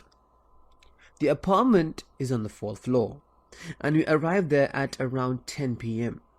Since many of us had dinner before with family and joined to celebrate the new year for the rest of the night. At around 10:50 or 11 p.m., one of my mother's friends looked up at the sky and said she saw something strange. Many of the residents, me included, shrugged it off at first and kept talking. Within a couple of minutes, more and more people started looking up. Once we saw the commotion, we got up and went outside to the terrace to join them and see what the fuss was about. It was strange at first, but I can describe it as if the stars were twinkling. We could see the stars, but they were bunched up closer than usual, and they were twinkling intermittently in an unusual fashion. As we kept looking, more and more stars kept showing up and twinkling. Some said they were stars and we were staring at nothing, but then what we thought were the stars in the sky began to move towards the other stars that were twinkling. At this point, we all started to freak out a little bit. I like to think we are not alone and that there are paranormal forces out there, but this was truly the first time. I had no idea what was going on. There were too many to count, but we all agreed that 100 to 150 stars were twinkling in this one section of the sky, and more seemed to move across the sky to join them. Once they stopped joining, they continued to twinkle in an unnatural way. I can just explain it as turning lights on and off, and not the slight dimness you see when looking at an actual star. Then this entire cluster moved across the sky and disappeared from sight. We were all with our mouths wide open. Many of us tried to record or take pictures, but nothing showed up on the phone cameras, especially that far away. The fact that it was 35 or so people witnessing it, and only about an hour after we got there, means that we saw what we saw. No one was intoxicated to the point where they could have imagined it. The most interesting part is that the son of the apartment owner said that the year before he talked to a guy that said he had seen something similar on New Year's Eve the year before. He said he listened to his story but shrugged it off as some guy ranting. My family and I continue to talk about it to this day. We immediately try to investigate about phenomenons or events that could have caused it, and nothing came up. I'm not sure if this is the right place to post this, but if it's not, I'd love to share it somewhere where someone could provide some type of insight. Sorry for the long post, but that was the most concise way to explain it. I'd love to hear if anyone has had any similar experiences. This happened between 1989 and 1990, and I was about the age of 4 years old. To this day, I still get chills thinking about it, and I wonder if in some way unknown, it changed me. My parents had a house in the Inland Empire of Southern California, and at the time my brother hadn't been born yet, so I was still the only child. To give you a layout My parents' house was a two-story house located in a cul-de-sac. On the bottom floor, there was 2 bedrooms, a bathroom, the living room, and the kitchen. The second floor was just the master bedroom and bath. All you could see from the street was the garage and one of the bedroom windows on the bottom floor, and the window of my mum's bathroom on the second floor. To get to the front door, you had to walk along the cement pathway that ran along the side of the house. You had to pass the first bedroom that you can see from the street, then you pass the bathroom window, and then another bedroom window, and then you would be at the front door. The backyard was beyond that point. My bedroom at the time was the bedroom next to the front door. Now, for some reason, my blinds weren't completely down to the bottom of the window. There was about a 6-inch gap with nothing covering it.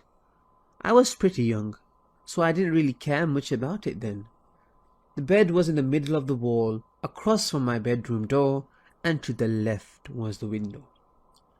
According to my mum, this all happened right before midnight. My mother was asleep in her room upstairs, and my dad was a policeman that worked nights in another city. I was fast asleep in my room, and out of nowhere I suddenly awoke, looking up at the ceiling. I don't know what woke me, or if I just popped awake on my own. After my eyes adjusted to the night's light of my bedroom, I sat up and started looking around my room. All of a sudden, something caught my eye at the window in the gap. First, I thought it was the street light reflecting on the window, but I knew for a fact that there was only one street light, and what I was looking at was 2 obvious glowing spots that were spaced apart as if on someone's face. Then I thought, is that a cat looking at me? And yes, I vividly remember thinking these things, trying to debunk this at 4 years old.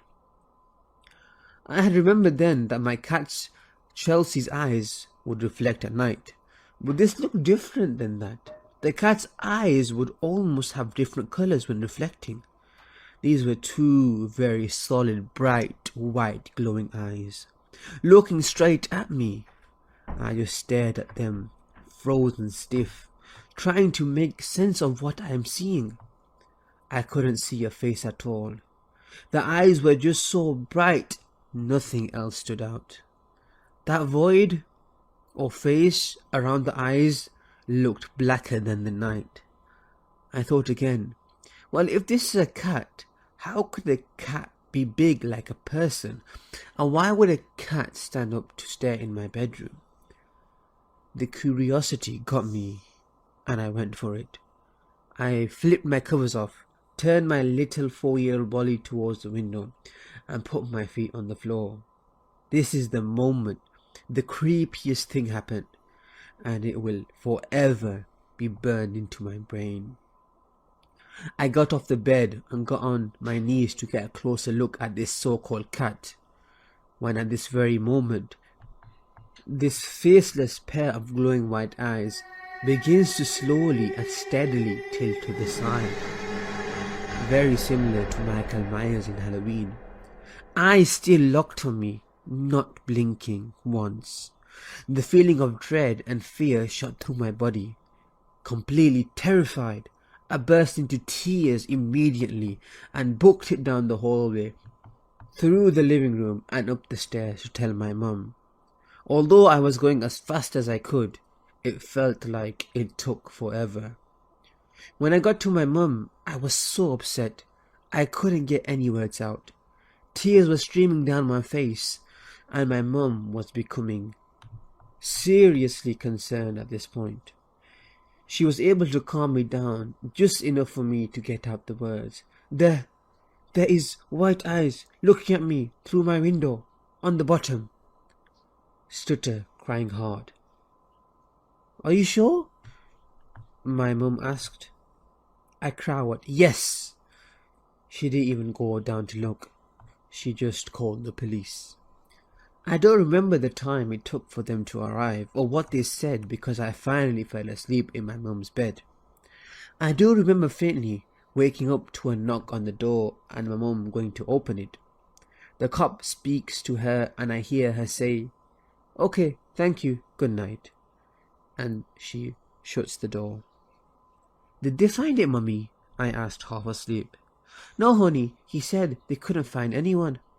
My mum told me softly, "It's okay now, just try to go back to sleep." It's safe to say that the next day my whole window was covered. Years fast forward and I'm in middle school now. Every now and then I would think about that night. Sometimes I wondered if that moment was real, if those eyes were really there, those unforgettable white eyes. One day a random thought came up and I asked my mum if she remembered that night. She tells me, "Yes, of course." "Why?" "I don't know, just wondering, I guess," I said. Then my mum proceeds to say, "Well, I never told you this, but when the deputy came out that night, he told me they made it a priority to get out to our house as soon as they could, because not very long before I called 911, they received another call from someone else reporting that someone was looking in their window, in our same neighborhood." Hearing that sent chills down my spine, and to this day I wonder who or what was looking at me that night. This story happened in October of 2004, back when I was still a third-year high school student. My friends and I struck around the school late at night. After our annual Halloween party, we had agreed to try out my friend's Ouija board.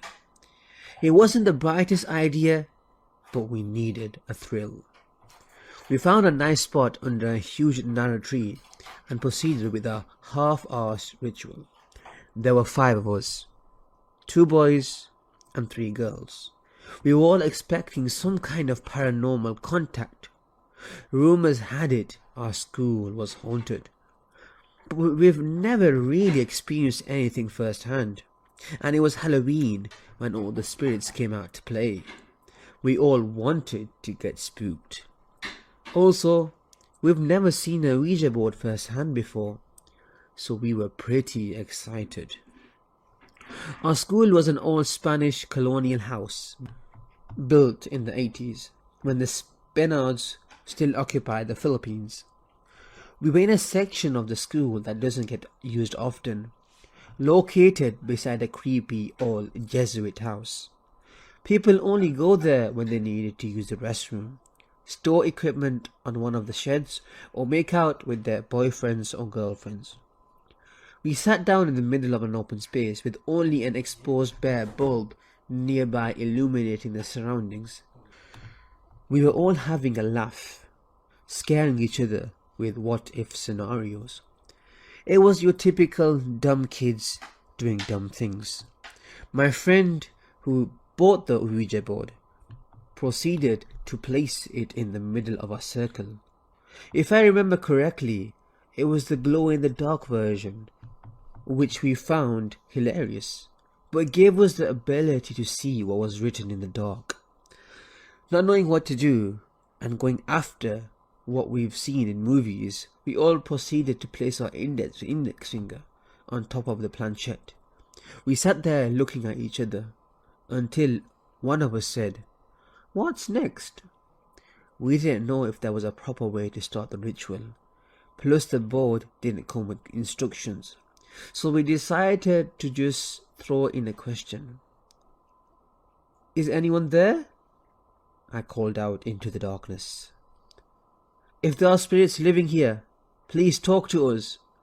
One of the girls joined in. We clearly had no idea what we were doing. Still, nothing. Not even the slightest bit of wind. One of my friends jerked the planchette, and the girl who bought the Ouija board screamed, breaking the silence. We all laughed at how ridiculous it was. After a bit of joking around, we decided to give it another go. We placed our index finger on the planchette once more and asked, "If there's anyone there, we would like to make contact." "Don't break the circle," one of my friends jokingly said. "Shut up," I whispered.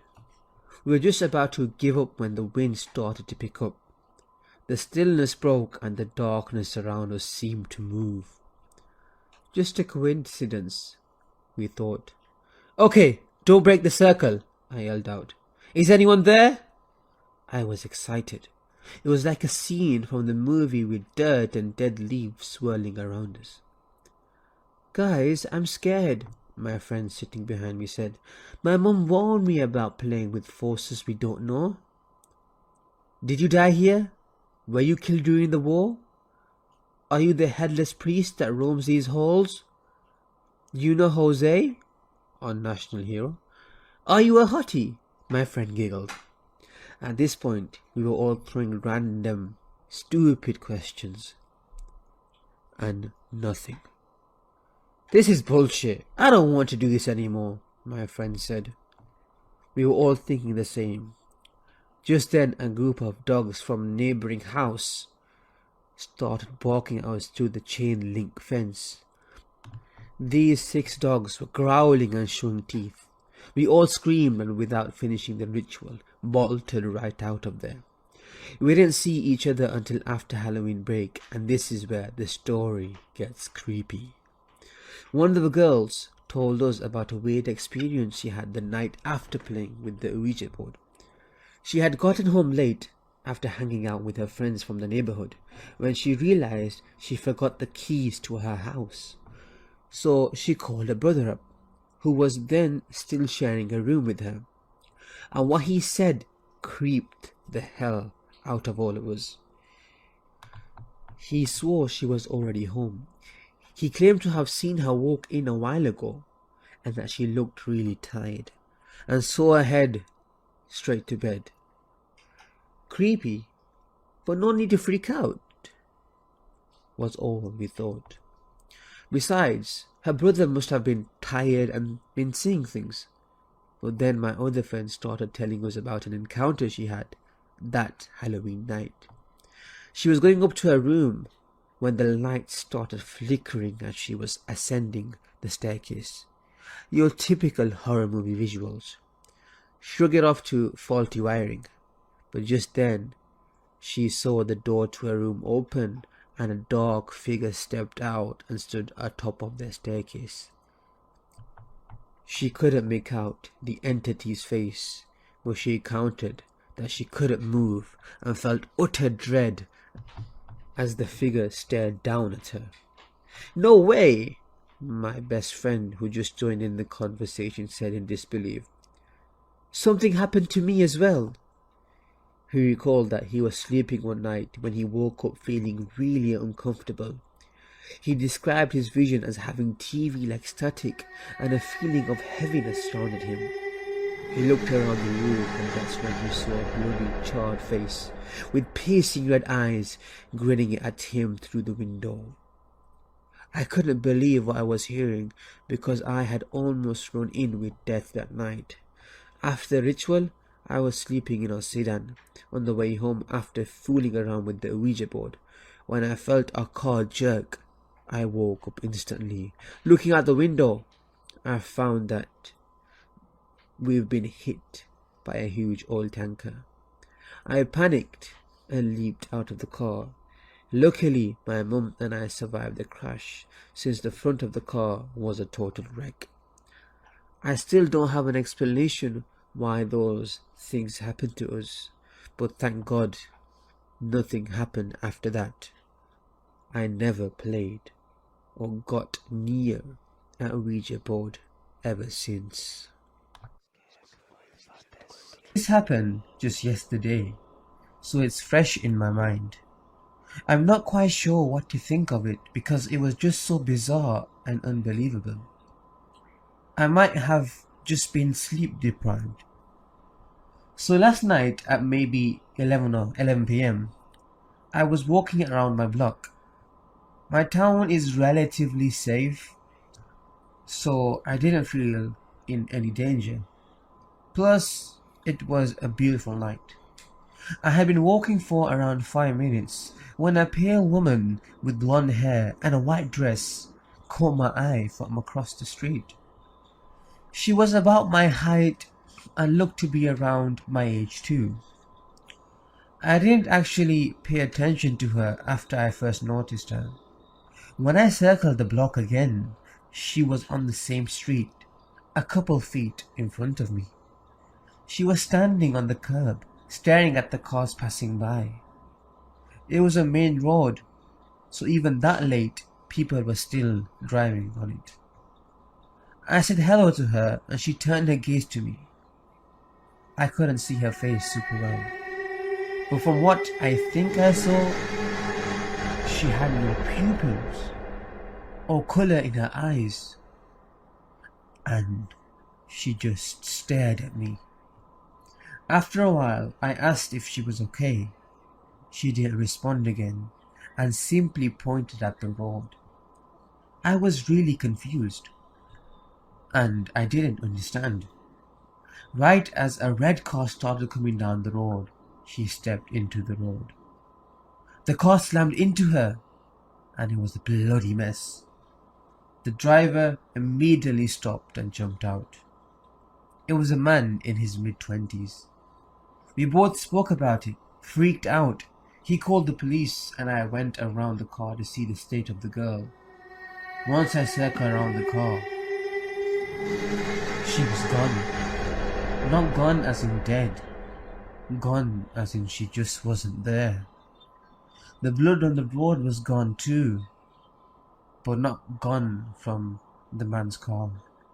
After the police arrived, they concluded that it was some big hoax of a kid who didn't know what they were talking about, and some guy who went along with it.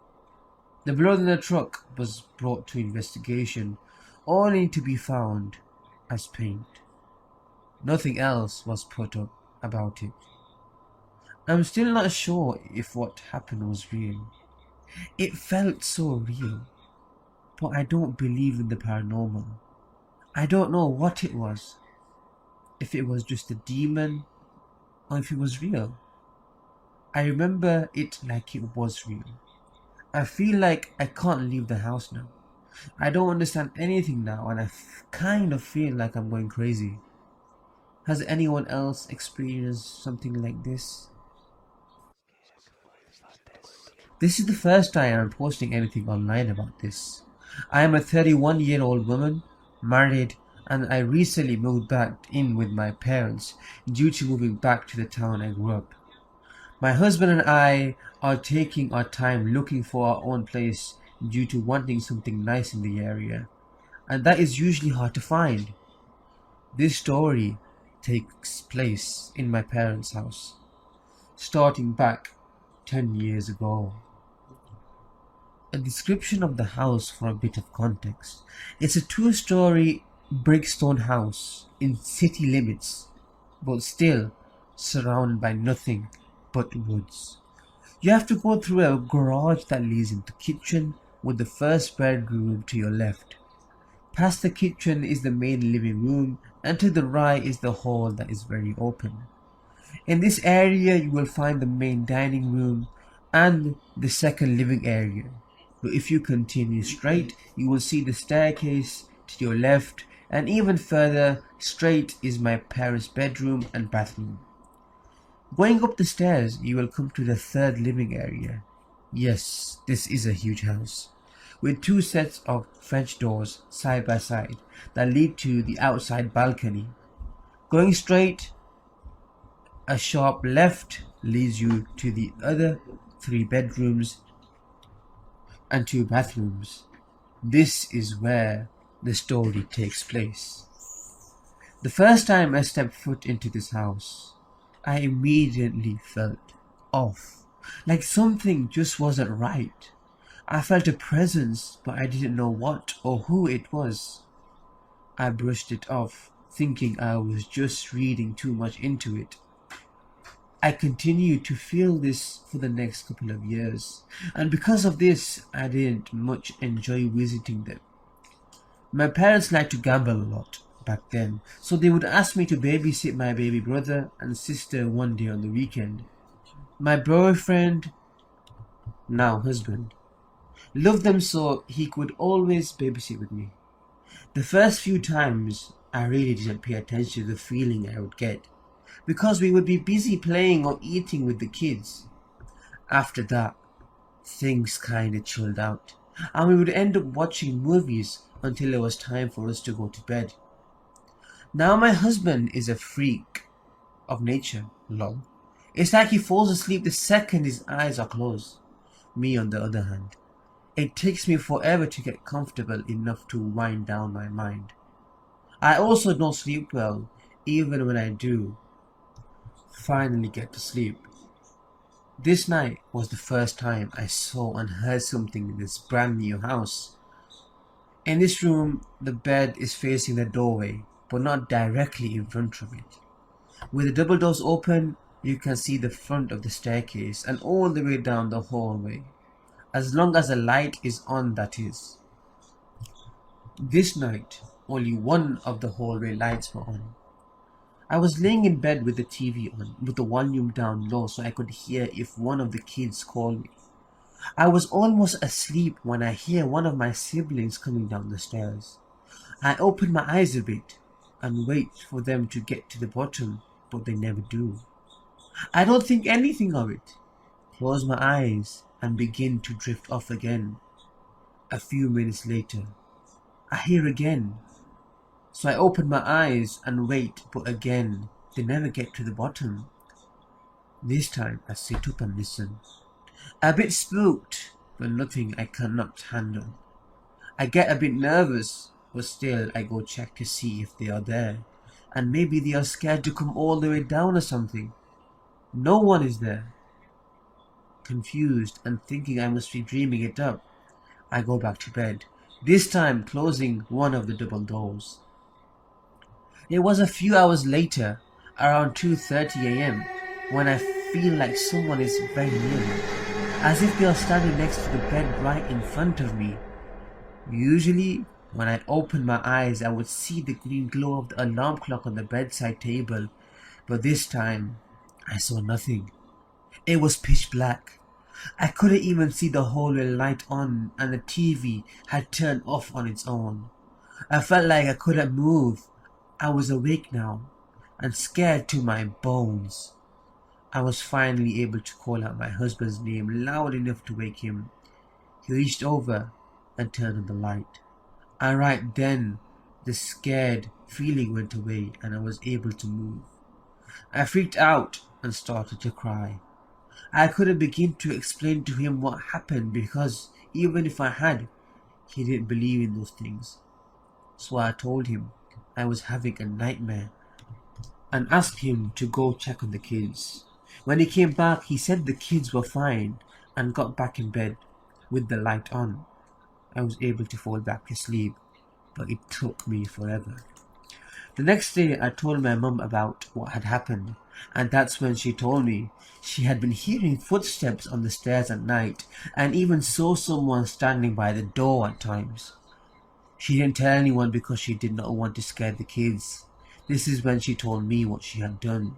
She wanted to know what was going on in her house, so she went and bought a voice recorder.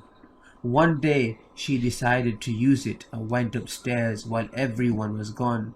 She asked your typical questions of, "Who is there? What do you want? And why are you here?" And then said, "You have passed away and need to go into the light. You are not welcome here." The next day, she decided to leave the recorder in one of the bedrooms upstairs while it was recording for about 4 hours while she was out running errands.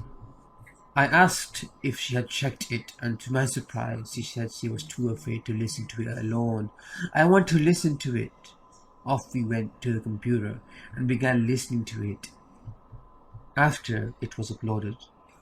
During the 4 hours she was gone, you could hear something clicking or tapping, sounds of a drawer opening and closing, but we weren't for sure. Then we listened to the part where she was asking questions. Now you could hear a sound that resembled a fan or maybe static throughout the whole thing. So some sounds were indistinguishable, but the one sound we did hear chilled us to the core. When she asked, "What do you want?" it gave us an answer. The answer was Jamie. It was my brother's name. It didn't answer any of the questions except for that one. I cried immediately. He wasn't having night terrors for no reason. Something was there for him. Every night. We soon asked a friend to cleanse the house. For a long time, everything has been okay. My brother stopped having night terrors. My mum was able to sleep comfortably, and all was good again. Until now. I have been living in this house for a month and a half. For the last 3 weeks, I have been seeing things everywhere, especially when I am alone. Because of this, I won't stay alone anymore. I get this strong feeling of being watched. I had the feeling of someone pulling on my blanket at night. I think it is time for the cleanse. Oh, and just an FYI, I am the third generation on my mother's side of the family that is able to see spirits. My dad's side of the family has, in the past before I was born, practiced black magic. I don't like speaking to them, and I won't dabble in any of the spiritual stuff most people do. I stay as far away from it as possible, and I recommend that you do too. Even if you are careful, these spirits can haunt you for a long time, even after you've gone. An update. So I'm sitting in the living room floor playing with my nephew. Mum's on the left couch and sister is on the right couch. My nephew has a toy piano that is made of cloth and can be folded up. This piano is behind us in the corner with all my nephew's other toys. We are talking and watching my nephew attempt to walk when this piano makes a sound. It's like someone is pressing the key slowly. We stop and stare and then look at each other shocked. Then the keys are pressed rapidly until it finally shuts off on its own. Mum and I are not scared. My sister is terrified due to something happening to her last night around midnight. That is a different story. Before I begin, I'm a 16-year-old male. About 3 years ago, I was in Virginia visiting family over summer. We were right outside the DC area and staying in a 2-story house near the freeway. On the other side of the freeway was a forest. So my mum, her boyfriend Eric, and I were all staying with Eric's parents. We had bought some night vision binoculars and decided that tonight was the perfect time to use them. So, after dinner, we gear up and head out. We pass under the freeway and head into the woods. When we get about 5 minutes into the woods, we set down our bag and take out our binoculars. My mum looks around with them for a while. Seeing a few squirrels here and there, she gets tired of them and passes them to me. I look around for a while, being careful not to look at the freeway for fear of being blinded. I spot something behind a tree about 50 feet to our left. I concentrate on it, trying to figure out what it was. It looks like a pale, bald, anorexic man, looking straight at us from behind the tree. I get a bit uneasy, but I'm hesitant to believe it's really there. I ask Eric to take a look, just in case. To my despair, he sees it too. He describes it much the same way I did. Now, Eric is a former amateur boxer, and I train MMA almost every day, but neither of us wants to stick around with that thing. We start heading back to the house, crossing under the freeway. We take another look behind us as a car comes by. All 3 of us see glowing eyes lit up by the headlights on the other side of the freeway. We say F that and head back to the house. When we get back, Eric's parents are asleep and my mum and Eric go upstairs to the guest room. There's only one guest room, so I have the couch downstairs. I'm a little too excited after seeing the thing in the woods, so I end up staying up all night. Around 3 a.m, I'm watching TV and start hearing footsteps above me. I immediately remember our early encounter and panic a little. I try to calm down and tell myself it's just one of the dogs or maybe someone who couldn't sleep. I keep hearing the footsteps for a while until I hear a doorknob jiggle. I find it weird that they're trying to open a locked door but try to ignore it. They stop, walk around for a few minutes, and then it's quiet again. I stay up until the sun starts coming up and then pass out. My mom wakes me up and I remember the footsteps from the night before. I describe what happened and ask if one of them got up at any time. She says no, and I think it must have been one of the dogs. That is, until she tells me the room above me is the office. No one was in the office and the door stays locked at night. My heart sinks as I piece it all together. I don't know if it was that thing for sure, but I think it was. I've done a lot of research since then, trying to figure out what that thing was that night. I found two creatures that seemed to match it. I think it was either a skinwalker or a wendigo. Whichever one it was, I'm just thankful that door was locked. I know I wouldn't be able to fight that thing, no matter how tough I am. I think this is more suited here. I'm sure you'll tell me if not. I haven't told this story for a really long time, so I might be a bit rusty around the edges. It happened New Year's Eve, 2004, when I was 14 or 15. I was a good kid. I didn't drink until I was legally old enough, so this can't be put down to, which is what people assume when I tell them it was New Year's Eve. I had been to a New Year's Eve party at a friend's house while her parents were out. When her parents returned, we left them to it and moved the party to another friend's house. Around 5 a.m. I decided to call it a night and make my way back home. I walked for 20 minutes before getting to the stage where I have to walk under a motorway. Just to set the scene, you cross a bridge and you're under the motorway. So it's essentially an open tunnel held up with lots of thick pillars. It goes on for quite a while. There are 3 roads that cross underneath it. The first is right at the start, the second is about 200 meters up, and the final one about 300 meters beyond that. The final one is right at the end where I come out and walk up my street. Just behind the final road is a street light, and then a working men's club. Now, I had seen a couple of people scattered around, so when I came to cross the second road, I saw a figure up ahead under the streetlight. I didn't bat an eyelid, especially with the Working's Men Club behind it. As I got closer, I realized the figure was a girl, and she was wearing a fancy dress.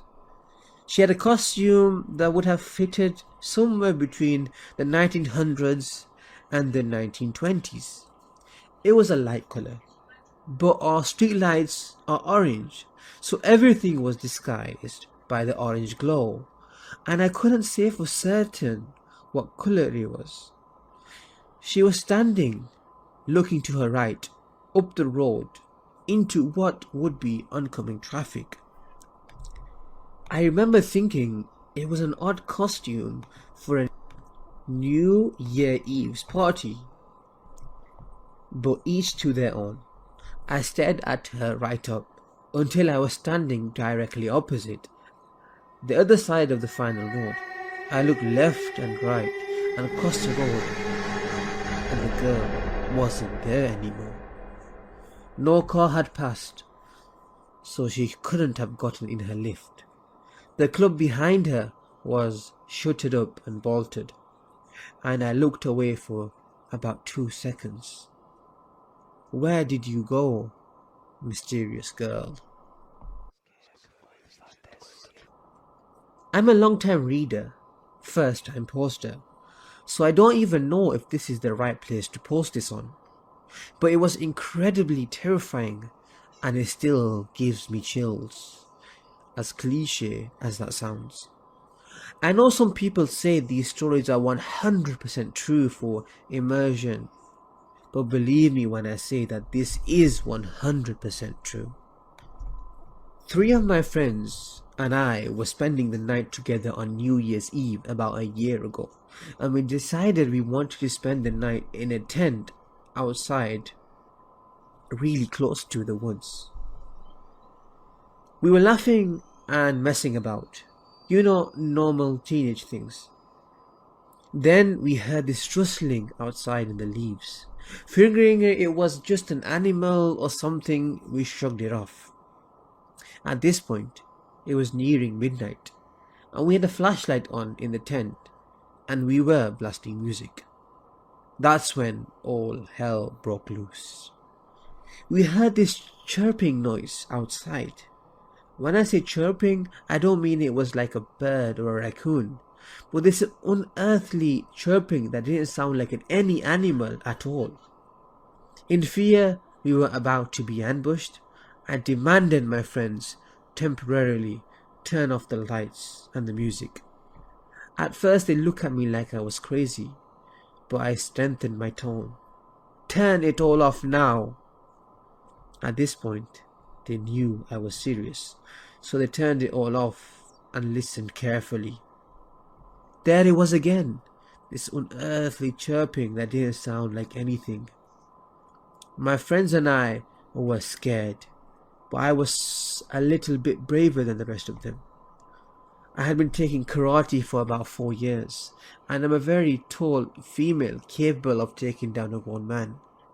So I figured I could take whatever was out there, or at least I could carry one of my friends if we had to run away. They all tried to play it cool and said it must have been one of those screamer firework things, but I could tell they were all scared themselves. We carried on messing about for a few more minutes, desperately trying to forget about the screech chirping thing outside. Then we heard it again, this time much closer to our tent. This was the first time I could properly hear it. When it made a clearer sound, reality drop kicked me in the stomach. It was big, and it was almost right outside our tent. My friends and I were about to shit ourselves, so they started asking me questions as to what I thought it was. I was the friend who was into all things paranormal, and I still am, but I've never been a paranoid person. So they asked me. I told them, just as a suggestion, that it could be a skinwalker or a fleshgate, because I read somewhere that they mock the voices of your friends and emit noises that they think will lure out their victims. I only said this because I thought that could explain the scream chirp, but I think they were really scared due to this. We heard it again. At this point, everyone was scared, and one of them eventually called her older brother to come and hang out for a while. While he was there, just our luck, we couldn't hear the chirp screech anymore. Damn, we hung out with him for a while until we all decided to go on a walk with him. The walk was fun, and my friends were terrified because we were walking around in the dark. But I've always liked the dark, as it was so vast and mysterious. I was also hoping we would find the fleshgate, so my friends would stop acting like stuck-up little craps that weren't scared, because I could see they were scared themselves. Part of me was terrified to see what would happen if we stumbled across a fleshgate. But my friend's older brother had a knife with him, and I was prepared to stab it if he wasn't. Fast forward later into the night, we were blasting music again and playing with a multicolored strobe light. Probably not the best way to avoid being jumped in the night now, and I think about it. My friend's brother had left us his knife in case we had anything else that night. My friends all decided that I was the only one who would be brave enough to actually stab someone or something if it came to it. So I was in charge of holding the 6-inch knife all night. Thankfully, it wasn't a sheet, because despite my training, I'm quite clumsy, especially this late into the night. I couldn't help myself taking the knife out because it was so interesting and beautiful to look at.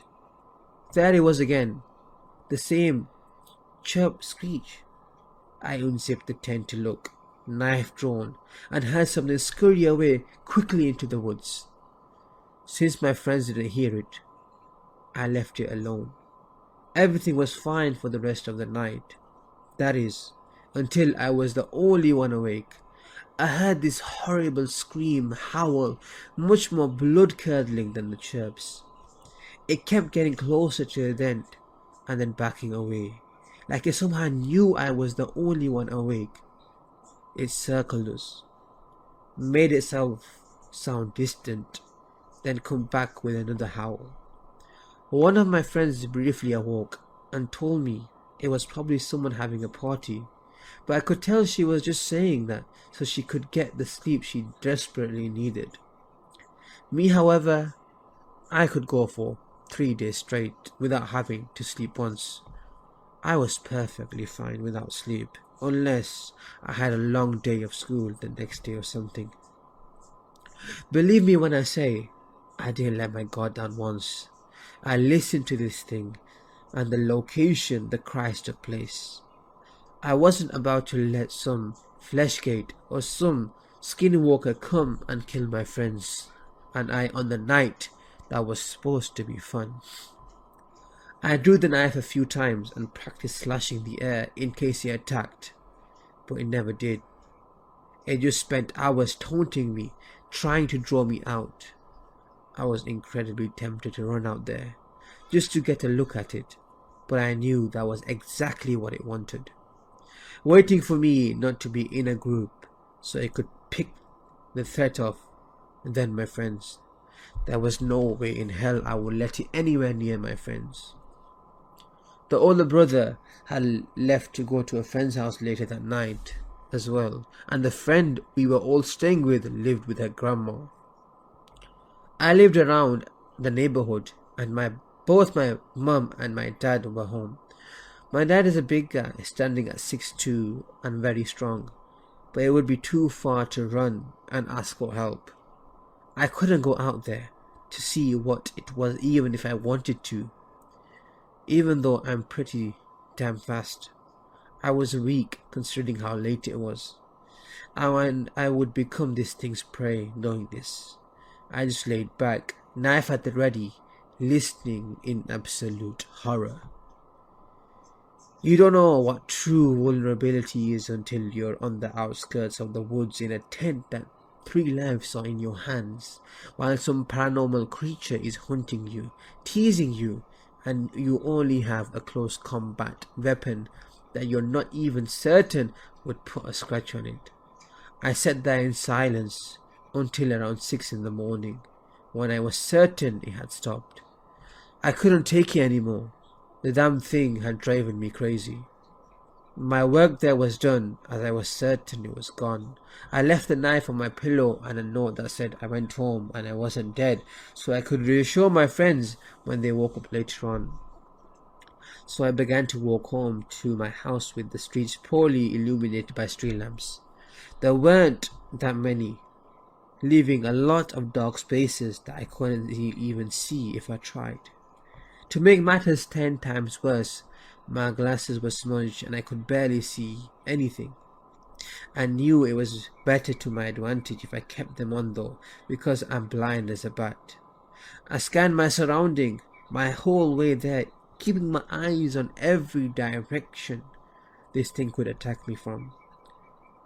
He was probably just waiting to get me alone, but I wasn't going to let it do anything to me. When I finally got to my house, the door was unlocked to my relief, so I could get in without my parents hearing me.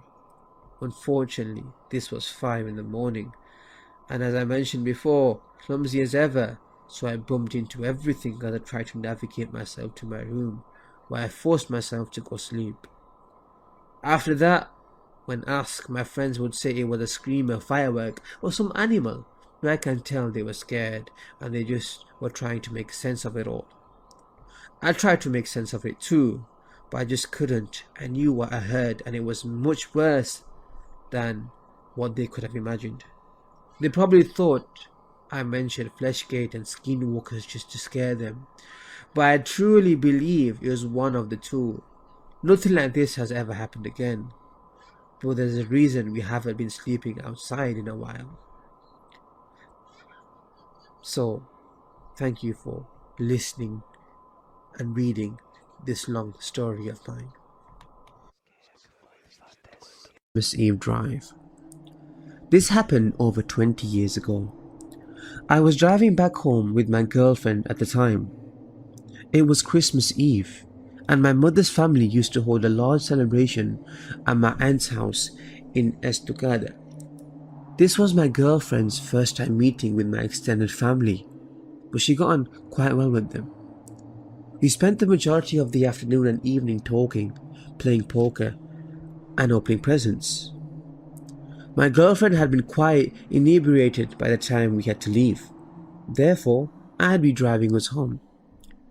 It was around 11 p.m. or so. I was driving my girlfriend's car along Highway 211. Now, this stretch of road is surrounded by farms and dense patches of forest, and parts of it are unlit. But nothing to fear. I grew up in this area, so I knew this road like the back of my hand. The both of us were just driving and talking away, just two young lovers making the most of our moment together. There is a portion on the highway that descends down an enormous hill before crossing Deep Creek. Surrounding both sides of the road are thick forests. There are no lights. The only thing we could see was the area directly in front of our headlights. I drive down the hill, cross the bridge, and uphill through more forest. It's as the highway starts to flatten out that it happens. Something sprints across the road so suddenly that I almost hit whatever it was. I slam on the brakes. I turn to my girlfriend and ask her if she saw it. She confirmed that she had, but she couldn't make out what it was. Maybe it was a coyote, as they are a fairly common sight in this area. But something felt off about it. Whatever it was that ran in front of our car disappeared into the woods next to the road. Coyotes don't usually just dart out in front of cars. Not like that anyway. So for some reason, I decided to check it out. I turned the car around and switched on the high beams to better light up the forest in which this thing had vanished in. I step out the car and walk towards the woods. I don't see anything. But now it feels like perhaps I had made a grave error. My heart is pounding and the hairs on the back of my neck are standing at full attention. But I still don't see anything unusual in the trees.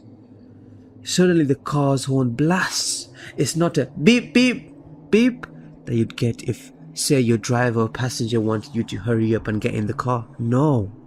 This was a long blaring beep. I walked back into the car and asked my girlfriend why she leaned on the horn like that. She said nothing.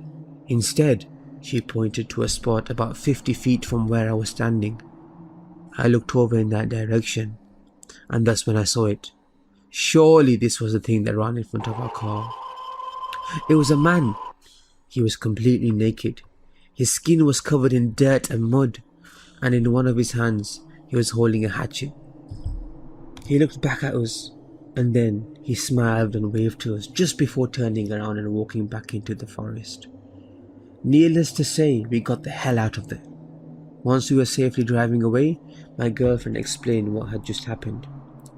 While I was trying to look for the man in the area he initially vanished in, he circled back around and came out from another spot in the forest, beyond my car headlights.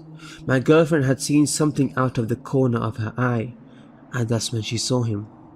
Before she honked the horn, he was walking towards me, his hatchet raised, as if making to strike me. We called the authorities once we got safely back home, but they never found anybody. Oh, they did, and just didn't tell us. But the officer we spoke to explained his theory. The man was obviously looking to ambush unsuspecting lone travelers, for Lord only knows what reason. We all agreed that my girlfriend's quick thinking saved my life, as it let my potential killer know that I wasn't alone out there.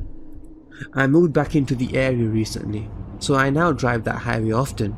No naked hatchet man sightings yet, but I can tell you that I am definitely extra vigilant now, especially near Deep Creek.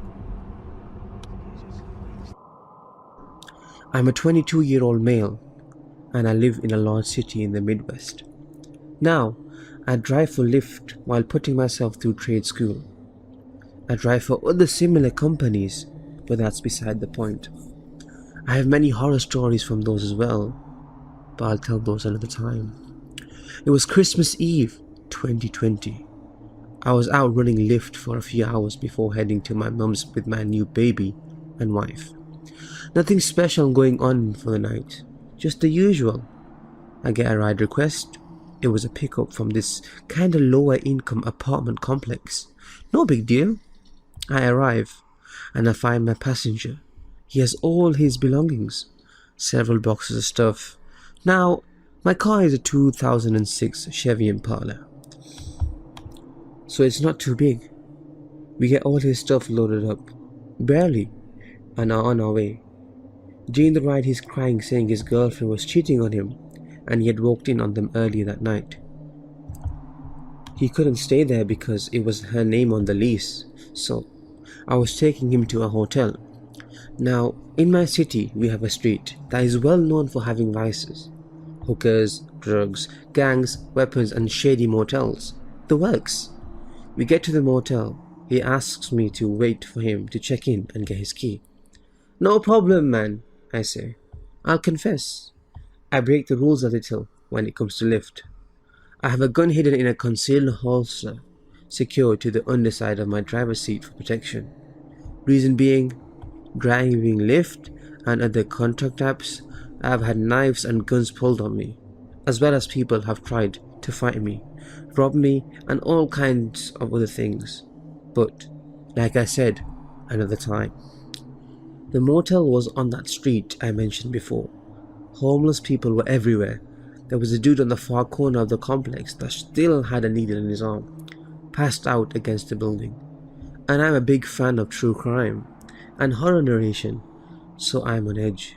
He gets his key. The whole motel is ground level, so to help the guy out, I drive to his door. As I mentioned before, he had a lot of stuff, so I started to help him unload his stuff. Which on my second trip getting stuff, I saw a guy come out of a room just to the south of my car, followed by two ladies. They came up. That's when I saw the guy raise a freaking shotgun up out of his long coat and storm into the room. The two ladies followed him, slamming the door behind them. Following, I heard a lot of yelling and shouting. I was just waiting for shots to ring out. Out of nowhere, my passenger came up behind me. I can take this, man. Go ahead and take off. Have a Merry Christmas. And he gave me a cash chip. I didn't even notice he took the boxes out of my hands and slid a $5 bill in my pocket. I was frozen. I knew what may have been going down in that room. I had to leave, or at least get to where I could get my gun. I know the guy and both ladies saw me, and I know they knew I saw the gun. I had to get out of there. No witnesses. I got in my car and sped away quickly. I got a block or so away and called the cops. I give them every detail. After I got off the phone with the police, I signed out a Lyft. I haven't made much money, but it was done. I got a call later that night. The cops investigated. They never found the gunman or the woman. They never answered the door I saw them come out of. And the occupants of the room they went into said nothing had happened, and that I was full of crap. Well, I know what I saw. So to the gunman I saw with the shotgun, who I'm sure was making a statement to someone about a debt. Let's not meet again. So when I was 7, 8ish, my parents took me to a Christmas market that had tons of activities for kids. I didn't know this at the time, but my parents were fighting and thus preoccupied and just mostly left me on my own. The way it worked was you bought some vouchers at the door and could then go inside and use one voucher for one activity. There was stuff like baking cookies, painting stuff, wood burning for older kids, etc. It was pretty fantastic. Some of the stuff had queues if there was a lot of interest. Now, I had gotten about 10 vouchers. An activity is about 15 minutes, and my parents were in a cafe in the building but well out of sight. Since it was an area you could only get into if you accompanied a kid or were a kid. I guess they felt safe leaving me alone. This was allowed but not encouraged. Anyway, I was queuing for my favorite activity there, the fabric painting section, where you got a piece of linen and could draw Christmas patterns and stuff on it. It was already my third time, but whatever, right? I had to queue, and when I was about halfway to the entrance, someone grabbed my arm. I panicked immediately because my parents would never have touched me like that, and I knew nobody else there. I yelped and tried to pull away but couldn't. Turning, I saw it was an older lady, maybe 40s to 50s, not sure. See, she was well dressed. Looked pretty strict but normal. Anyway, she was pulling me out of the queue against my will. I tried to yell and ask her to let me go, but she said something like, "You always do this, come on Marie." My name is not Marie, not even close. I yelled as much, still thinking that she just confused me for someone else. I was a pretty average looking girl with a brunette ponytail. Nothing particularly special. No were my clothes. She looked down at me again, scoffed, and told me to stop throwing a tantrum and that we were going home. It was at that exact moment I realized if I didn't escape, she would take me away. So I just basically opened my mouth and screamed at the top of my lungs. Not words, just a screech. Before that, I'd mostly asked to be released. Loud but not full on screaming. I was a polite kid. She paused mid-step because clearly I startled her, but she didn't let go yet. So I just screamed about the only thing I could really make sense of. "My name is Sam." This was the first time that people actually looked at us as more than a mom, grandma and a kid in a tantrum, because I'm clearly too old to not know my name, and also visibly scared. I was still trying to pull away, but she had a grip on my forearm like a vice. I made eye contact with the first random person I saw looking over, a guy, early 30s I guess, definitely younger than her. I just pled for him to help me, and he actually came over at that point. We were in sight of the exit. She dragged me quite far, and I guess at that point she decided it was too much of a hassle and let me go. Since I'd been fighting her, I immediately slammed into the ground, which actually promoted more people to step up to me to help. I was sobbing, and as soon as I could get to my feet, ran the other way to my parents. I must have barreled into 10 plus people and kids on the way to where I knew my parents were. It was a cafe like I said, and they were in the middle. My mum had super recognizable fake red hair, so even sobbing I could see her easily. I banged into a table, knocked stuff off and just threw myself at my mother. I was in no state to explain, and she was both mad at me for making a scene and really effing worried because I was not the type to cause a disturbance, pretty much ever. I wanted to explain but couldn't. There was a bit of a commotion around, with people being nosy. But as I calmed down, I realized that the guy had begged for help but explained to my parents what had happened. I hadn't even noticed him come with me, but I kind of tuned in when he kept asking if my grandma was here or something. And if I couldn't, I could have known her. Obviously my mother confirmed that was not the case, and asked if what he told her was right. He confirmed that some woman was dragging me off calling me Marie. My parents, the guy, his son who was a fair few years older than me, maybe 15 or so, went with me to security where I tried and failed to describe the lady. The guy had a much better description of her, but she was obviously long gone. I think they called police, but I never spoke to any cops that I can remember. I felt really awkward and sorry that I ruined the other kid's day. So I gave him the rest of my vouchers so he could do more stuff if he wanted. He was really nice and gave me a pack of the cookies he begged to eat while the adults were talking. I don't remember any of their names or anything, but I remember how grateful I was to the kid. More so than his dad even. It just really comforted me that I had another kid around who was nice. Anyway, my parents took me home ASAP, of course, and we never went to that place again. There was a short story in the newspaper the next day about a kidnapping scare. My mother told me some years later, but it was all just speculation, and they didn't even confirm in the paper if it was an attempt or just a misunderstanding. Well, it's sure as crap wasn't a misunderstanding. They never caught the lady or did any follow-ups, as far as I am aware.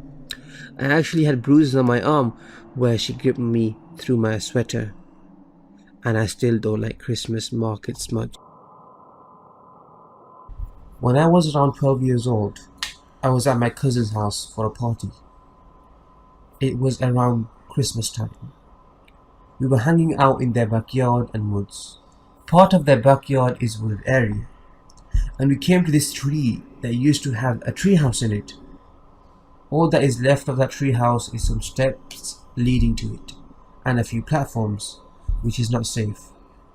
My cousin told us this story about how the kids who had that tree house had died when it collapsed. I personally thought this was a bunch of crap, but went with it. We eventually headed back to the house, but I decided to go back into the woods alone. As I was walking into the woods, I felt a strange sense of calm wash over me, like I was safe there, safer than anywhere else.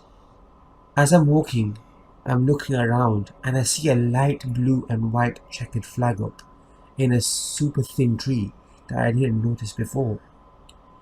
As I'm looking at this and trying to figure out how it got there, I started to hear kids' voices, laughing, talking, just having fun. I didn't think too much of it at the time, as my cousins were out in the treehouse. A new one they built, not the old rundown one. As I'm walking closer to the old treehouse, the voices seemed louder, and I looked back up at the flag. It was moving, despite there not being any wind.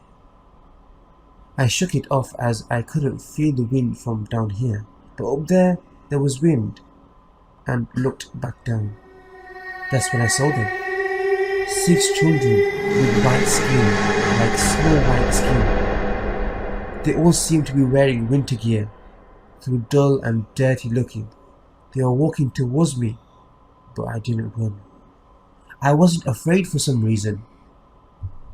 I heard a branch snap, and that's when I ran. As I went back towards my cousin's house, I was just surprised to see that they weren't outside. I found them in the living room, playing video games. When I asked them when they came in, they said, "When you were walking to the woods." Why? The kids I heard weren't them. I still don't know to this day who those kids were. They weren't other neighbor kids, as none of them lived close to my cousins. Were they a figment of my imagination? Whatever it was, it's one of the reasons I now believe. One of the scariest moments in my life came from something I cannot explain. It's something I think about every time I drive down that road, and it's something I continue trying to figure out. That day, hard to believe, but it was almost 11 years ago. Back when I was in college, I had to take a few night classes to finish my program. I was going to school for drafting, and one of the classes, covering inventor, was only offered at 5 p.m. This was a bit of a pain for me, as I lived with my parents still, and the college was located an hour away. So getting off at 3 p.m., then driving home and heading back was pointless. That's why I typically stayed and just killed time at school until it was time for my classes. Sometimes my dad, who worked down the street from the school, would wait around, and my mum would meet us for dinner. But other times it was just me killing time. Yeah, it was a pain, but you do what you have to do. One day near the end of the semester, both of my parents decided to meet up with me, just as we had before. It was getting close to Christmas, and this town happened to be where our closest mall was located. So they decided to use the chance to get in some Christmas shopping. And after we finished eating, they did just that. I went to school, they went shopping, and that was that. Or at least, I thought. With the inventor class, despite it lasting a few hours, you could leave whenever you wanted. We were allowed to work ahead, and the teacher didn't care when you left as long as your assignment was done. Being someone who picked up on the program and 3D modeling quick, I was in a group of kids who were constantly 10 or so models ahead. So it didn't matter when I left usually. This being the end of the semester, however, I was out of work to do. I reached the end, so I ended up leaving class extra early. So I called my parents to let them know. They were still at the mall, so I drove over there to meet up with them. I did some shopping myself, and then we packed up the two cars to leave. Since they had gifts for me, my dad decided to drive one car, while my mom went with me in mine. Dad left first, so I didn't see what they had inside, and I took out after him. Back then, I still hated driving at night. Heck, I still do. So I followed him closely on the way back. My dad is a crazy, safe driver, so he drives slow, annoyingly slow. So it took longer following him, but it was okay. I felt safer with him in the lead. Getting close to home, we arrived at the T outside and the town I'll call RL. My dad was at the stop sign, ready to turn left, but a car was coming. So my dad, being an extra safe driver, he proceeded to peel out and cut the guy off. Now, RL isn't the safest town around, and when the guy slammed on his brakes and stopped in the road, I was scared. This is where people would get shot, and the guy stopping terrified me. I sat at the stop sign myself and had no idea what to do. Do I go? Do I wait? What is this crazy guy going to do? I sat there for a few minutes, freaked out, before my mum finally said, "Just go." So I did, and the whole time I kept my eyes on the grey car as I slowly pulled out and passed them. "They are gone!" My mum screaming, shocked me, and I remember saying, "What are you talking about?" As I too realized the car I was passing was not there. In fact, another car then passed through where the first car was sitting. The car was gone. Where I was looking now, the space was empty. Later, when I got home, we asked my dad about it, and he was confused. He wouldn't answer a cell phone while driving. According to him, there was never a car. He wondered why we had stopped, and said we were the only ones on the road, minus the guy he passed down the road 5 or so minutes later. So what did we see? Every time I passed that road, I looked to see if maybe something could have reflected light and made it look like a car. But there is nothing there, just a cornfield. My grandma died when I was very young. It affected me deeply because she had been watching me at the time while my mum was out. She died in front of me and I reacted as best I could being a child. I went to my aunt and uncle's house who lived just behind me. All I knew was that something was wrong with grandma because she'd fallen down the stairs. The EMTs came after they called 911, but nothing could be done. She had passed. For the longest time, I had trouble dealing with it. I spent the longest time blaming myself and hurting deeply over it. This has been the most traumatic experience in my life. Shortly after she died, we moved into the home she lived in to take care of my great-grandma.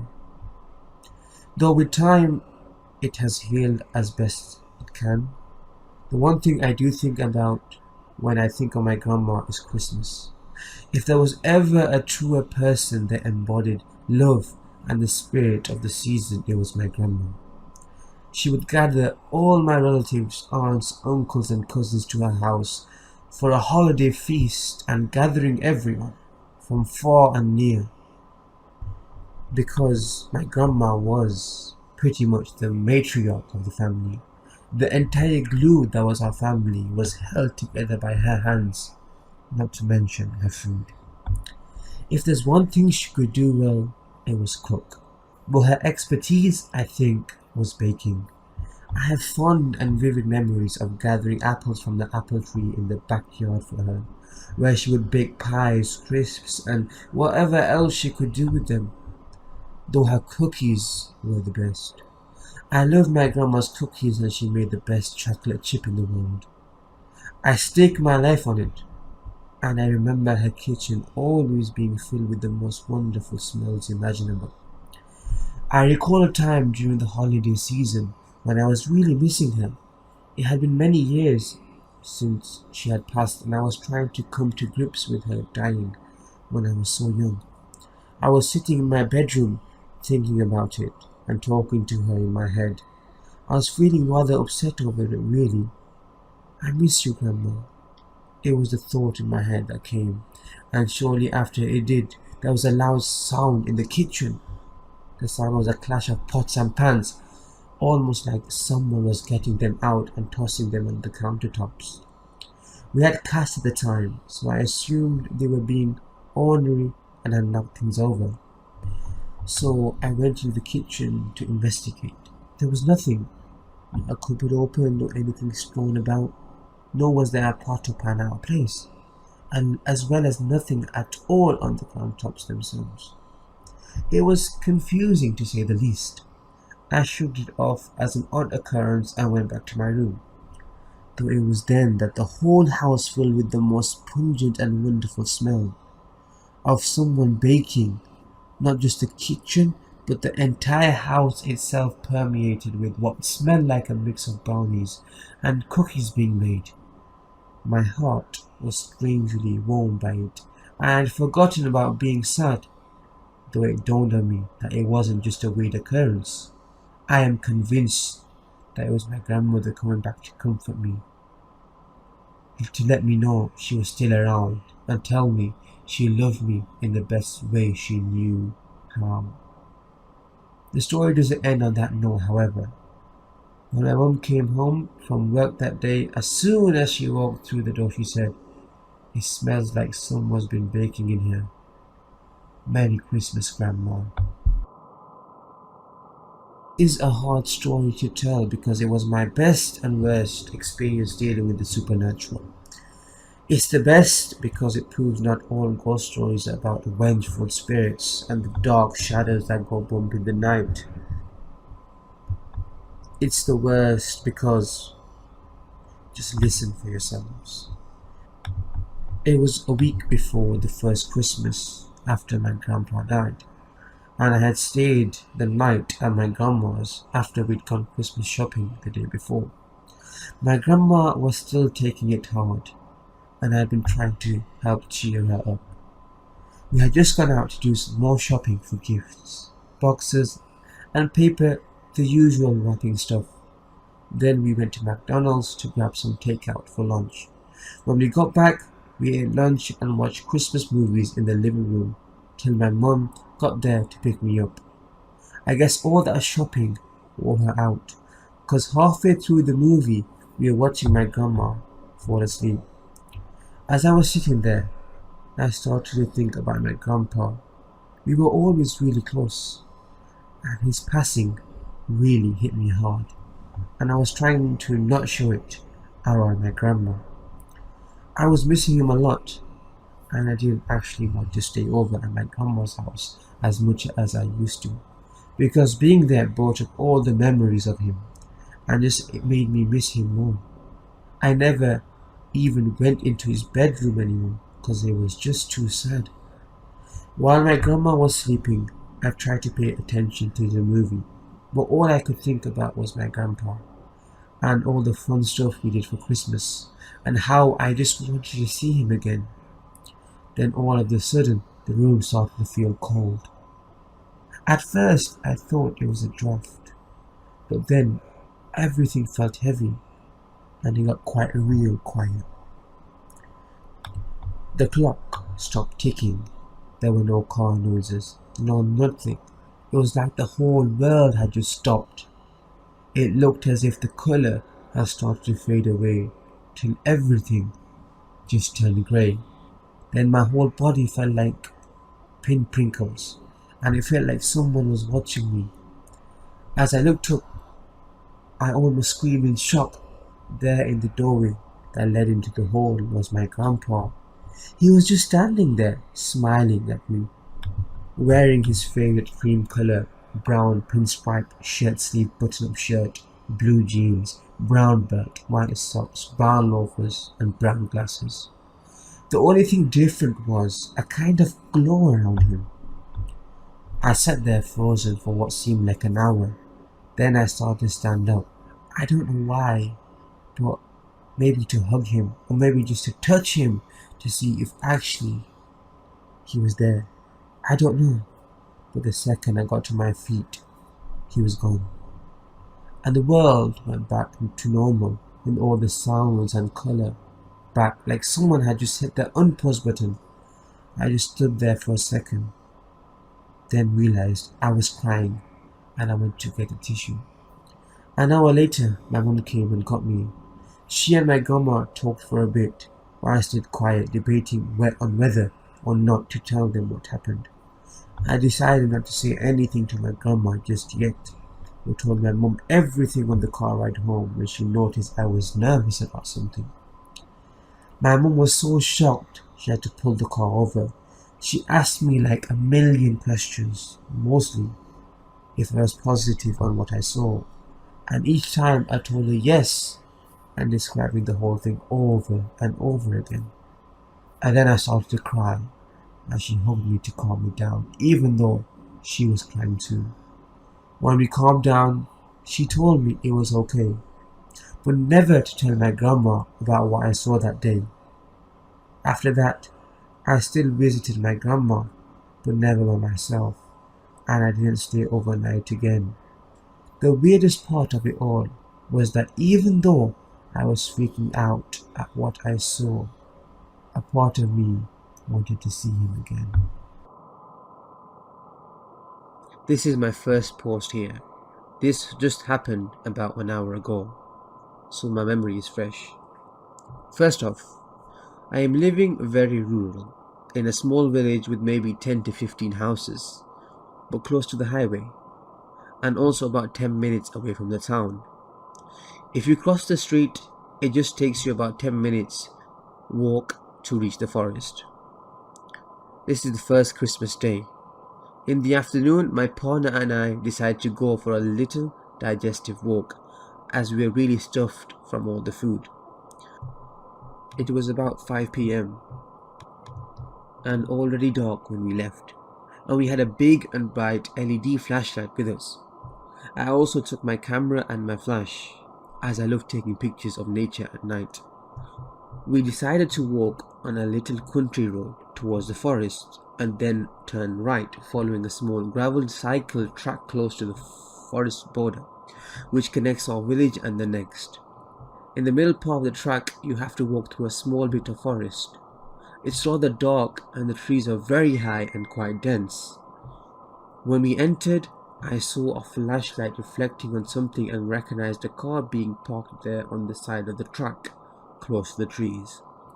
This struck me as odd, as cars are not allowed to drive there, and the path is very narrow and hidden.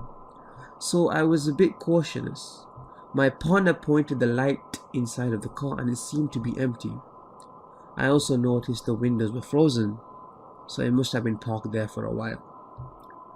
A bit in front of the car, I spotted a tree with an intriguing structure, and I asked my partner to point the flashlight towards it so I could focus better and take a picture with my flash. After I took a few images, my partner told me, there is someone standing behind us in the middle of the road. He is looking at us. Nobody was following us the whole time. I kept looking around and behind us occasionally, because at this time in the evening and close to the border of the forest there are boars sometimes, and it's mating season, so they are more aggressive than usual. Indeed, there was a man standing behind us, staying out of the flashlight's reach. He wasn't saying anything, just standing there and facing us. At first, I thought he might be startled, as it may seem a bit weird if someone's just taking pictures around your car. I decided to get up and confront him from a distance, explaining to him that I was just taking photos of that tree. He didn't react and still just stood there. I then went on to ask him if he needed some light, and he replied that this wasn't necessary. It was odd, but I was still calm, sure about there being a normal explanation for his behavior. Nonetheless, my partner and I decided to just get out there and follow the path leading to the next village. It was maybe 5 to 7 minutes until we reached it. I remember the letters on his license plate, not the numbers though, unfortunately, and googled it, and it turned out that he was from a city about 6 hours away from our village. Mind you, the country I live in is in a very strict lockdown right now, so you are only allowed to travel if you have very urgent reasons. After we reached the first lantern of the next village, we looked back and observed the car driving a bit out of the forest, turning around and going back inside. I was able to see that he parked there again and turned the lights off. He didn't leave the forest. We then went home on a much longer way than initially intended, as I didn't want to go back there for obvious reasons. Our flashlight battery died on the way and my phone battery was low, so I didn't want to call the police back then. But I called them as soon as I arrived home and gave them all the details. Big regret that I didn't memorize the whole license plate, but it was just so surprising that I seriously didn't think about it. Also, it only occurred to me as really strange when I thought about the frozen windows and that he could impossibly have walked behind us. Plus him having no light and not responding, he did seem to be sneaking up on us when I sat down to take that photo. I think I was very lucky to have my partner, the camera, and the bright light with me. I don't want to imagine what could have happened if I was alone. So creepy guy sneaking around in the forest. Let's not meet again. Edit. When I told my housemate, she theorized that he may have been spying on the houses very close to the forest border, as you can easily look into their backyards without being seen. I had the thought of photoing the car when I entered the forest part of the path, but somehow I felt unwell about it and decided not to do it, despite it being an interesting scene. In hindsight, I believe this saved me, as he must have hidden behind the trees close to the car and forest entrance. If he was really planning a burglary, or worse, dumping a body, I think it's not unlikely he may have attacked me if he realized I had a potential photo of his car with a recognizable license plate. Update.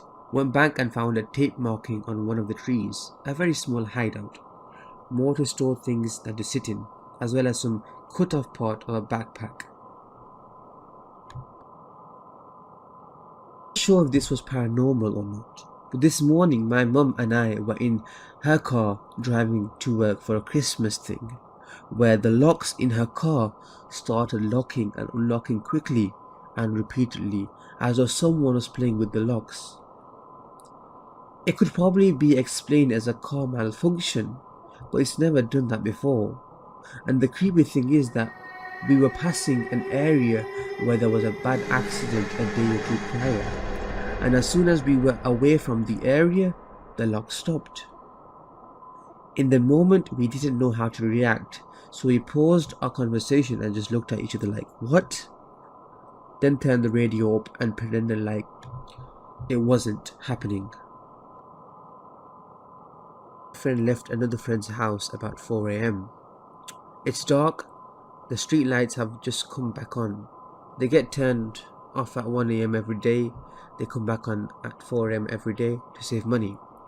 And it's a clear night, there are a couple of clouds in the sky, looks nice with the moon and everything. Anyways, my friend and I are walking for just about 2 minutes and we go around the corner of the road. It's a dead-end road, one way in, one way out, and it goes downhill. And in front of us, about 50 meters away, there are 5 people. 2 children and what looks like their parents and an elderly woman. It's a bit odd. A family out at 4 a.m. stood under a streetlight. It's not impossible, but people are unpredictable. As we get closer, they look really odd. White shirts, beige trousers and dresses, exactly the same colours. Again, not impossible, just odd. As we get closer, across the road from them now, and you can see how daunting they look. They have black rings around their eyes. They don't look healthy, sunken faces. It's quite creepy now, but even creepier when they just stare, eyes following the whole way. My friend, who is female, is clearly terrified that something isn't really sitting well with them. So we walk on a bit faster. I grab her closer to me, just in case anything happens. I'd rather she get away safe. So we carry on for literally seconds before a stone flies by and hits the pavement in front of us. It made us jump. My friend was even more scared now. I got annoyed, so turned to confront them. And they're gone. They were there mere seconds before, and now completely gone from where they were. There is nowhere to hide. No other ways out of that road. They'd have to run past us to get away. We started running down the road, away from where they were. My friend is crying. I'm getting tense. I hate darkness, and honestly, I was so scared. So I tell her to hold on to me and stay close, and we move as fast as we can further down the road. The road itself takes about 10 minutes to walk down. We are probably 6 minutes in and looking behind us constantly. We get to the end of the road, turn around again, and nothing. And the lights turn off only for about 20 seconds, and we are now submerged in darkness.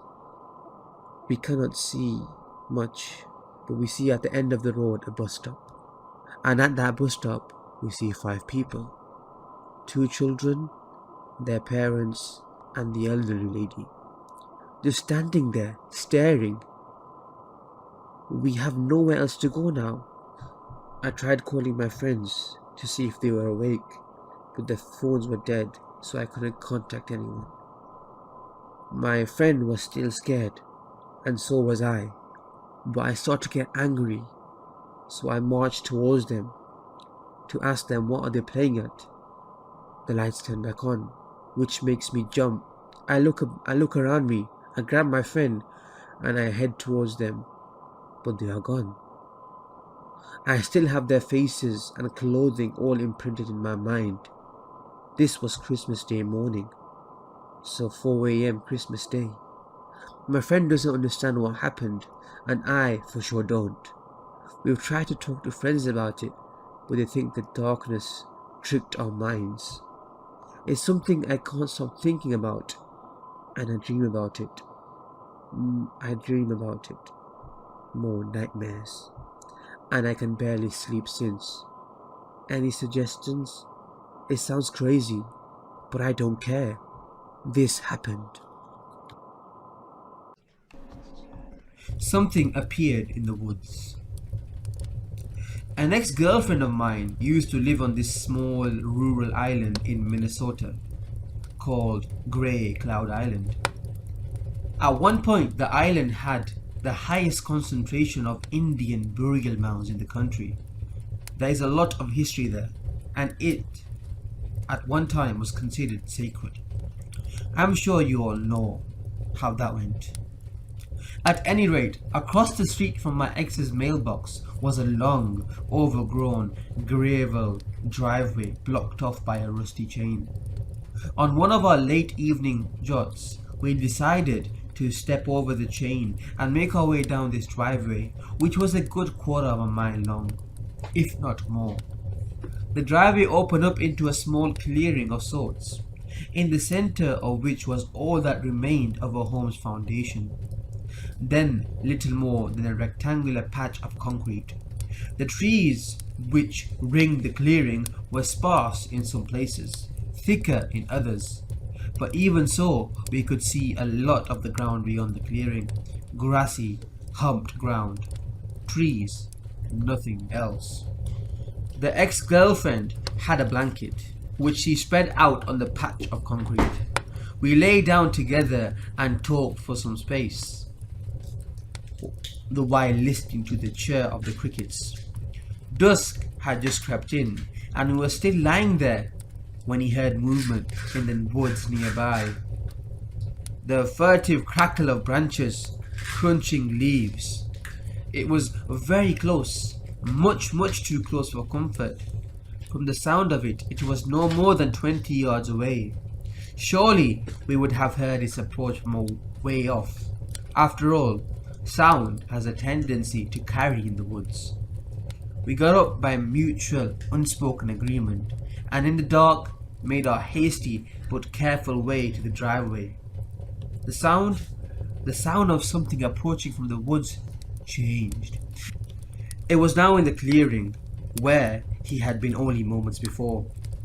As shiz scared as ever I've been, I broke into a run, which was immediately arrested by my girlfriend, who urgently whispered, "Don't run, it provokes chase." I did as she bade, and together, in silence, we moved back down the driveway. Moved as fast as we could without actually running. By the time we got to the street, the sounds were gone. "What do you think that was?" I asked her. "I don't want to talk about it," she said, stone-faced. She was 100% Native American. I knew she knew more than she let on, but regardless of how much I pried, she never told me what it was. To this day, I wonder. There's something following me. I decided to reach out finally after seeing something I cannot begin to describe. I made this account to post this and hopefully find some answers. I've lived in Virginia for almost 3 years now and started a graveyard shift job at a gigantic complex which includes original houses from the 80s colonial period. For those who live here, they will be able to identify the exact location in which I'm referring to. I've worked here before, going on a year and a half. I monitor every building and repair any HVAC equipment during the night. Thinking back to my first weird experience at this job, it was when I first stayed during the graveyard shift. I heard an unidentifiable noise. My second month here, around 4 in the morning. I don't scare easily, and I'm a bit of a horror movie buff. It was a very low growl. It sounded as if it was crouching right behind me in my office. I sat there stunned, not turning around, not moving whatsoever. When I got the courage to turn and see what it could be, there was nothing there. I tried to talk to my co-workers about the noise, but since I'm a young guy that does a bit of pranking, no one really took me too seriously. Trust me when I say, I question so much and pick apart horror movies as a hobby. So when I couldn't identify this sound, I blamed it on the shite refrigerator I have in here. It's been well over a year now. I've never once heard that noise again. Recently, I've been leaving early to take a scenic route to get to work, enjoying the fall foliage and the cool breeze. I've been pulling into the same spot for the past couple of weeks to smoke cigs and relax before getting there and clocking in. Last week, when I pulled in and parked, I felt this uneasy feeling of being watched by something or someone in the tree line. I brushed it off the first 2 or 3 times it happened during the rest of the week. Now, this may seem like paranoia, but I know paranoia, being a recovering coke addict. I can promise you this isn't some delusion. This is a trust your gut type of paranoia.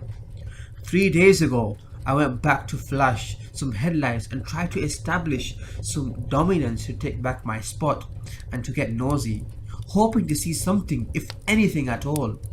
When I didn't see anything, I shrugged it off once again and decided to park anyway. No sinking feeling. I started to relax. I put the cig between my lips, cracked my window down about 8 inches, put my car in park and pull out my lighter. As I hit my lighter and lean in to light the cig, I get a cool sensation cover my entire body. The hair on the back of my neck stand up. As I look around the car, I peer into the rear view mirror and see a white shape about 50 feet from the back end of the car. I tap the brake to illuminate the area and see a gangly tall creature with a long white face standing on its back legs, hunched over 5 or 6 feet into the tree line, about 20 feet right behind my car. I took a sharp breath in and about coughed up a lung when I threw my car into drive and sped off. This was only a few days ago. I work by myself on the second floor of a pretty secure building. I keep hearing crunching leaves as if a grown man is walking directly under the window where my office is. This only happens when I'm at work, where I feel it will be a matter of time until I feel its presence at my house as well. The more I read and try to understand what I saw, I couldn't be more convinced that what I saw was a Wendigo. I'm starting to dream about this thing. Last night was the first night it appeared in a dream. Being in Virginia by myself gives me much relief from my family because they aren't in danger. If I even am in danger, sure as heck feels as if I am. Help! What was it really? What really attacked our horses? My sister and I took a ride on our horses a few days ago, and I would say our horses are fairly spook-proof. They sit still when we shoot rifles off their backs, so when they get spooked at a tall, dark, twisted figure in the corner of the woods, we flipped out and booked it back to the barn. We rode them straight into the barn, sucking down so we wouldn't get knocked off. They ran straight into their stalls. My sister was in a separate stall opposite me with her horse. We locked the stalls and bolted the doors shut from the inside. This was a feature I never thought we would need.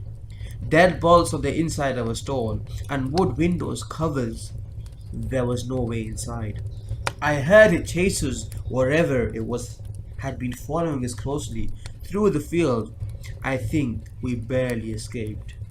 I didn't even notice my horse was bleeding on her left hip. I felt a kick while we were riding away, and I didn't think something had actually got her. She was sweating and I could see the white in her eyes. I stood away from the window and the door. My father must have seen us or it because we heard gunshots coming from the right side of the barn going toward the field. I called out to Sherry asking if she was okay. She was, but her horse was hurt just like mine.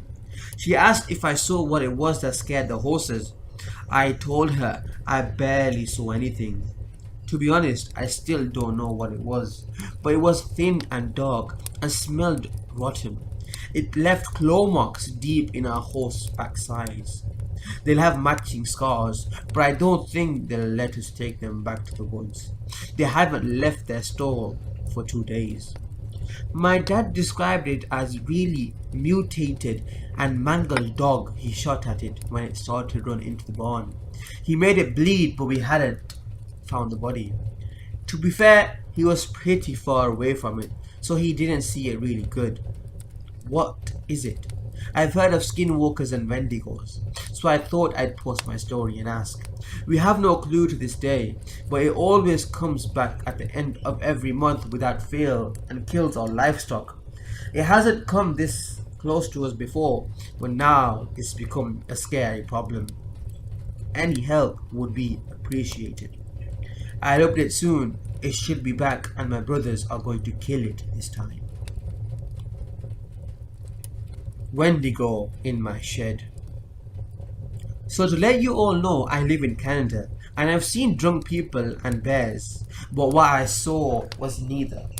I had just got in bed and started to doze off, but then I heard something scream. It was like if you were to run a sharp piece of metal on a chalkboard while screaming in a slimy, pitched voice. It scared me so bad I jumped out of bed, shocked.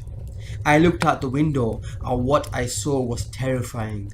I saw the shadow of a head like a deer with antlers and a tall, thin body in my shed. I grabbed a flashlight and pointed it, and this thing, bad idea, when the light hit, it looked at me for about 20 seconds, but it felt like hours. I could make out more of its body now, and it looked so rotten. It looked more like a walking body inside of a working animal, if you would call it that.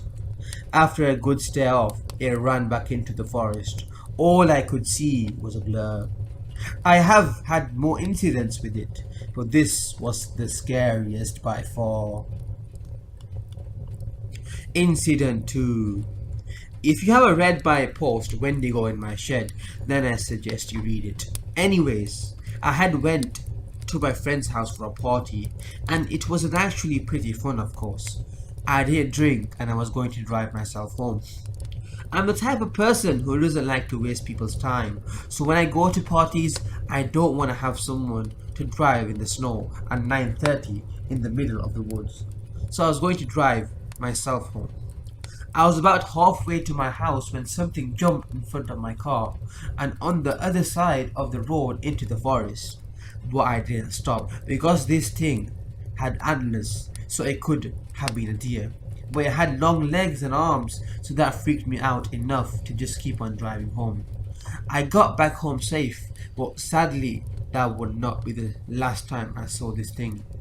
Even though I prayed to never see it again, I have a few more stories if you guys want to hear them.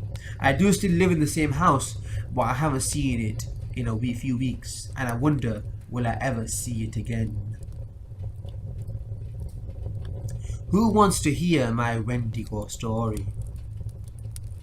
My boyfriend and I get off work at around 10 and 10:30, so we grocery shop at work. Work don't close till midnight. We were headed home, and we take the cuts on our way home. We saw a slender but muscular person running naked across the road like an animal on all fours. The more we stared, the less human it looked. Muscular thin legs, hair fur running down its butt down to the calves. It was a curve next to a canal, so as we turned, seen it and our light beam shined on it. Our brights were on, and my light shined on the orchards it ran into. Those trees were leafless and apart, so we were able to see how it ran into the trees. Both my boyfriend and I saw it and both agreed it was no human, no monkey, no other animal, just a crazy creature. I recently told a friend and she told me it was a Wendigo. We live in Central Valley in California, and this is one of the weirdest encounters we've ever had. Can't do this anymore. I'm not dead, at least, but I need to kill this thing. It's been tormenting me for months, and I'm tired of it. During my search, I saw the same creature I saw before. The thing was crouched down in front of me, and it looked like a corpse of a bear. And I saw this, I booked it back to my house. I heard a growl behind me as I ran away. As the snapping of branches and sticks behind me. After I got back, I locked the door and windows and blinds. I was in bed when I heard tapping on the window next to my bed. I really gotta kill or get rid of this thing because I can't do this anymore. It happened again. So I've had a few run-ins with Wendigos as I live in northwestern PA. Tonight, though, I was walking my boyfriend out to his car like I usually do. We heard crunching, even though no one was walking. My dogs were inside and my family was all watching a movie. When we got to his car, I kissed him and started to do our usual goodbye. But we both heard a scream. I kissed him, told him to be safe and ran. Now I know none of y'all know anything about me, but I don't run. Then he called me because I was having a panic attack, and every time I've had experience with a Wendigo, my chest gets tight and I feel incredibly sick, and I felt that all day today. Early in the day we were at his house and he didn't point this out to me until he called me, but he said he saw it. In his bedroom there's a window about 7 feet off the ground, and he said he saw a little bit of grey pale head, I guess. And then as soon as he looked at it, the thing moved. I know this all might sound stupid or not make sense, and I answer any questions that are commented. I'm just freaking out. And he told his mum about it, and she's freaked out about it too. I had a weird dream about the Wendigo. Okay, so I don't really know where to begin, but we went camping. My grandparents took me and 4 of my friends. We just walk around the house, not thinking much of it, but we keep hearing really weird noises, but we don't do anything about it. Later on in my dream, me and my own one friend were playing on the Wii, and then we heard this low growl in the room next to us. So we run outside the house. As we're running, the creature gets a hold of one of my friends and maul him to death. After that, it was over. We all got separated. I was hiding in the kitchen and he walks into the kitchen, staring at me and comes closer. And I start saying, it can't kill me cause it's morning. I don't know why I said this, but it worked. It left me alone, but it stayed in the house with me. I don't know, the creature was sort of being nice, I guess. But then since I was still scared, I told it I was gonna go look for my friends. But I stayed. Instead, I went to barricade myself in a room. And it didn't work. And then I woke up. I don't know if this means anything.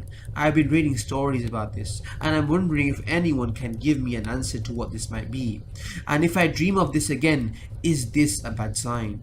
I also live nowhere near the woods, but my old house that we moved out of 3 weeks ago was 3 blocks away from the forest. And another old house of mine from when I was in 2nd grade had the forest legit behind our house. And I remember there was always a black cat that lives behind there. I don't know if this really means anything. I just thought I'd put it out there. I also had another dream about this 2 weeks ago, but I don't really remember it. But me and my friend talked about the Wendigo that same night I had the first dream.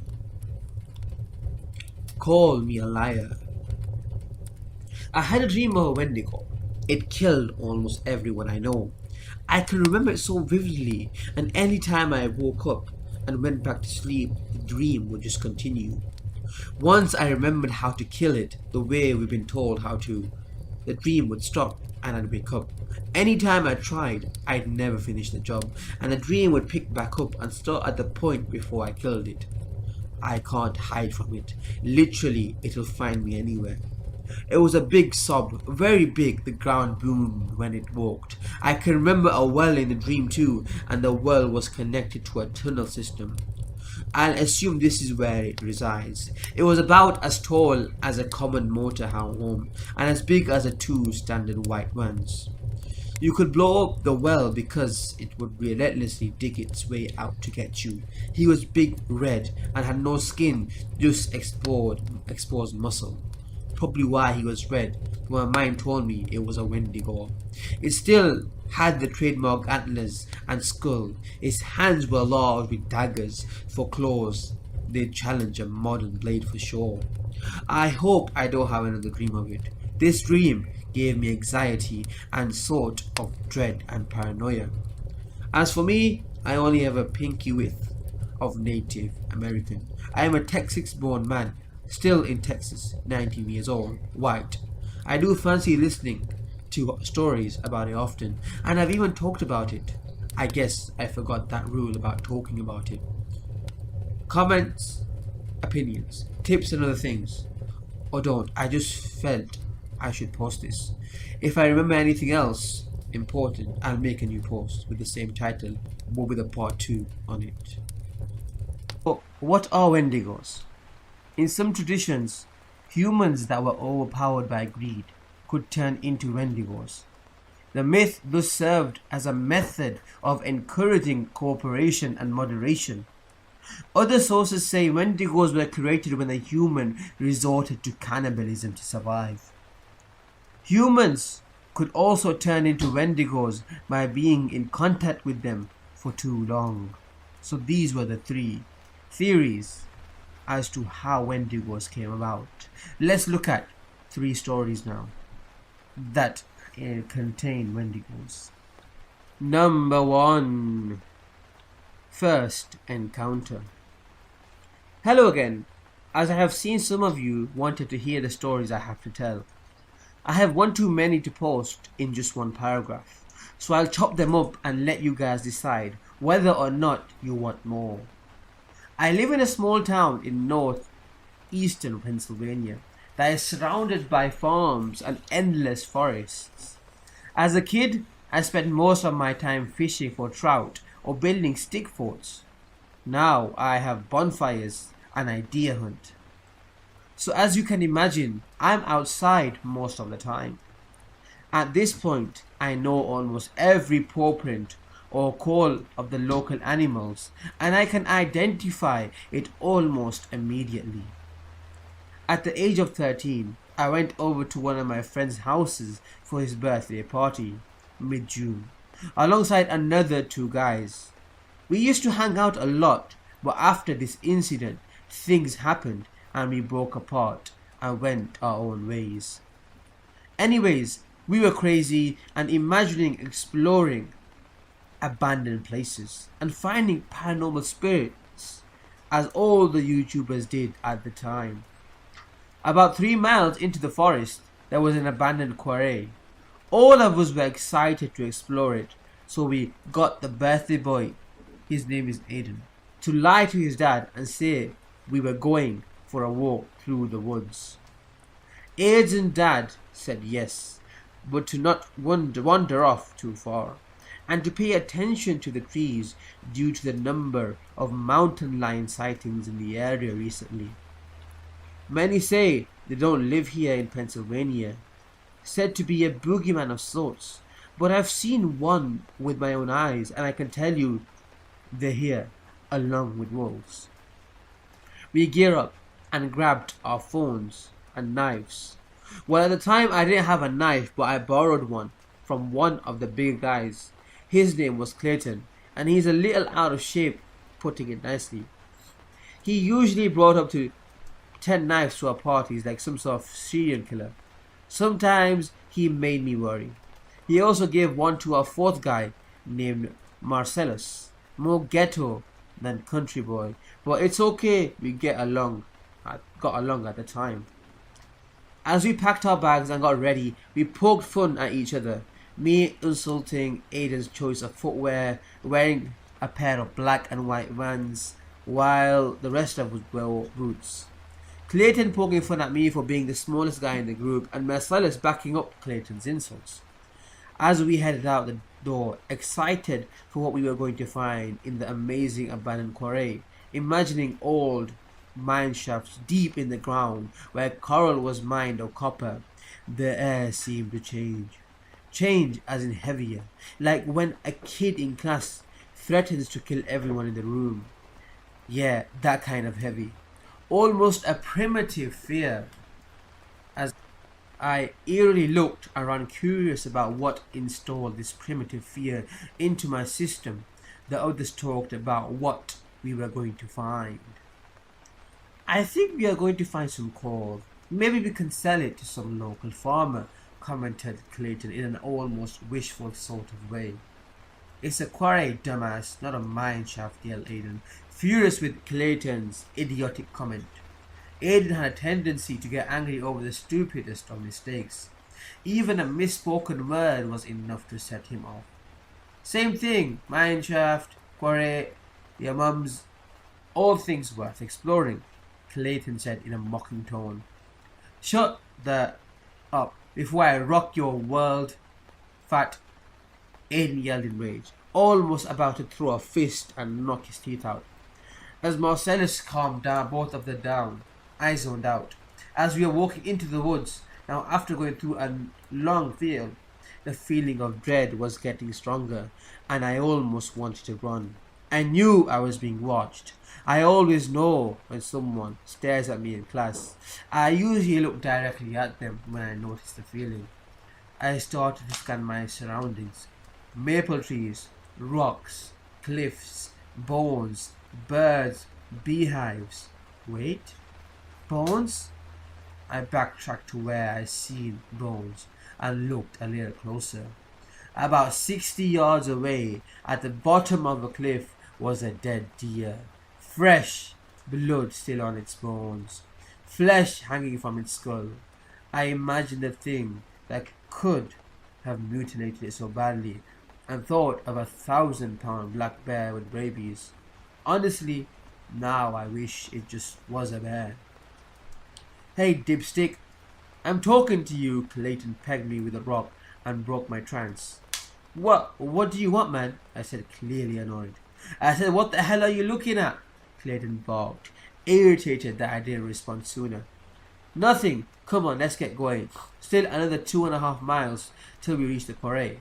Nothing exciting happened as we climbed a large hill. I felt the air get heavier and my primal fear clawing its way up my spine as if it's about to dig itself out. Once we reached the top of the hill, there was a level part still filled with maple and birch trees and some decent-sized rocks. There was a barbed wire fence that led to a clearing, freshly mowed like a field. Aiden commented, saying that was his property and his neighbor probably was trespassing again. As we got to the fence, I noticed something red hanging from the fence. A rag or piece of clothing covered in dried blood, and underneath it was a rusted old knife with a saw blade on one side and a sharp edge on the other. Me and Marcellus argued for a minute about who got the knife, and I gave in and let him have it. We crawled under the fence and walked through the field. Right now we were only about half a mile away from the quarry. I zoned out again as we walked. No one was talking about anything exciting anyway, and I scanned my surroundings when my fear jumped, almost right out of me. I couldn't place it as I frantically looked around. Something bad, no, something evil was nearby, and I could sense it.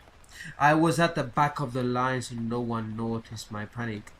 I went tree to tree, scanning for something out of place, and when I got to a birch tree, roughly 25 yards away, I saw it. There was a large, lengthy, grey hand wrapped around the tree. I could almost make out claws. I looked up above the hand and I could just barely see the edge of a head. I looked at my friends who got a little bit ahead of me, looked back at the tree, and the grey thing was gone. I ran to catch up with my friends, deciding to keep what I just saw quiet so I'm not made fun of for the rest of the weekend. We finally started to see a clearing up ahead with another barbed wire fence. We walked through a patch of thorn bushes about as tall as me, and they shredded our bare torsos as we took off our shirts and hung them from our shoulders. We crouched under the fence and made it to the quarry. Now, almost 50 years later, it was just some old cow pasture. We were a little bummed out, as we were hoping for the ultimate mineshaft experience, but we knew logically what we would find. There was this cool little part where the rock was cut out, leaving a 10-foot drop below to the cow pasture. We went over there and screwed around on the cliff. It was roughly 100 yards away from the tree line, so we were a little far from the woods. There was a pallet with some perfect cut square rocks in it, and we looked through them, fascinated by how precise they were. But in the end, we just left them. Aiden got the idea to take some Instagram pictures, and as we got into position to take photos for our pages, Aiden, we all spun around towards the far woods, hearing his dad, but it was off, almost mechanical. Startled by how quiet it was, almost a whisper, but the woods were 100 yards away. My fear crawled its way into me, and I wanted to go home, knowing something was wrong. Guys, we need to go, I stated, walking towards the tree line. The others followed. My fear grew stronger and stronger. I scanned the field, then the cliff, then the trees. As I was walking, we were at the tree line, scrambling under the fence. Snap! A branch cracked not too far from us. We all looked. Marcellus still under the fence, and we saw it. 20 yards away was this 9-foot human-like animal. No, not animal. It stood on 2 legs like a human. Its grey skinny arms ended at its knees, and its claws were as big as its hands. It was partially crouched, perching its elbows on its knees, staring at us with its hot red eyes. Teeth stuck out of its mouth like a piranha, with large canines like a dog. Its teeth were an ugly yellowish and blackish colour, with some blood stain on its top row. We all stood, frozen and staring at this beast. Then its eyes snapped to me. It made eye contact and twitched. In fear, I let out a gasp. Its eyes perked up as it heard this, as if in pleasure. It slowly stood up, breaking my trance, and I jumped into flight mode. "Run!" I screamed, making a dash for home. The field only 50 yards away, the creature let out an almost metallic, human, bear-like roar. Its scream filled me with fear, and I could sense the hate in its veins. This monster was primal fear. We ran like hell as it chased after us, dodging left and right, changing direction, tripping it up so it can't catch us. We dove under the barbed wire fence and kept running. I looked back to see it hurdle the fence like it was nothing. Hot on our heels, running on all fours, I tripped over a branch and rolled, catching myself, and kept running. But this put me at the back of the line. I felt its hot breath on my back as it ran. It let out another scream, and I jumped off the nearby cliff to my right. My friends did the same. It was only a 15-foot drop onto some dead leaves and grass, so we landed somewhat nicely, except I rolled my ankle in the process, and Aiden landed his knee on a rock. I looked back and saw I almost landed on the deer corpse from earlier, and that gave me a spark of renewed energy. The tree line was only 300 yards away, and we ran like hell. We heard a screeching and scrambling down the hill at full speed. We vaulted over rocks and slid under fallen trees, and this thing was right on us the whole time, teeth bared and roaring in hatred. I knew the only goal this abomination had was to mutilate us like the deer. We ran and ran. Then it roared again, this time sounding almost in defeat. We cleared the tree line and ran to the road. We turned back around to see where it was, and it stood in the tree line, almost out of view, but still visible enough to see it. "Even," it croaked in a voice so unnatural and satanic, almost like the demons in movies but more metallic. I didn't mention this before, but my name is Even. My friends always call each other mean things, so we rarely said our real names. Instead of primal fear, this time I felt primal rage. I puffed out my chest and slammed my hands on my pecs. You want a piece of me, you ugly son of a... Come at me, I screamed, a little unsettled by my primal outburst. This thing simply smiled, turned around and walked away. We all looked at each other and went back to the house. Aiden's dad didn't hear the scream, so we had to explain nothing. We went and hid in his room in silence. None of us really talked about it much except for me. If I was to ask them now about it, they would probably say it was just a bear and that we overreacted. But I'm telling you now, there was more to come to prove suspicious. At least to me. So that was part 1. Leave a comment if you want to hear more stories. Number 2. Fear in the Woods. This story is 100% true, and I'm writing it on here to warn other people and let them know that there's definitely something out there. And to this day, I still don't know what it was, nor have I gone into any woods or forests whatsoever. If you don't believe me, that's completely fine. Read this as a fun story at your own expense. But for those of you out there with an open mind, or you've seen something yourself, just know you're not alone. And just typing it out and remembering this account is causing me to shake with anxiety and fear. First off, I am a girl and live in North Carolina of the United States. I was 15 at the time of my encounter and was definitely not a believer in anything supernatural, paranormal, or anything of the sort. It happened while I was at the local summer camp. There was absolutely nothing special about that day. No weird lights, people, animals, sounds, nothing. It was just the same camp schedule as I'd grown used to in the past 2 weeks I'd been there. My age group had just finished lunch and was able to persuade our counselor to let us play a game called Scatter Down by the Lake. It's like a giant hide and seek in the woods.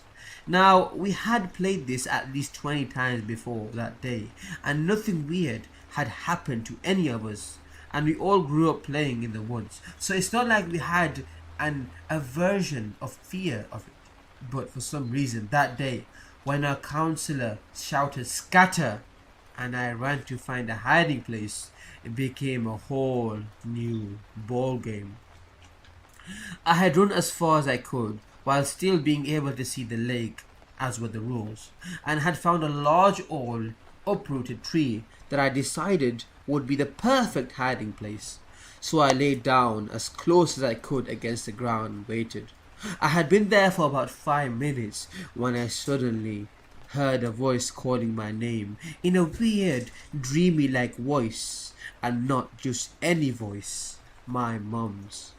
Now, me and my mum are extremely close, thick as thieves, so I'd know her voice anywhere, and I would swear on my own grave that it was without a doubt hers. But I knew it couldn't be her. She was 20 miles away at work, and even if it had actually been her, and she'd come to pick me up early, the voice wasn't coming from the lake. It was coming further out in the woods, beyond the border of the camp. I knew I should have run away from this strange mimic mum voice, but I couldn't. It was almost hypnotic. It messed with my thoughts and gave me doubts like, well, it could be mum, or what if she's hurt and I have to get to her? All these things were flooding into my mind like someone had broken a dam I didn't know was there, until they finally overwhelmed me and emotion got the better of me and I took off running in the direction the voice was coming from. I ran as fast as I could with only this strange voice as my guide. I couldn't have run for more than 5 or 7 minutes when I got to the clearing and the voice suddenly stopped. When I entered the clearing and didn't hear my mum's voice calling me anymore, I finally thought clearly again and started to have little alarm bells go off inside my head saying, "You idiot," or "That's not mum," and "Run." But I couldn't run. I didn't know where to run. I had gotten so far away, I had lost sight of the lake by camp and had absolutely no idea where I was. And I was completely exhausted to boot. With no other options than to sit and catch my breath, I did just that. No sooner I sat down, more warning bells went off in my mind. I quickly did a 360 survey around the clearing and noticed a strange noise. It wasn't the continuation of the voice before. No, it was the distinct sound of chattering teeth, like if you were cold. Only there was no one else around, and it was the middle of June in North Carolina. There's no way someone could be cold. And that's when I heard it. Leaves and sticks crunch on the edge of the small clearing, and I realized something was watching me. And then whatever it was moved and fast in circles around the clearing, almost like it was circling prey.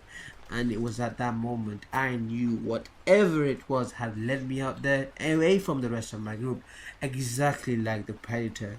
My instincts had been screaming at me that it was. Without any other option other than to try and escape, I took off in the direction I thought I came from and sprinted as fast as I could, all the while hearing the chittering of teeth and sticks crunching behind me. I didn't know what to do.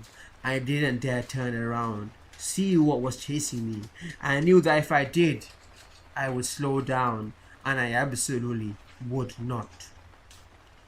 It felt like a lifetime running away from this thing before I finally saw the lake, and even though I didn't think I could, I ran faster than I ever have in my life. When I broke the tree line, I ran to the lake where I knew my friends were. At that point, I felt safe enough to stop and look back and see just what had been chasing me.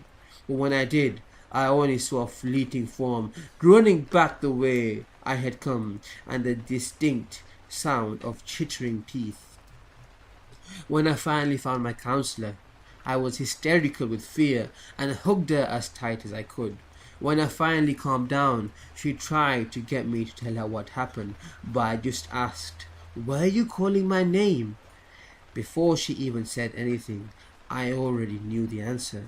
After all, it had been my mum's voice that led me away from everyone else. But what she replied with, was so much more bone-chilling to me. She told me, "No one called for you. We didn't know you were gone. Everyone is still hiding. The game isn't over yet." Number 3. Wendigo in Wisconsin. This is still hard for me to wrap my head around because it shook me to my core. But this story takes place just over a year ago, in late November 2018. I live in a rural suburban in SEWI, near a line of woods and ponds. My town is small and everything is silent and dark by 9 p.m. I tend to walk my dog after dinner and before bed, and my town is pretty safe, so walking her in the dark never fazed me until this. I live in an apartment complex that is on the end of a residential street, so most of the street is older houses. One night I was walking my dog around 10:30 p.m. I think, when I saw something on the front lawn of one of these houses. They didn't have a light on their front porch, so most of their lawn was dark. But with lights from the surrounding houses, I could see a figure standing in the middle of their lawn. It was very tall and skinny, almost as tall as the roof of their ranch house, because even standing in the middle of the front yard, it looked almost as tall as the house. It was standing on its hind legs, but had antlers or some type of tall ears like a bunny, and its arms and legs were abnormally long and stretched to the bone. The moment I saw it, my body froze, and I had that feeling that you only get when you're near immediate danger or evil. So this tall, lanky creature is standing there, and I can't see its face, but by its positioning, I know it has noticed me. Also, my dog, who is normally aware of every living creature from a mile away in a snowstorm, is completely unaware of its presence. It felt like longer, but it was only a few seconds before this creature jumped straight up in the air. And I mean straight up, not forward, and bounded to the back of the house in 3 large strides. It didn't make a sound, and the way it jumped and moved was unlike any animal I've ever seen. The closest I would akin to it would be a deer, and it was on its hind legs, and had the body features of a stretched out human, but with antlers or tall ears. I felt stuck, and almost hypnotized by the whole thing, but came to my senses enough to call attention to my dog and turned around to head for home. Behind all of the houses on this side of the street is woods, and some of the trees wrap around between this house and the neighboring house coming back towards home.